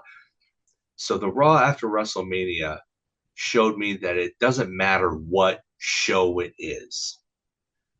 You can make your own fun, and you can find your fun from whatever you want, from whatever is placed in front of you. You can find something to enjoy, which is a very helpful outlook to have, because a lot of wrestling is not great. There's a lot of wrestling that is great. There's a lot of wrestling that's not great, but you don't know what you're going to get until it's in front of you. So if you go into it with a positive attitude, I'm going to have fun. I'm going to do this. We're going to make the most of this. We're going to get our money's worth. We're going to have a good time. It was that really that changed my mind on how I approach being an audience member. It's like, there's only so much that the performers are responsible for. At the end of the day, I have fun because I want to, not because of anything else. And that's what that Raw after WrestleMania taught me. It's like, you don't have to be at the mercy of bad booking. Yeah, just make your own fun. Hopefully other people will join in. Yep. Sometimes it works and sometimes it doesn't. But if you go into that with a positive attitude, you're more than likely not going to leave too dissatisfied. Well, kind of playing off that, I'll segue into my number one. So you're talking about, cementing, as a fan. So I'll kind of gloss over the fact that I joined the wrestling business around that 2009, 2010 mark. Shortly after I got married, I started training initially to be a wrestler. But I have a effed up neck, so that didn't really work out. However, they did train me to be a referee, so I have since 2010 or so been a full-time referee for several promotions. most notably the National Wrestling Alliance. And so let's skip over to about 2012 or 2013. Yeah, it'd be about 2013. Um, Now, somebody I'm sure will correct me on the dates here, but this is as best as I can remember the date. Um, Rob Conway is the National Wrestling Alliance World Heavyweight Champion. I work for the main Texas National Wrestling Alliance territory here in Amarillo. I am also at the time the most senior referee in the building. Um, so Rob Conway comes to our NWA territory as contractually obligated by the National Wrestling Alliance World Heavyweight Champion, and I get to referee his match.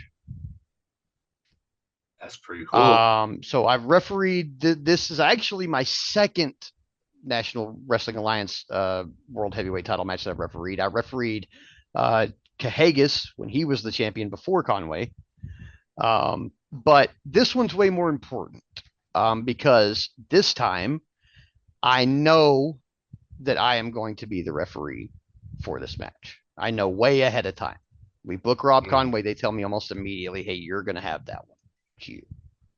The Tokyo Monster Cahagas match was a surprise because he showed up to wrestle, and I'm the only referee who showed up that night. So I refereed the entire show, including his knockdown, drag out, like 45-minute around the arena brawl with this guy named Benny Benitez, who is legitimately the toughest person I've ever met in wrestling. Like if you see him, you're like, oh, that's just a fat dude, a fat Mexican dude. No. I have seen Benny Benitez legitimately beat people up for real behind the building and legitimately beat them up for real in the ring. He is probably one of the most dynamic performers I've ever met in my life. He is no longer a wrestler, and that's very sad. But my very first NWA World Heavyweight title match was him and Cahagas, and they're both monsters, about equal size, and it was a 45-minute hellscape, dude. It was nasty. The reason that Rob Conway is more important is it's not because I knew that I was going to be the referee.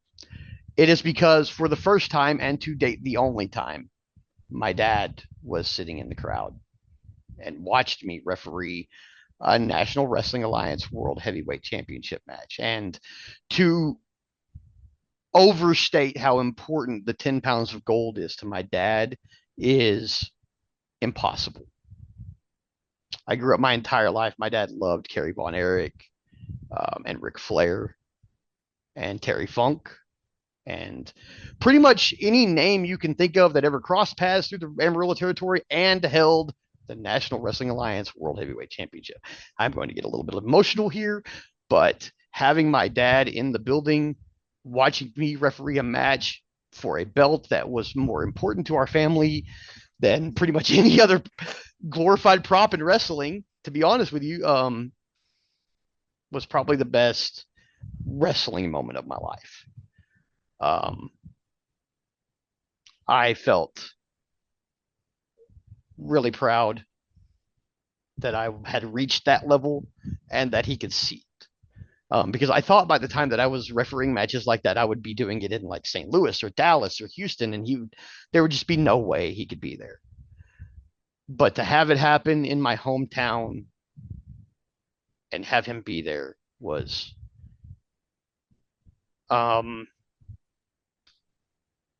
to put it plainly, at the time I wasn't watching wrestling a lot.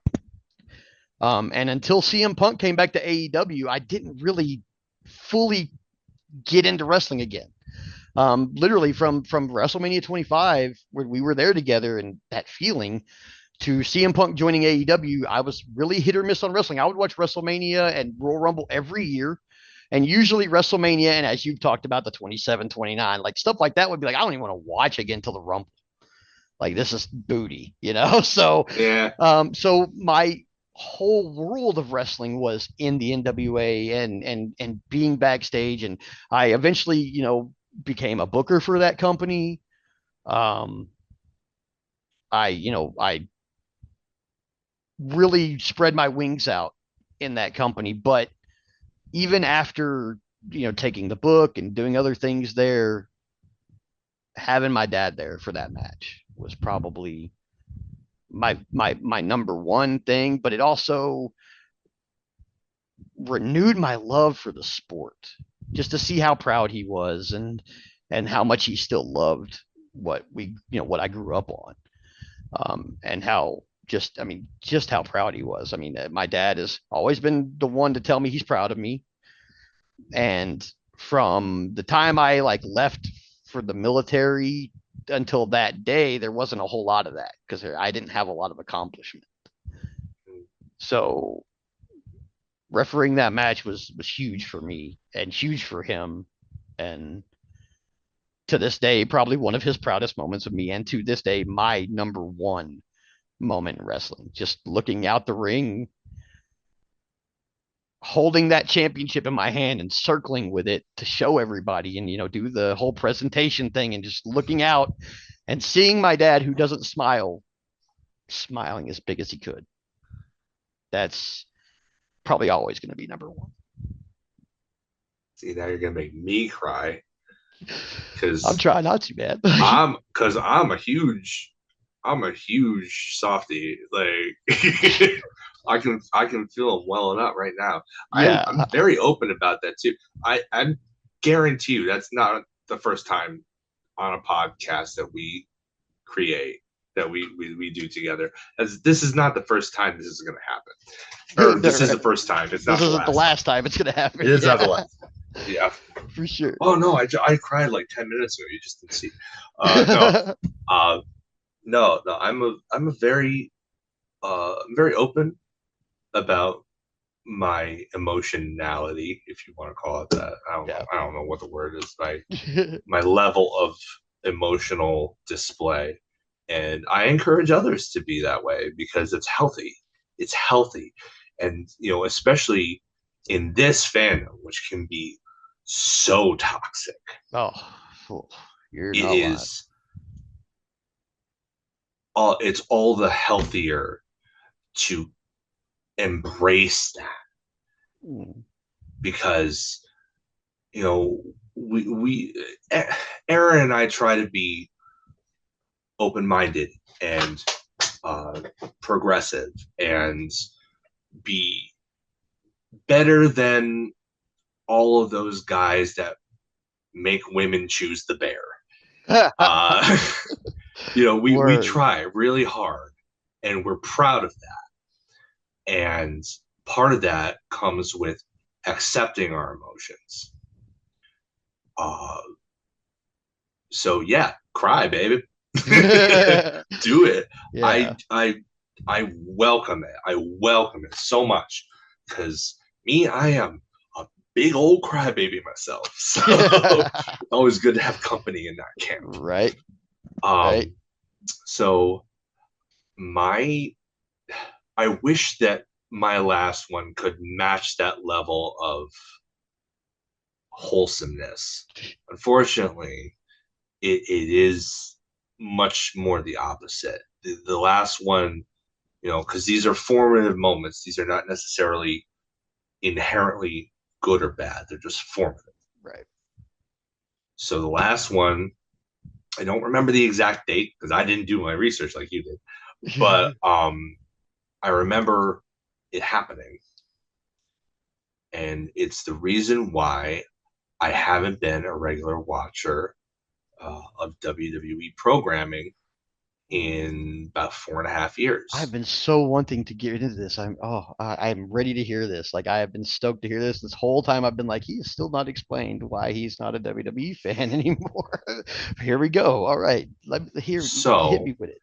I want to preface this by saying that, by reiterating to you, because I know that you know who I am, and you know that what I'm going to say is true. But for our listeners, I want to establish that just because I only watch AEW and consider myself in general a pro wrestling fan, but majorly an AEW fan specifically, that doesn't mean that I don't recognize talent in WWE. Doesn't mean I don't support the talent in WWE. It doesn't mean that I am one of these tribal jerks who wants WWE to fail at every opportunity. I'm not that guy. I am pro AEW. I am not anti WWE, and I want to make that clear. Mm-hmm.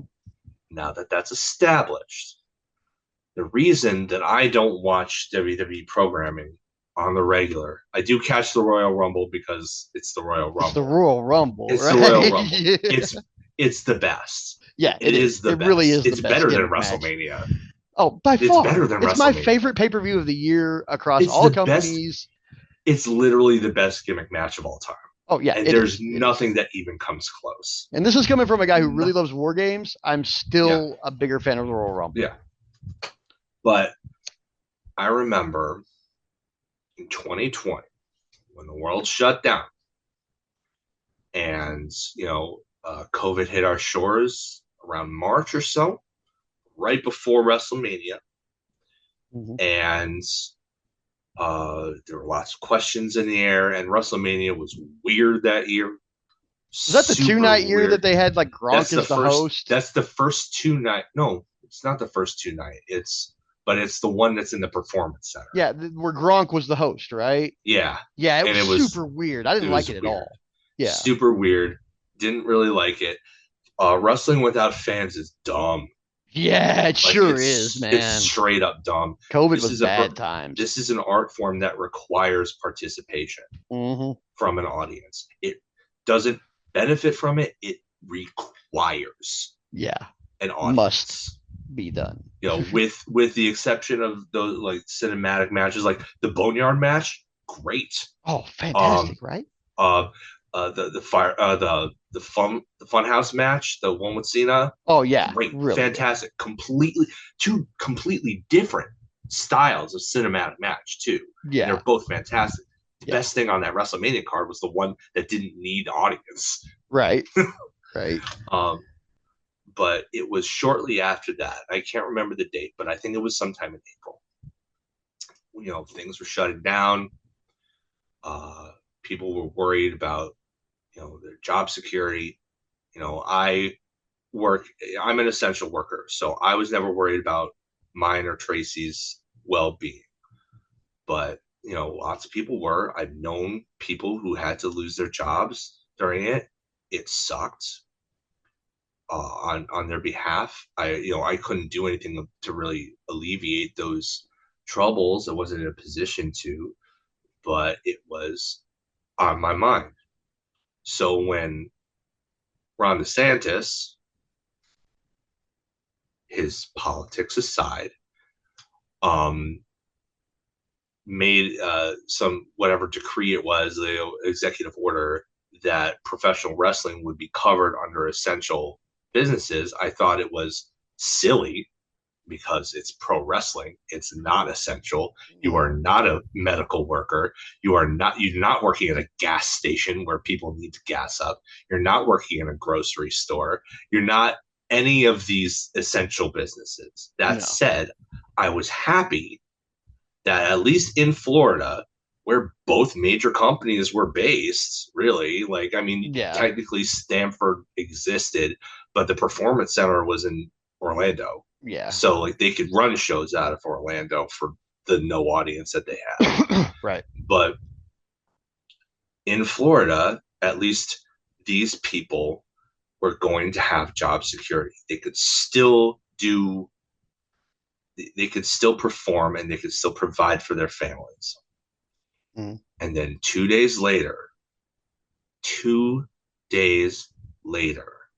WWE lets go of 80 people. I remember that. And it was appalling. I know some of them were furloughed and got their jobs back. I know some of them got released and got their jobs back eventually. But the majority of them were probably people who they were just trimming the fat. They didn't have anything for them in creative. But just the idea of them getting that news that, oh, thank God, at least we can be here in Florida and we can still do this. and then for the company to turn around and be so heartless as to let those people go. I couldn't believe it. And honestly, it just, I know that, that kind of pales in comparison to some of the other mm, dubious moral decisions that have been made by that company. Saudi Arabia comes to mind. Oh man, all the stuff that you can find in a lawsuit that's currently going on, and a Netflix series that's on the air right now. That we will not bear repeating here for the lawsuit, in case anybody knows. Everybody who knows about the lawsuit knows about the lawsuit. We will not repeat that here. That shit is horrifying. Yeah, it's awful. I'm not going to. Yeah, it's horrifying to read. It's physically upsetting. It is. It was. It really made me sick to my stomach. Legitimately, I wanted to puke. Yeah, I wanted to puke. I wanted to cry. Yeah, I definitely did. But so maybe this pales in comparison to all that other stuff. But at that point, I just couldn't believe how heartless they could be to those people. And then in conjunction with all those other things that added up, I couldn't justify it anymore to myself. I don't hold anybody else to the same standard. I don't hold anybody in contempt for keeping up their fandom, continue to support the company or whatever, especially with the regime change that happened not that long ago. Yeah. But for me, I couldn't justify it for me. Mm-hmm. And then, I tried, I watched the Royal Rumble because I always do. And then I tried watching, I tried going back to it, and it was just the same garbage, like the same people feuding from a year ago. And I'm like, what is even the point of this? And so I just threw all my eggs in the AEW basket. And eventually I had my second child. Tracy had our daughter Evelyn. And now I definitely don't have time to watch two promotions. Right. But that was the straw that broke the camel's back, was them letting go so callously right after those people must have had such relief for the thought that they would still be able to work, and then for their employer to say, no, you know what, F off. Like, no, I couldn't justify any longer supporting that company. Now that could change if I wind up with more free time. Vince is gone. Depending on how the lawsuit goes, we could see a lot of changes. Yeah, we could. But we really could, because the company itself is listed as a defendant, and that culture still remains in certain cases. Like, just because you cut the head off the snake doesn't mean the body ain't still wriggling. So. But yeah, that was. I'm sorry to end on a downer. That my original plan was to circle back around and talk about our EFED time together. But yeah, I mean, if you're going to talk about formative moments in my fandom, that's the most recent one, and it's big. It's important. That is big. Yeah, I'll tell you this right now, man. If Vince was still in charge in WWE, this would be an AEW podcast. Yeah. Period. I feel the same way you do about the guy. As far as I'm sorry, man. I'm not gonna give this man credit for what he built. I'm not gonna do it. I'm not gonna give him the time of day as far as any of that goes. What's happening now is a completely different animal than what he built. It really is. Yeah. He might have built that fan base up to a certain point, but what they are doing now is basically everything he wouldn't let them do before, and they're succeeding. Well, they let go of Kevin Dunn, which was half the battle. Yeah, that was half the problem anyway. As far as production goes, their production is fantastic now, by the way. But I've seen clips and stuff like that. Just because I don't watch the shows doesn't mean I don't keep up with stuff. Right. Like, I am chronically on Twitter. Yeah. So Twitter will show you. I see the clips of the good stuff and some of the bad stuff too, but mostly the good stuff. Yeah. So yeah, like I said, if Vince was in charge, this would be an AEW podcast, and I would have absolutely zero problem with that. I think that um, watching it now, I mean, it's kind of one of the reasons why in my analysis I just went over like the big main storylines that are going on, because honestly, the WWE product now is a storyline driven thing where the matches almost don't matter until you get to a PLE. And so, And I then mean, they I find usually my, deliver. yeah, and But they deliver. Yeah. But I usually yeah. find myself like, like there was a match with Meechin and Piper Niven. I'm a Hmm. fan of both of them. So I Yeah. watched the match. But as far as like the grand scheme of what's going on in WWE storylines, everything, it was inconsequential. Yeah. I mean, there is a storyline behind it, but it is so kind of low on the shuffle that they don't. It's not like something they're keeping forefront of And your that's mind. and that's not to say that wrestling for the sake of wrestling is bad No, either. it's Like not. It's not. That was a it great can be match. a random match can be important for the sake of just establishing somebody as getting a win Hmm. and building momentum towards something bigger. I Yeah, mean, it can be as simple as that. It yeah. In doesn't this need case, to it is be serving a greater narrative or right. whatever. In this case, it was Meechin building some kind of momentum leading into another match with Chelsea Green, I believe. Yeah, they They're have a having like dumpster match they're having a coming soon, dumpster right? match. Yeah, Yeah, that's it. yeah, That is. yeah. Yeah. Okay. I heard So about that. that's happening, but like as far as like the match itself went, like it was a good match, but like as far as like the grand scheme of how the show was going and what they were trying to, push to the forefront of the show, it was kind of in the in the back shuffle. So WWE, the matches are good, they're getting better. Like you could definitely tell that they understand that AEW is where the best wrestle, and Yeah, so they're kind of giving people freedom to wrestle.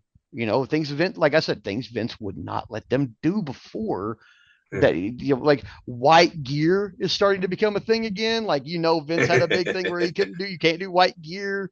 Like so there was a lot of changes. I think mostly for the better.